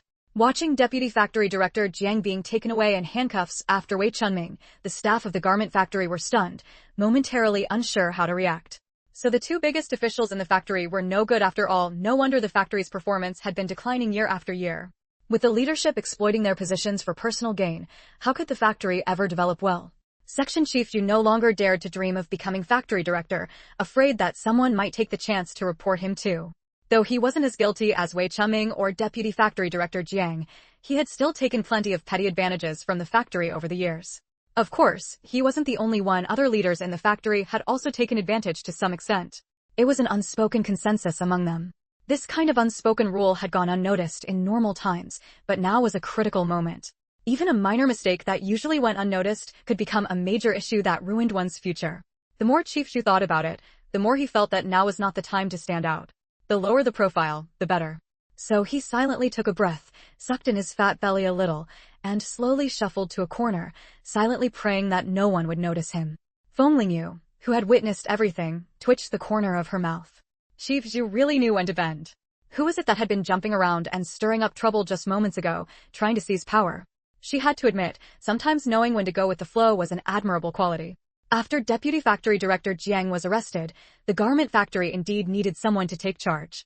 But with 2 major leaders taken away in succession, the workers now looked at every leader with suspicion, thinking they might be just like Wei Chunming and the others, no good either. So someone jokingly suggested letting Wei Wuyan run the garment factory.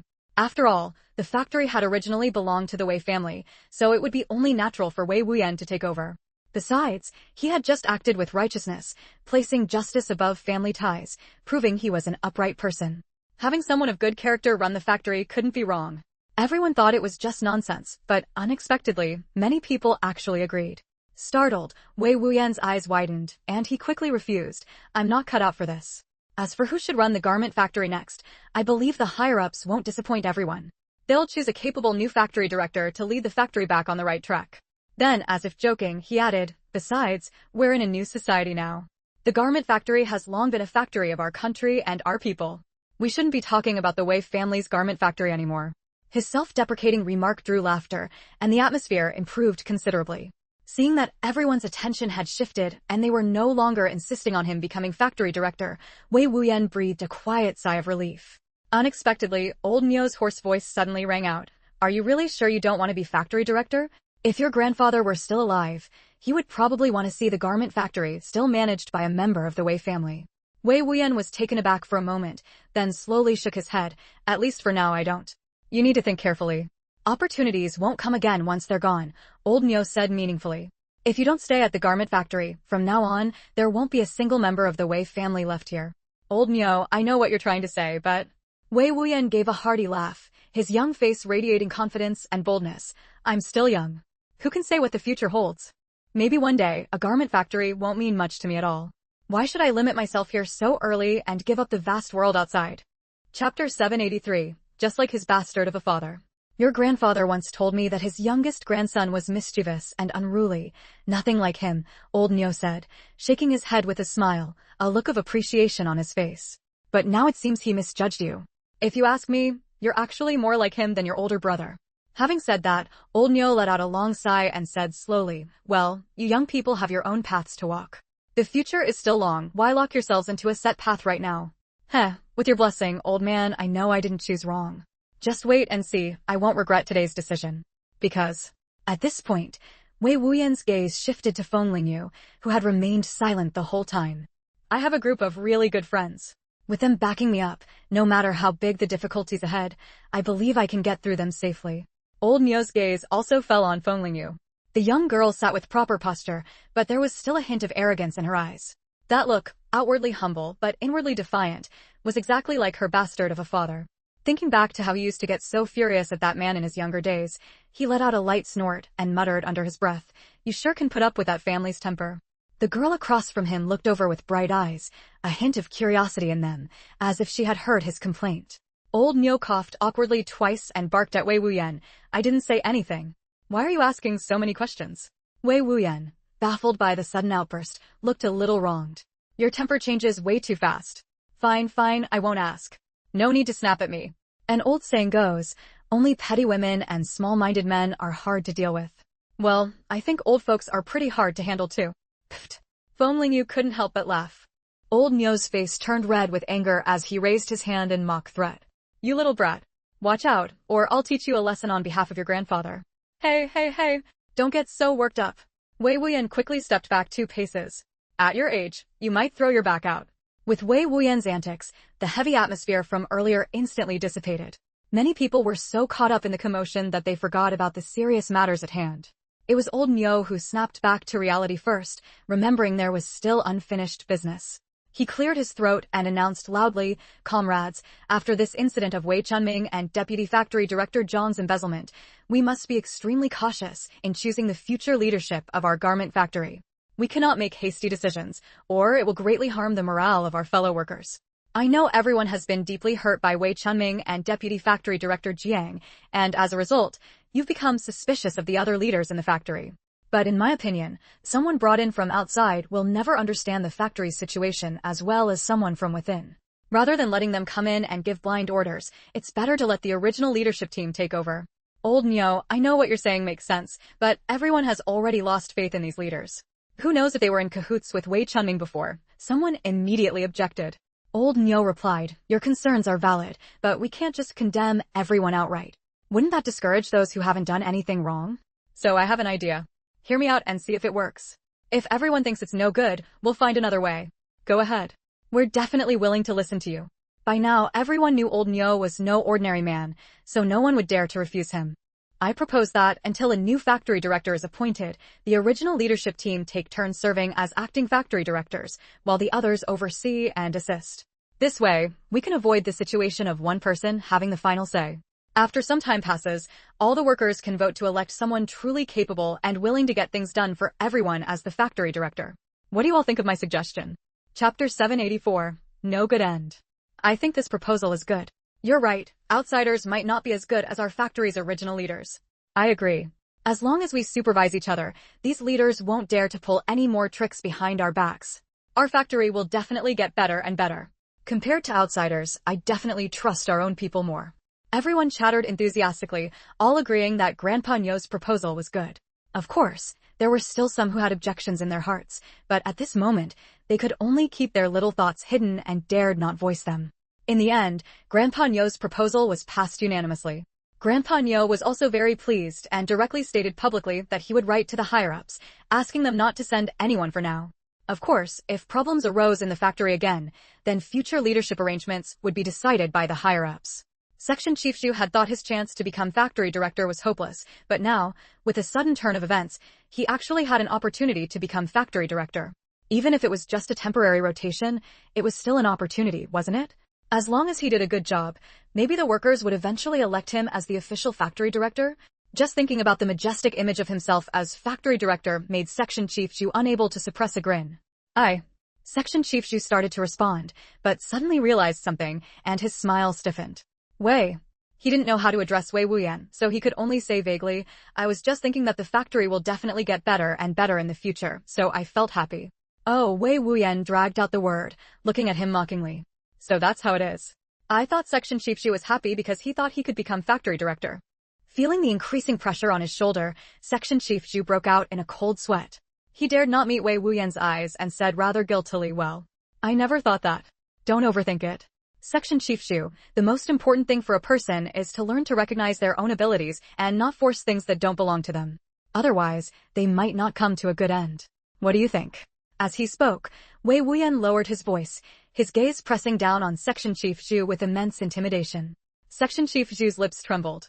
Just thinking about how this ruthless man had dealt with Wei Chunming earlier, he dared not say a word of dissent. He could only force a smile and reply, hee, of course, of course. Seeing that he had given up his ambition for power, Wei Wuyan let out a cold snort. Although bringing down Wei Chunming was mainly to avenge his mother and brother, and he had just happened to clean up the factory's corrupt elements along the way, and he had indeed refused to become factory director, that didn't mean he didn't care about the garment factory or would allow someone like Section Chief Shu to rise to power. The garment factory held all the hard work of his grandfather and brother, and it was a testament to the Wei family's former glory. Even though the factory was now state-owned, that couldn't erase the fact that it had once belonged to the Wei family. As long as the garment factory existed, the Wei family would never be forgotten. Whether emotionally or rationally, whether for public or private reasons, Wei Wuyan hoped the garment factory would develop better and better. So he had to completely crush Section Chief Shu's delusions right now. And someone like Section Chief Shu, who could bend and stretch, smooth and slick, was most suitable as the head of the personnel department. If someone like him tried to climb higher, it would ultimately harm both himself and others. Chapter 785, A Trained Fighter. With Wei Wuyan's warnings and Nyoya's presence as a stabilizing force, the new factory leaders worked diligently, daring not to harbor any ulterior motives. Gradually, the garment factory returned to its former state and got back on track. After some time, through a vote by all employees, Vice Director, he was successfully elected as the new factory director. Anyone with discerning eyes could see that Vice Director he was a capable person. Previously, with Wei Chunming and Vice Director Jiang around, the factory had been thrown into chaos by them. Even if Vice Director he had grand ambitions, he couldn't carry them out. Now, with no one to hinder his actions, he could fully spread his wings. Wang Dafa's injuries, under Feng Lingyu's treatment, fully healed, and he eventually returned to work at the garment factory. To reward him, the factory transferred him to a new position and promoted him. As for Li Shu, who had been killed by Wei Chunming, his family received proper arrangements and compensation. All the pain and cracks gradually faded with the passage of time. Ironically, the mess Wei Chunming had created was ultimately cleaned up one by Wei Wuyan. Seeing the crowd slowly disperse, Niu Yi clasped his hands behind his back, his gaze deep as he looked at Wei Wuyan and Feng Lingyu and said. The two, who had planned to quietly leave and celebrate after the matter was resolved, exchanged glances. No, what did this have to do with them? Niu Ye's home was on a street not far from the garment factory, a neat, square little courtyard. Upon entering, one could see it was meticulously maintained. Above the courtyard, a rich aroma of food wafted through the air, making Wei Wuyan and Feng Lingyu involuntarily take a few extra breaths. They hadn't felt hungry at the garment factory earlier, but now, lured by the scent, the cravings in their stomachs had fully awakened. A stern-faced middle-aged woman was cooking in the kitchen. Hearing the noise in the courtyard, she nodded at Niu Yi through the window. At the same time, her sharp gaze swept over Feng Lingyu and Wei Wuyan, who were following behind Niu Yi.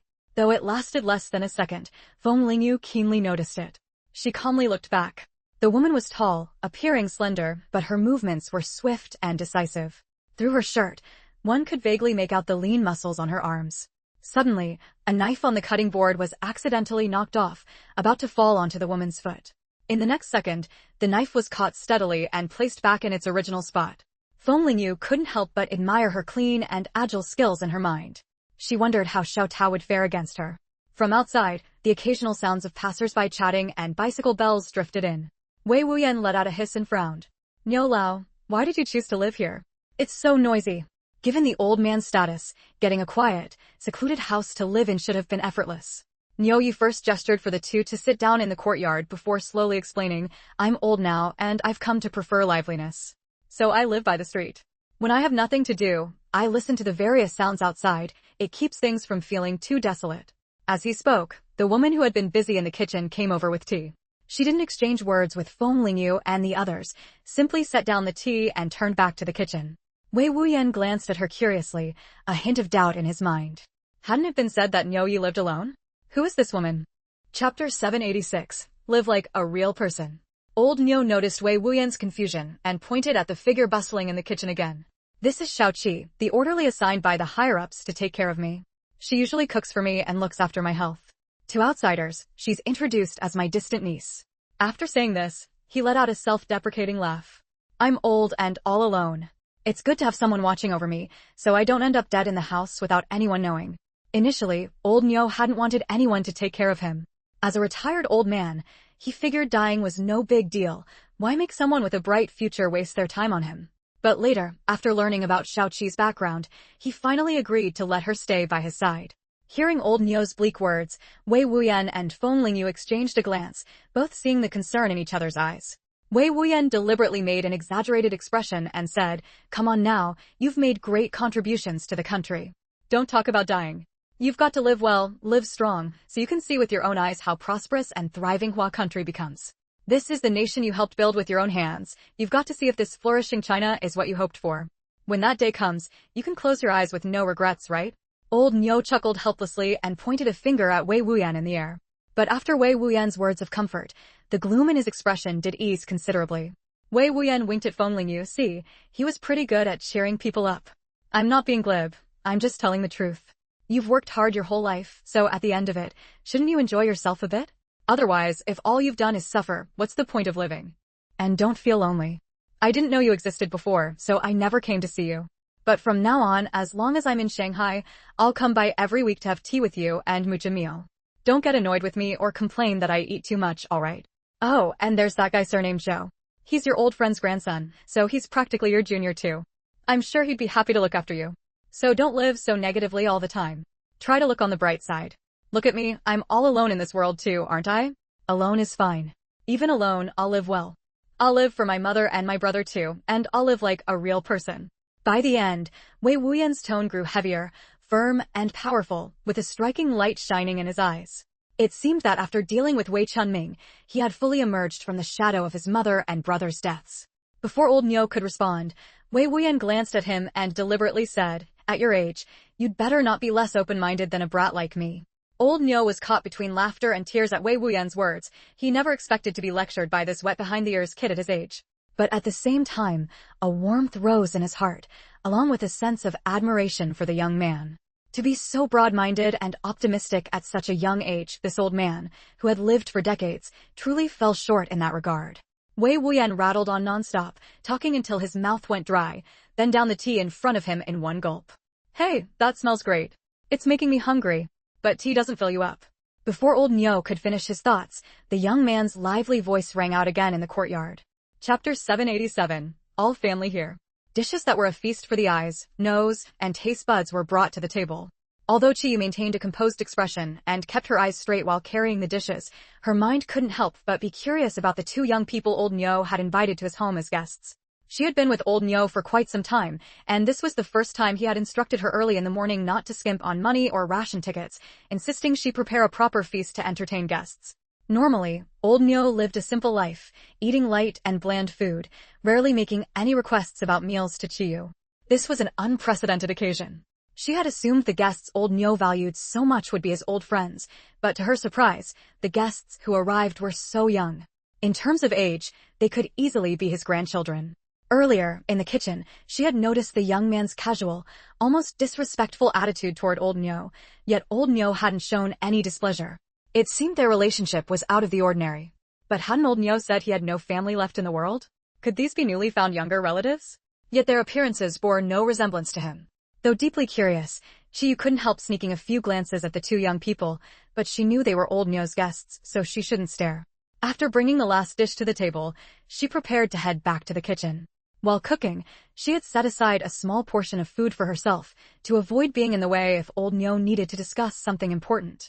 Seeing Chiyu turn to leave, old Niu immediately understood her thoughts and called out to stop her. "Xiao Qi, sit down and eat with us. We're all family here, no need to worry."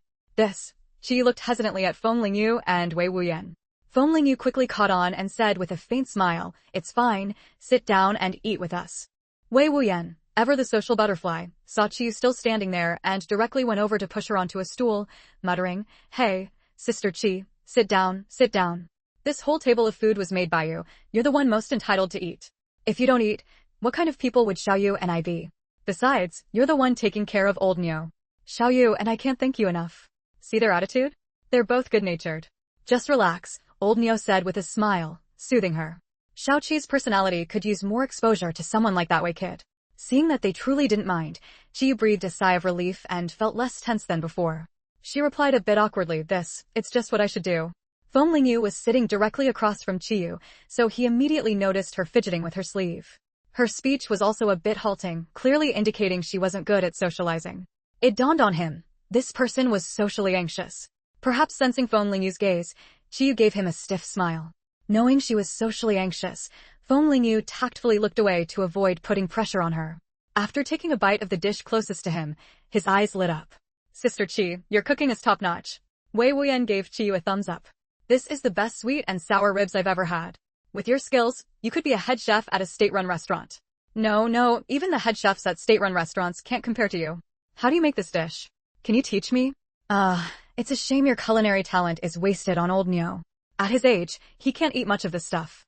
Wei Wuyan's mouth was like a machine gun, rattling on nonstop since he sat down. Seeing Chiyu growing more uncomfortable, almost shrinking under the table, Feng Lingyu couldn't take it anymore and shot him a glare. "Shut up." Chapter 788, Silent Confrontation. Under Feng Lingyu's intimidation, Wei Wuyan finally shut his mouth and stopped pestering Chiyu to talk. Seeing this, Chiyu breathed a sigh of relief and gave Feng Lingyu a grateful smile. Because she didn't smile often, the expression came off a bit stiff. Perhaps Chiyu herself realized her smile wasn't very pleasant, so it didn't last long before she pressed her lips together and silently focused on eating. Old Master Niu calmly picked at his food, as if he hadn't noticed Chiyu's awkwardness at all. Feng Lingyu watched the scene thoughtfully, wondering what old Niu was really up to. Could it truly be just to invite them over for a meal? In that brutal and chaotic era, Old Nyo had not only earned military merits, but also survived to rise to a high position, eventually retiring successfully and settling in Shanghai to enjoy his old age, untouched by the turmoil. That was no small feat for an ordinary person. Setting everything else aside, his political acumen alone far surpassed that of other average officials. If he were truly just a reckless brute, he would have long been reduced to cannon fodder in the power struggles of officialdom. How could he have lived such a carefree life in Shanghai for all these years? Then, with Old Nyo's intellect, having spent so many years at the garment factory, how could he possibly have noticed nothing amiss? But if he had noticed, why didn't he say anything? With his status, wouldn't it have been easy to deal with Wei Chunming? Feng Lingyu held her chopsticks without moving, lost in her own thoughts. Old Nyo tapped his chopsticks against the rim of his bowl, looking at Feng Lingyu with some displeasure. Snapped out of her reverie, Feng Lingyu suddenly came to her senses and saw everyone at the table staring at her curiously. Only then did she realize she had been so absorbed in her thoughts that she hadn't touched her food. Xiaoyu, what's wrong? Wei Wuyan asked with concern, not overthinking it, he simply thought she might be tired. Qiyu, on the other hand, nervously tightened her grip on her chopsticks, afraid that this fairy-like girl might not like the food she had cooked. Sorry, I was just too deep in thought, Feng Lingyu said with an awkward smile. Humph. Old Master Nyo let out a dissatisfied grunt and scolded, at your age, don't let your mind be too heavy. Eat your meal properly. Oh, Xiaoyu was probably just thinking about how to thank you for speaking up today. She didn't mean to zone out. Right, Xiaoyu? As he spoke, Wei Wuyan winked at Feng Lingyu, signaling her to go along with it. He was anxious inside. Xiaoyu had a personality that yielded to kindness, but not to force, and this old man seemed equally stubborn. He hoped they wouldn't clash. After saying one word, Feng Lingyu paused for a moment, as if she had made up her mind about something. Without flinching, she met Old Nyo's gaze directly. I really want to know before this. Did you truly have no idea what Wei Chunming was doing? The moment these words left her mouth, it was like a bomb dropped into calm waters, stirring up turbulent waves. The atmosphere at the dinner table instantly turned heavy. Qiyu's eyes trembled as she looked over in shock, as if wondering how Feng Lingyu had the audacity to directly question Old Nyo. Wei Wuyan was so startled that his chopsticks clattered onto the table. At that moment, he wished he could rush over and cover Feng Lingyu's mouth to make her stop. He had been wondering why Xiaoyu had been so quiet ever since they arrived at Old Nyo's house. Turns out she wasn't holding back, she had been saving up a bombshell. Wei Wuyan looked around frantically, left and right. Old Nyo and Xiaoyu both wore grim expressions, silent, as if locked in a wordless standoff. He was already thinking, if these two really went at it, where should he run to? Chapter 789, Call Me Grandpa Nyo. Although Old Nyo had retired from the scene many years ago, he hadn't wasted his time on the battlefield all these years. When he truly darkened his face, the aura he exuded became extremely oppressive and intimidating. For a moment, this pressure seemed to materialize, surging overwhelmingly toward Feng Lingyu. If it were an ordinary inexperienced person, they might have wet their pants under such a terrifying force. Wei Wuyan was also frightened by this aura. Though he didn't go so far as to wet his pants, he couldn't help swallowing nervously. Yet he didn't back down, forcing a reluctant smile onto his face. Old Nyo, Xiaoyu was just asking. She absolutely didn't mean to doubt you. Humph. Old Nyo squinted his eyes, ignoring Wei Wuyan entirely, and looked directly at the girl across from him, whose expression hadn't changed at all. You doubt me. Since the words were already out, Feng Lingyu had no intention of backing down now. Instead, a surge of determination welled up inside her. Today, she was going to get to the bottom of this. Her crisp voice rang out with force, carrying an unignorable resolve. Leaving aside Wei Wuyan's growing anxiety, Qiyu, sitting to the side, not only showed no sign of fear but instead brightened his usually calm eyes, as if he had discovered something amusing. Doubt me, you doubt me. Old Nyo repeated the words under his breath, his tone making it sound like he was grinding his teeth, clearly furious.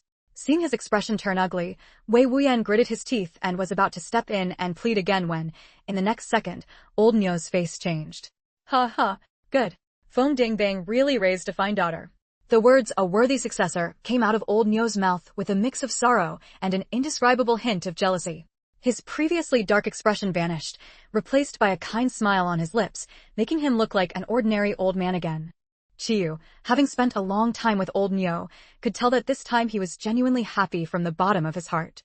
Hearing her father's name suddenly from Old Nyo's mouth, Feng Lingyu couldn't help but be stunned for a moment. Earlier, when she was confronting Wei Chunming at the clothing factory gate, she had overheard Old Nyo muttering complaints about how Wei Wuyan could tolerate his own family's temper. At the time, she hadn't thought much of it, assuming Old Nyo had simply dealt with her family before. Now, it seemed it was far more than just dealing with them. Otherwise, how could he speak of her father with such familiarity? Feng Lingyu's mind raced with thoughts, but she still didn't let go of her suspicion toward old Nyo. What is your relationship with my father? Scouring her memories, she couldn't recall anything related to old Nyo, which meant her father had never mentioned him in front of her. Humph. Old Nyo let out another snort through his nose, but this time it was clearly not out of anger. It sounded more like smugness, though he didn't want to lose face in front of the younger generation. With a somewhat childish tilt of his chin, he looked at Feng Lingyu with a proud air and said, I was your old man's direct superior. Girl, by that connection, you should call me Grandpa Nyo.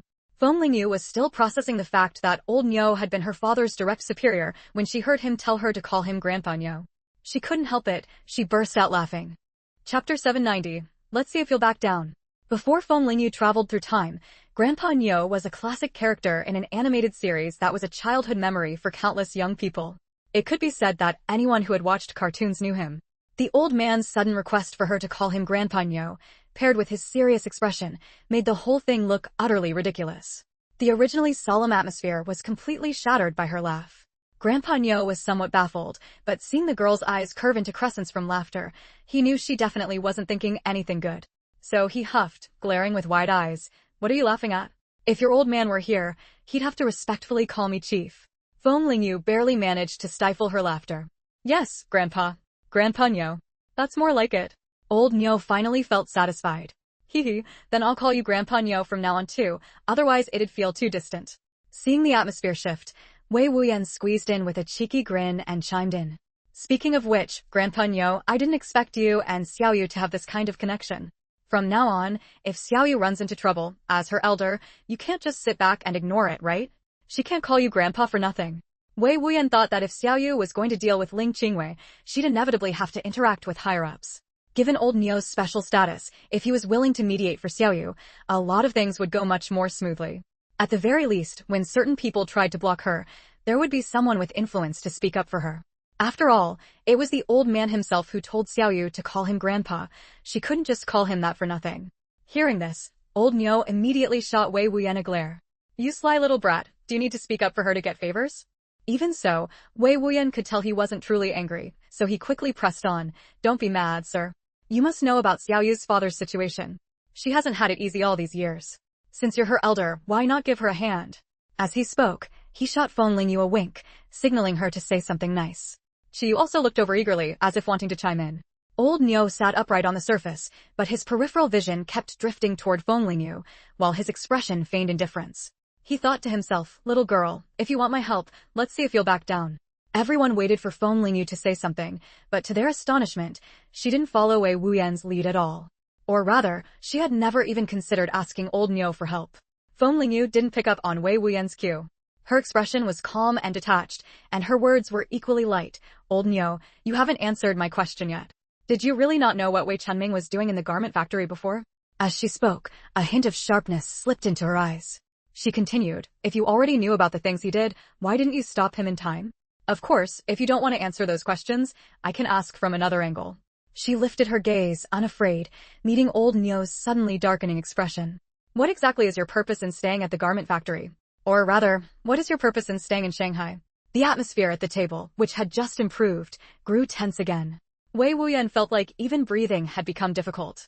If he had known this meal would bring so many twists and turns, he would rather starve than come today. What kind of karma did he have in his past life to end up in a situation like this today? The more he thought about it, the sorrier he felt for himself. So Wei Wuyan made up his mind, no matter what happened today, he would never speak up to ease the tension again. One thing after another, his poor heart couldn't take it. Wasn't today just a clear case of gods fighting and little devils getting caught in the crossfire? Chapter 791. Already trapped in the game. After a long silence, old Nyo put down his chopsticks and said expressionlessly to Feng Lingyu, sometimes knowing too much does you no good. Feng Lingyu was not intimidated by these words. She replied with the same expressionless tone, what if I insist on knowing? Before old Nyo could respond, a hint of mockery curled at the corner of her lips. Back then, if it hadn't been for the spiritual power of the Feng family's heirloom Qingling Jade, which brought her soul, one tempered through countless struggles in the apocalypse to this world, her cowardly nature in this life would have likely led to her death at the hands of Ling Qingwei back in the capital, let alone guarding the Feng family treasure or avenging her parents. At that time, no one had stepped forward to help her. She had lain low in Qingshan village for 2 years, slowly building her own power, uprooting Lingyu minions, and gradually uncovering the truth. Now that she was finally close to the truth, old Nyo came to tell her that knowing too much was no good. His words clearly implied that he had known something all along. Did that mean the things she had endured in the capital had been watched by others? If that were truly the case, then her parents' sacrifice was nothing short of a joke. Back in the capital, I was already trapped in this game. And now you tell me knowing too much does no good?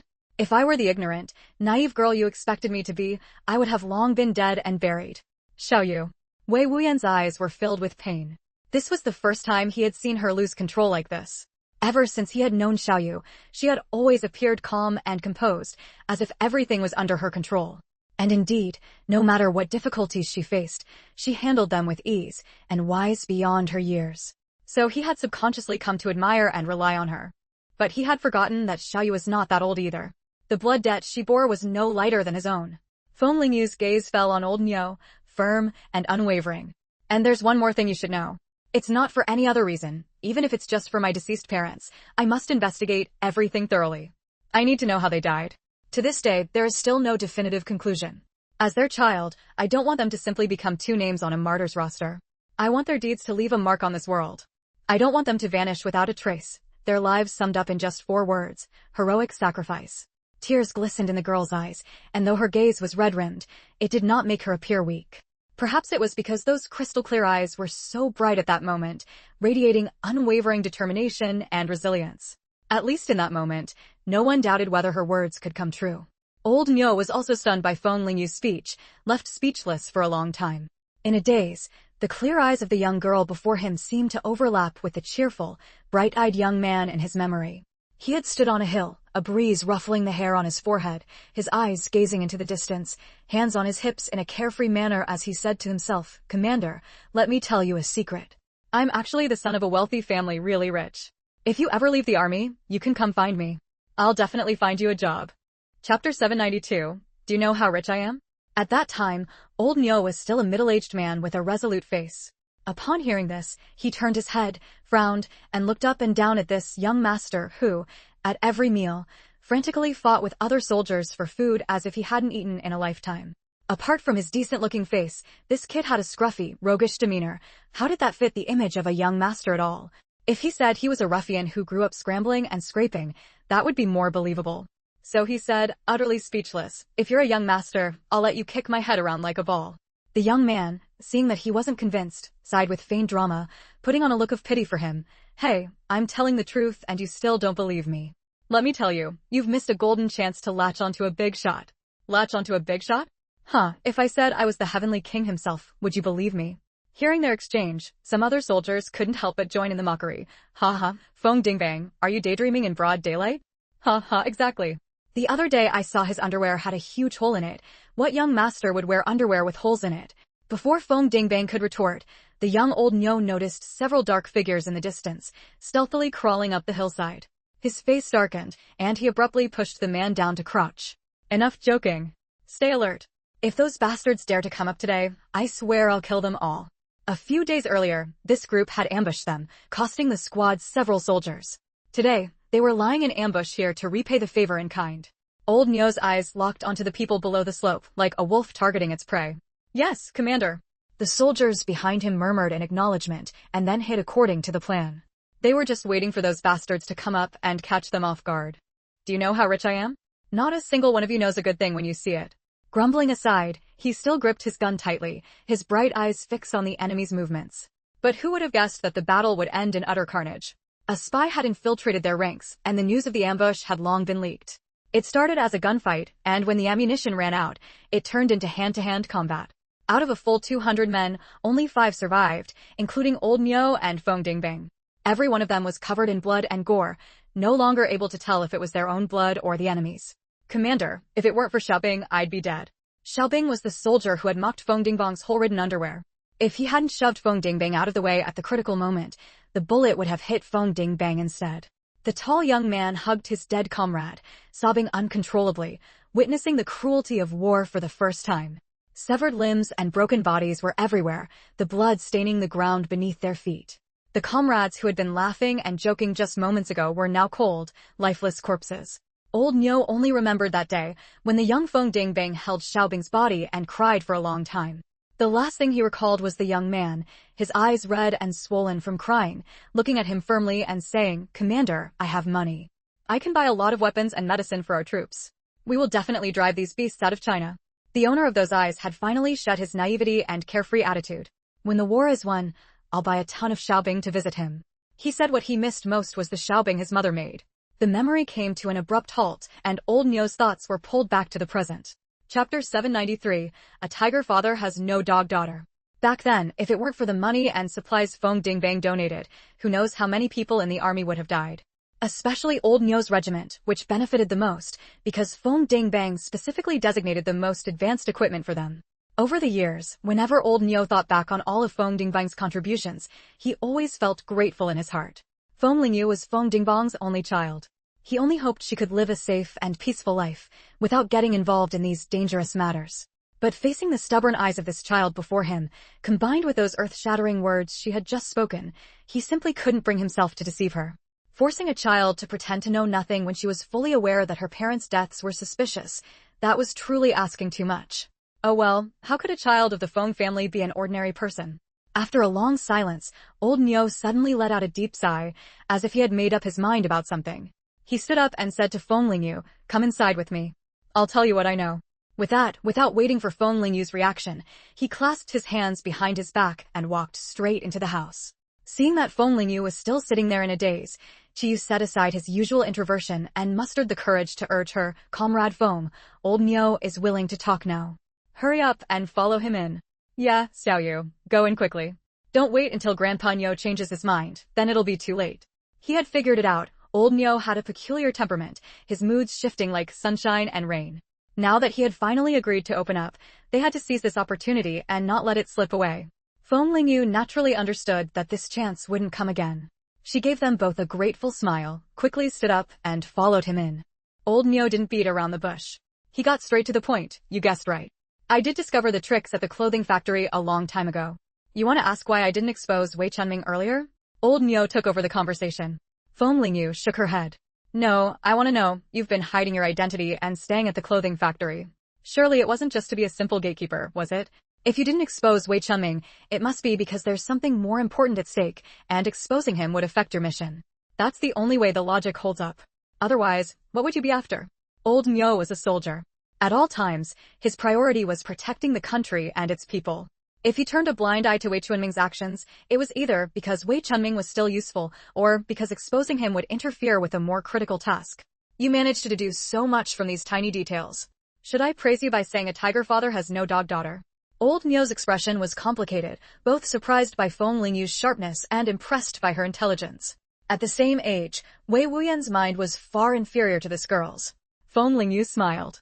"It seems you think highly of my father. You've mentioned him several times today. Your father was truly outstanding." Old Niu's tone was wistful. But he only let out this brief sigh before moving on, without dwelling on it further, and returned to the matter of the clothing factory. "I did indeed discover early on that Wei Chunming was secretly tampering with the warehouse inventory. And just as you said, I was afraid that exposing Wei Chunming would alert the enemy, so I didn't deal with him immediately. Instead, I stayed in the shadows and observed quietly. But in this matter, I failed in my duty." As he said this, Old Niu's expression was filled with guilt. Feng Lingyu frowned, quickly guessing the reason for his guilt. "Is it because of the 2 workers who were implicated?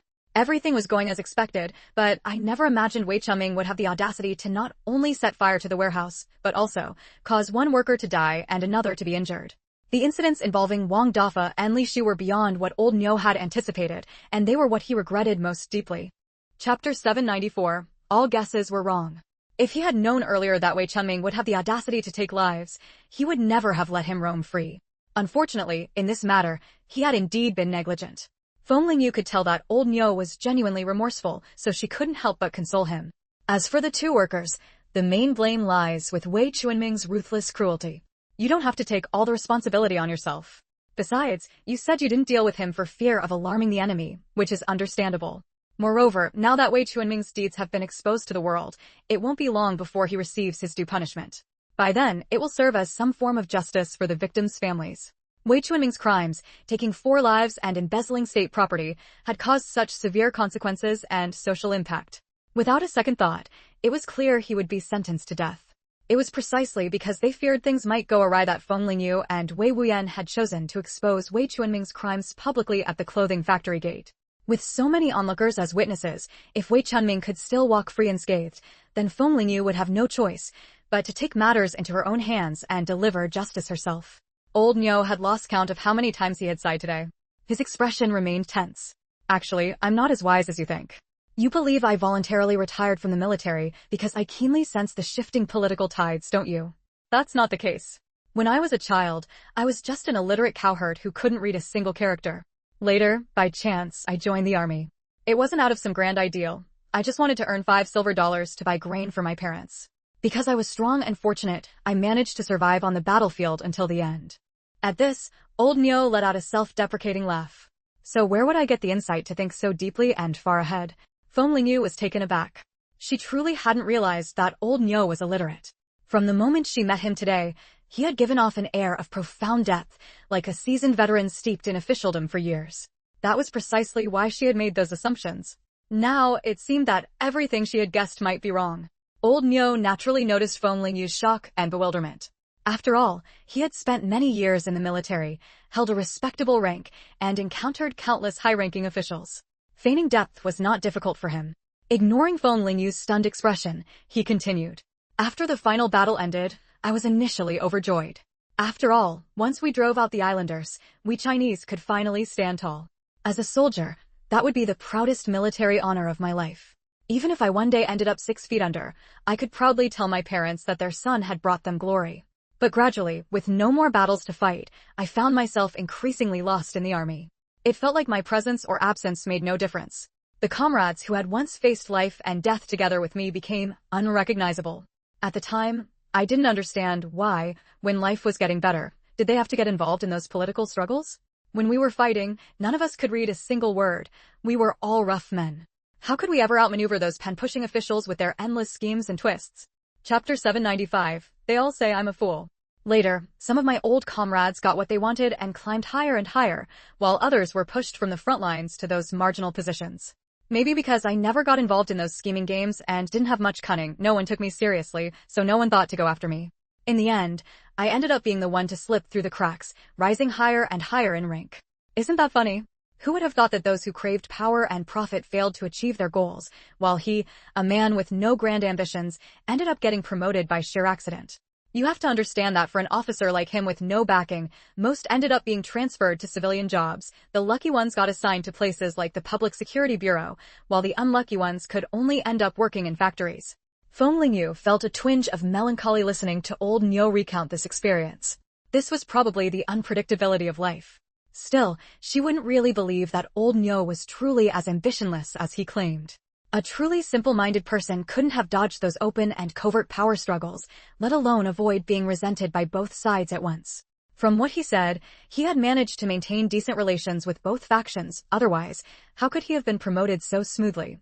After a moment of thought, she looked at old Nyo quite seriously and said, "That kind of luck isn't so easy to come by. There must have been something exceptional about you for your superiors to promote you. Otherwise, there were so many ordinary officers back then. Why didn't others get promoted? Why were you the one chosen?" There's no denying that everyone loves hearing pleasant words, and old Nyo was no exception. His expression relaxed a little. Soon, he continued, "Even though my rank got higher, I felt lonelier than ever. The comrades I once fought alongside either retired and went home, or changed so much I didn't recognize them anymore. I was all alone, with no more battles to fight. What was I still doing in the army? Just freeloading? I might as well find someplace to coast through the rest of my life. After all, I had earned my merits. No matter what, I wouldn't starve." When I first started thinking about retiring due to illness, everyone I knew tried to talk me out of it. They said, after all those years of hardship, finally the war was over, I'd been promoted, and I'd come back from the battlefield with all my limbs intact. Why would I want to retire when it was time to enjoy life? They all said I was a fool. As soon as he finished speaking, he looked at Feng Lingyu with keen interest and asked, "Do you think I'm a fool?" Feng Lingyu had been listening intently and hadn't expected old Nyo to suddenly ask her that. She was momentarily stunned, then slowly shook her head and said firmly, "Of course not. You just said it yourself. Those people were locked in fierce struggles. You might have been able to stay out of trouble for a while, but over time, those messy affairs would inevitably drag you in. By then, Old Nyo had risen to power because those people were too busy fighting each other to pay him any mind. But if one side ever won, then Old Nyo, who had refused to take sides, would become their next target. To protect himself, Old Nyo had no choice but to either go along with them or get his hands dirty. In a pool of mud, no matter how pure and spotless a lotus you are, given enough time, you'll inevitably get stained. It's easy to say you won't stoop to their level, but circumstances don't always give you that choice. Thinking back now, getting out as soon as he could was the wisest move. Chapter 796. Have you met me before? Nyo Lao looked at the young girl across from him with admiration in his eyes. She had already shocked him several times today. He had to admit, this girl was truly the biological daughter of that brat Feng Dingbang. At such a young age, she already possessed such insight and foresight. Given time, she would surely grow to be even more outstanding than her father. Nyo Lao, you know, your father once said the same thing to me. Feng Lingyu suddenly thought of something and her eyes flew wide open. You don't mean to say that your sudden retirement was because my father persuaded you to? Nyo Lao nodded with a smile, bearing her incredulous gaze. He spread his hands, as if amused by Feng Lingyu's overly shocked reaction, the wrinkles on his face deepening. I told you, I was just a coward back then, with little experience. If not for a wise person guiding me from behind, how could I have judged the situation so accurately and dodged all those open and covert struggles every time? If it weren't for your father, I wouldn't be sitting here today, telling you these old stories. Back then, your father realized early on that the atmosphere was off. Though I'm a rough man, I knew to listen to capable people. Your father was naturally that capable person. I heeded his advice and retired from the military early, which is why I have this peaceful life now. When I retired, you were just this tall. As he spoke, he reached out and tapped the table, teasingly adding, probably not even as tall as this table.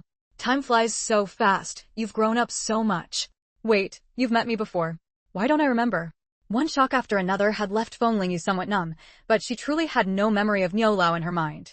Back then, you weren't much older than a toddler. It would be strange if you remembered me. Nyo Lao shot her a sidelong glance, half annoyed. But your family didn't stay long in the military compound before moving out. If I remember correctly, your father arranged a childhood engagement for you? It was the Shin family's boy, wasn't it? Feng Lingyu's mouth twitched. So everyone knew about her engagement? Luckily, she and Shin Huayu had taken a liking to each other when they grew up, or else.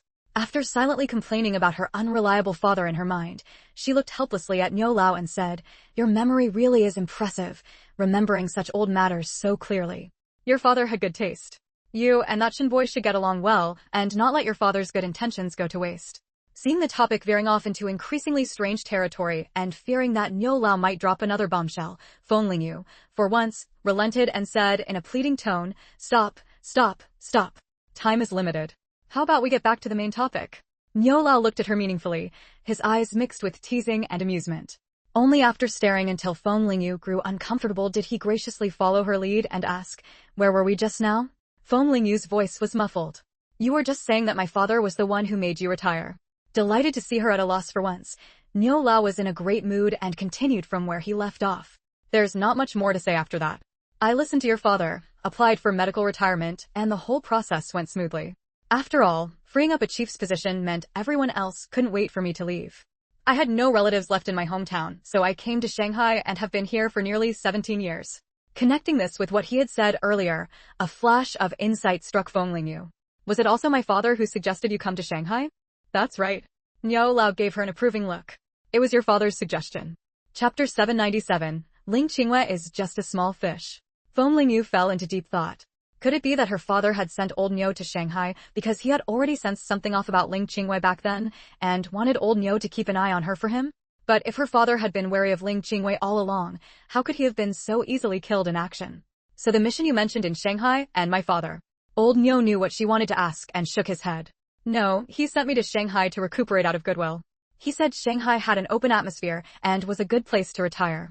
The reason old Master Wei has taken such good care of me is because your father put in a good word for me. In fact, I owe much of my stable life in Shanghai over the years to your father. So you and my father had such a connection. In Feng Lingyu's memory, her father had always been graceful, but deep down, he carried a certain pride. For him to be so open and sincere with old Nyo meant he truly regarded him as one of his own. She never expected that what started as a plan to deal with Wei Chunming would lead her to meet someone who had once been closely tied to her father, and to learn so much of the past from him. She lifted her gaze, took a deep breath, and asked the question she most wanted answered today. Old Nyo, after everything you've told me, can you now tell me what exactly this so-called mission of yours is? Old Nyo didn't answer directly but instead asked, since you came to Shanghai, you've been investigating Ling Qingwei, haven't you? The moment she heard this, Feng Lingyu's guard went up instantly, and her fingers curled unconsciously. She studied Old Nyo carefully. Even though she knew her father had trusted this man deeply, she remained extremely cautious. Unless he was completely open with her, she wouldn't be foolish enough to reveal her own actions. The air was silent for a moment. Seeing that Feng Lingyu remained quiet, Old Nyo smiled, unconcerned, and continued, with your intelligence, you should have realized that Ling Qingwei is just a small fish. There's a bigger fish behind her, isn't there? Seeing that she didn't deny it, Old Nyo saw no reason to hold back. He nodded. I have indeed been investigating her. When did you first notice something was off about her? Old Nyo sighed. From the time your parents died. Feng Lingyu's heart trembled again. That meant before that, Ling Qingyue's actions had never aroused anyone's suspicion. Otherwise, her father would have made other arrangements. Of course, there was another possibility, that everything happened so suddenly that her father simply had no time to prepare. In that case, if she were to strike now, the chances of success would be high. After all, when it came to taking a life, succeeding just once was enough. Perhaps sensing Feng Lingyu's inner doubts, Old Nyo continued, your father actually did sense something was wrong. About 3 years ago, right before he went on that mission, he called me. At the time, he suddenly asked me to keep an eye on Ling Qingyue's movements. I was puzzled, wasn't Ling Qingwei related to your family? Why investigate her? But I followed his instructions and began secretly monitoring her. But before I could find anything substantial, news of your parents' deaths came. Looking back now, your father might have sensed something before that mission. Unfortunately, he still couldn't avoid it. After it happened, I finally realized that Ling Qingwei must have been involved somehow. Otherwise, how could it be such a coincidence? Your father had just asked me to look into her, and then the accident occurred. Chapter 798, Afraid of Scaring the Snake Away. So later on, I began to secretly monitor Ling Qingwei more carefully.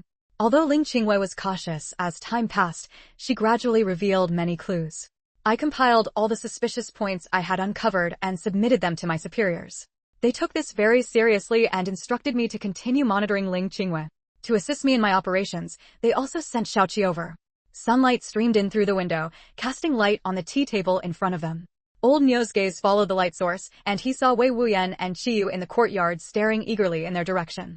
From the looks of it, they were both worried about what was happening inside the room. Old Nyo's sudden turn startled them, and they both hurriedly looked away, pretending they hadn't been peeking. Feng Lingyu was amused by their funny reactions, and the earlier serious atmosphere was broken. Recalling the scene she had witnessed in the kitchen when she first arrived at Old Nyo's place, Feng Lingyu asked curiously, does Comrade Qi have any special skills? The military certainly had no shortage of capable soldiers. As a female comrade, Qi must have had some advantage to stand out and be assigned to work by Old Nyo's side. Feng Lingyu just wondered what that advantage was. Old Nyo paused for a moment before quickly explaining, although Qiyu isn't the most skilled in combat in the military, her reconnaissance abilities are unmatched. Since she came to my side, she has uncovered many suspicious points about Ling Qingwei. No wonder her movements are so clean and efficient. Feng Lingyu suddenly realized. If Qi was a scout, that would explain a lot. Hearing this, Old Nyo's eyes flickered. In truth, there was another reason Qiyu had been sent over, but now wasn't the right time to tell Lingyu the full story. He would wait until the two of them had built some rapport before explaining. After listening for so long, Feng Lingyu was finally able to piece everything together. So, your real mission in Shanghai is to find the person behind Ling Qingwei. Ling Qingwei herself isn't important. The one pulling her strings is the root of all this trouble. No wonder they hadn't arrested Ling Qingwei immediately after discovering her suspicious behavior.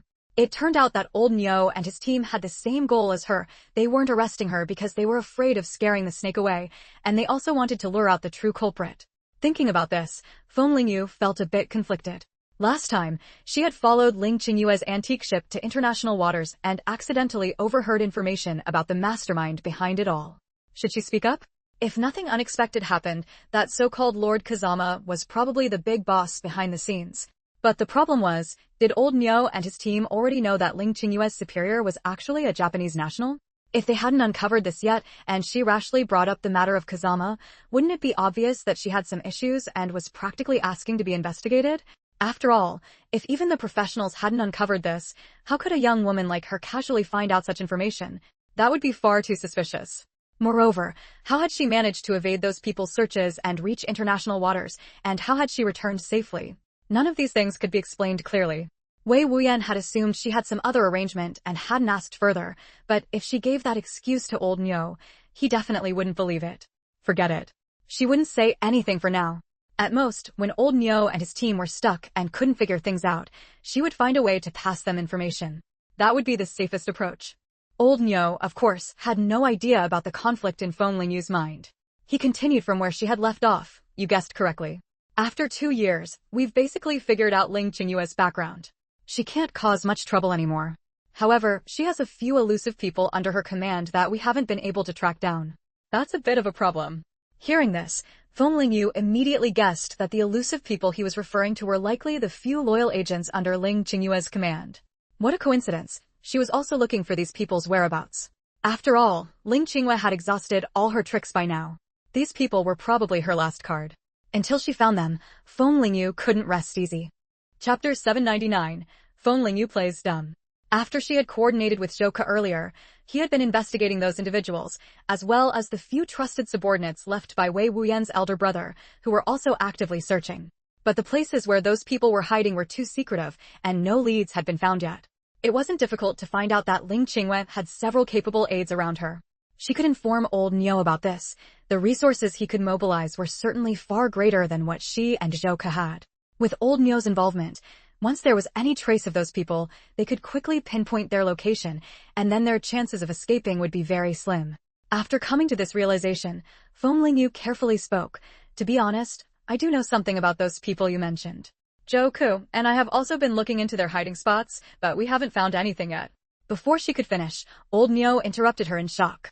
He was greatly alarmed, and thinking of Zhouke's identity, his wrinkled face showed a rare look of panic. Who else knows about this? Feng Lingyu didn't understand why old Nyo was so agitated, but she immediately became cautious and deliberately spoke vaguely. Only Zhouke and I know. He suspects, well, the higher-ups, might be involved, so we kept it under wraps. Feng Lingyu frantically apologized to Zhouke in her mind, while ruthlessly shifting all the blame onto him. In truth, it was she who had initially guided Zhouke to think in that direction, but she couldn't say that in front of old Nyo. She wasn't an internal member of the public security system, so how could she have suspected such a thing? But Zhouke was different. He had a bright future in the bureau, was highly valued by his superiors, and came from a family with some background. If he had sensed something was off, it would make sense.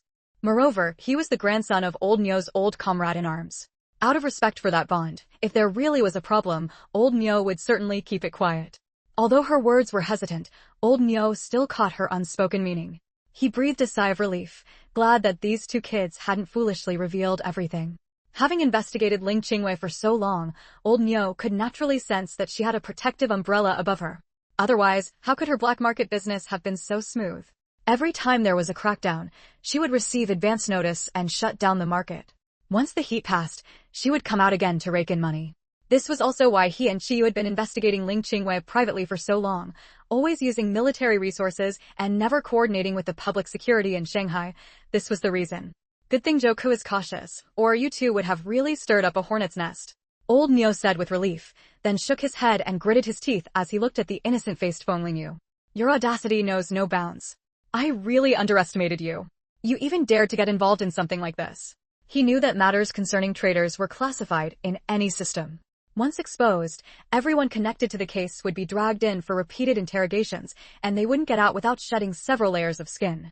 If he had known this girl was so bold, daring to team up with that brat Zhouke and stir up so much trouble behind the scenes, he would have contacted her as soon as she arrived in Shanghai. In fact, old Nyo had known about Feng Lingyu's arrival in Shanghai from the very beginning, and he also knew that her purpose was to investigate Ling Qingyue. But he had always thought she was just a passionate young person who didn't understand anything. He assumed that once she failed to find useful information, she would obediently return to Qingshan village. So he didn't pay much attention to her, only telling Chiyu to keep an eye on her safety and make sure she didn't get into trouble in Shanghai. He never expected that she would uncover so much. Feng Lingyu dared not respond and continued to look at old Nyo with an innocent expression. Old Nyo found her feigned ignorance both infuriating and amusing. At this moment, she truly resembled her father, especially those lively eyes that seemed to speak on their own. Chapter 800, Distorting the Truth. So, Zhouke's concerns were right, there really is trouble within their ranks. Do you have any suspects now? Enduring Niu Lao's furious glare, Feng Lingyu bravely continued probing, unafraid of death. She wanted to know how far Niu Lao had gotten in his investigation and whether Zhang Weiming in the capital had slipped up. Niu Lao hadn't expected that after telling her to stay out of it, she would still dare to brave the storm. Meeting Feng Lingyu's unyielding gaze, he was so angry he laughed. I already told you, this matter is far-reaching. Even I don't dare act recklessly. What does a young girl like you need to know so much for? Do you think you haven't come close enough to death? Seeing her still unconvinced, he sighed and earnestly advised, I know you want to avenge your parents, but Ling Qingyue's case has grown too vast. It's no longer a simple matter. I also know you're capable. You've only been in Shanghai for a short time, yet you've managed to uncover some of Ling Qingyue's secrets on your own. But in this matter, you must listen to me. Stop everything with Zhou Ku immediately. Niu Lao's words came out urgently. He truly meant well for her, so why couldn't she understand? The room fell into another suffocating silence. Feng Lingyu stared at the steaming tea on the table, her eyes filled with sarcasm. You keep talking about danger, but do you know that not long ago, I was almost killed by someone Ling Qingyue sent? If I weren't incredibly lucky, you'd be seeing my corpse right now. What? Niu Lao was shocked. Hadn't he asked Qi to watch over her? How did he not know about this? If it weren't for that incident accidentally revealing that Ling Qingyue has a group of hired thugs, why would I suddenly start looking for those people? The ones who came to kill me that night were Ling Qingyue's personal assassins. Feng Lingyu said, mixing truth with lies. Then how did you? Niu Lao hesitated. As far as he knew, each of Ling Qingyue's men was highly skilled. Feng Lingyu was just an ordinary girl. How had she escaped their deadly hands? Feng Lingyu recited the story she had prepared in advance. My father left me a lady's pistol before he died. The leader of the group Ling Qingyue sent was called Saturday. He was arrogant. After breaking into my home late at night, he saw me as a helpless little girl and didn't take me seriously. In his eyes, I was already dead, so he smugly revealed some information to me. And then? You said there was more than one person. Niu Lao's gaze was scrutinizing. You know I'm skilled in medicine, right? Since ancient times, medicine and poison have gone hand in hand. I dared to come to Shanghai alone because I had some backup. My room was laced with poison, harmless under normal conditions, but as soon as it touched water, it could quickly render someone weak. The moment I sensed someone entering my home, I knocked over a cup of water. Soon after, everyone who came was affected. The leader, Saturday, had some skill. Even after being poisoned, he managed to hold himself up and shoot at me, but I ended up hitting him instead. Seeing the situation turn against him, he decisively jumped out the window with his men and fled. I didn't dare chase after them. As she spoke, Feng Lingyu lowered her gaze. This way, the gunshots from that night were explained. In reality, she had already killed Saturday and his two men, but she hadn't told Zhou Ku the truth. Now, she couldn't tell Niu Lao the truth either. Truly, one lie required countless more to cover it up. TSK, you even fired a gun? How did I not know about such a commotion? Niu Lao muttered to himself. Feng Lingyu didn't notice his murmuring. She just wanted to smooth things over. I didn't expect this to be a trap. Ling Qingyue also had someone report gunshots at my place. The next morning, Zhou Ku came with his team to investigate. Luckily, I cleaned up the scene overnight, so Zhou Ku found no evidence. Wait, Niu Lao interrupted with a frown, his eyes wide with disbelief. Are you saying Zhou Ku still doesn't know the truth? You didn't tell him. That's right. Feng Lingyu rubbed her nose awkwardly. When something this big happens, my first instinct is to hide it. Besides, I couldn't explain how I had a gun. You. He pointed at her, at a loss for words. This girl had far too many tricks up her sleeve. She looked so soft and pitiful that he couldn't bring himself to say anything harsh. In the end, he could only slam the table in frustration and angrily say, and here I was praising Zhou Ku for being clever. If he can be led around by the nose like this, he's clearly not that smart. At that moment, Zhou Ku, completely unaware that Niu Lao now saw him as a gullible fool, was diligently working on the case. If he knew that Feng Lingyu had been distorting the truth behind his back, he would probably have to cry out, heaven above, tell right from wrong. Chapter 801, Eliminating Future Trouble Forever. Seeing that old Niu's face only showed anger toward Zhou Ku, with no other extra expressions, Feng Lingyu thought he must have believed her words. She secretly breathed a sigh of relief, figuring she had managed to smooth things over. The disappearance of Zhou Lu and his two companions had always been a hidden.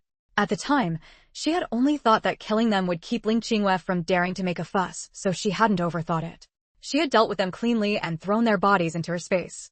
But what she hadn't expected was that she would end up cooperating with Zhou Ku. Zhou Ku had a special profession and was sharp-minded.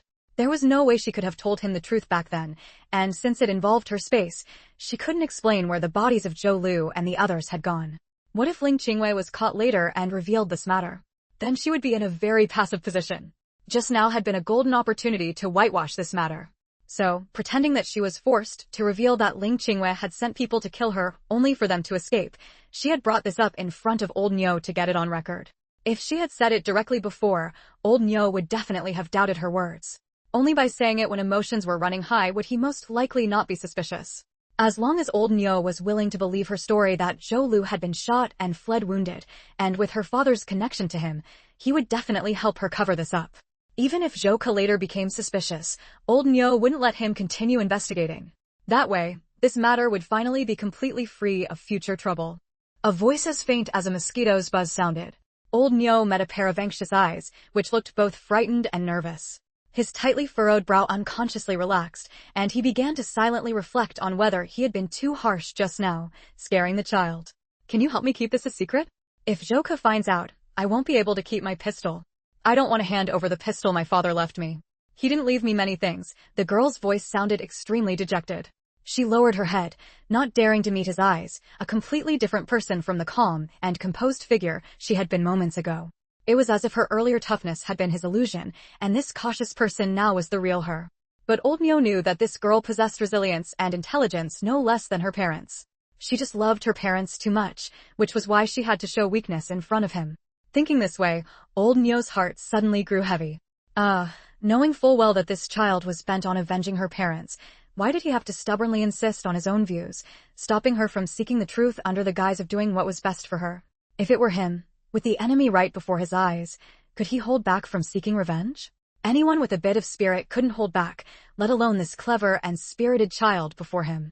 And the fact that she didn't tell Zhou Ke the truth because she wanted to keep the gun her father left her was also understandable. Although Feng Lingyu had been vague, old Niu filled in a lot of details on his own, and he felt even more regretful about his earlier rash decision.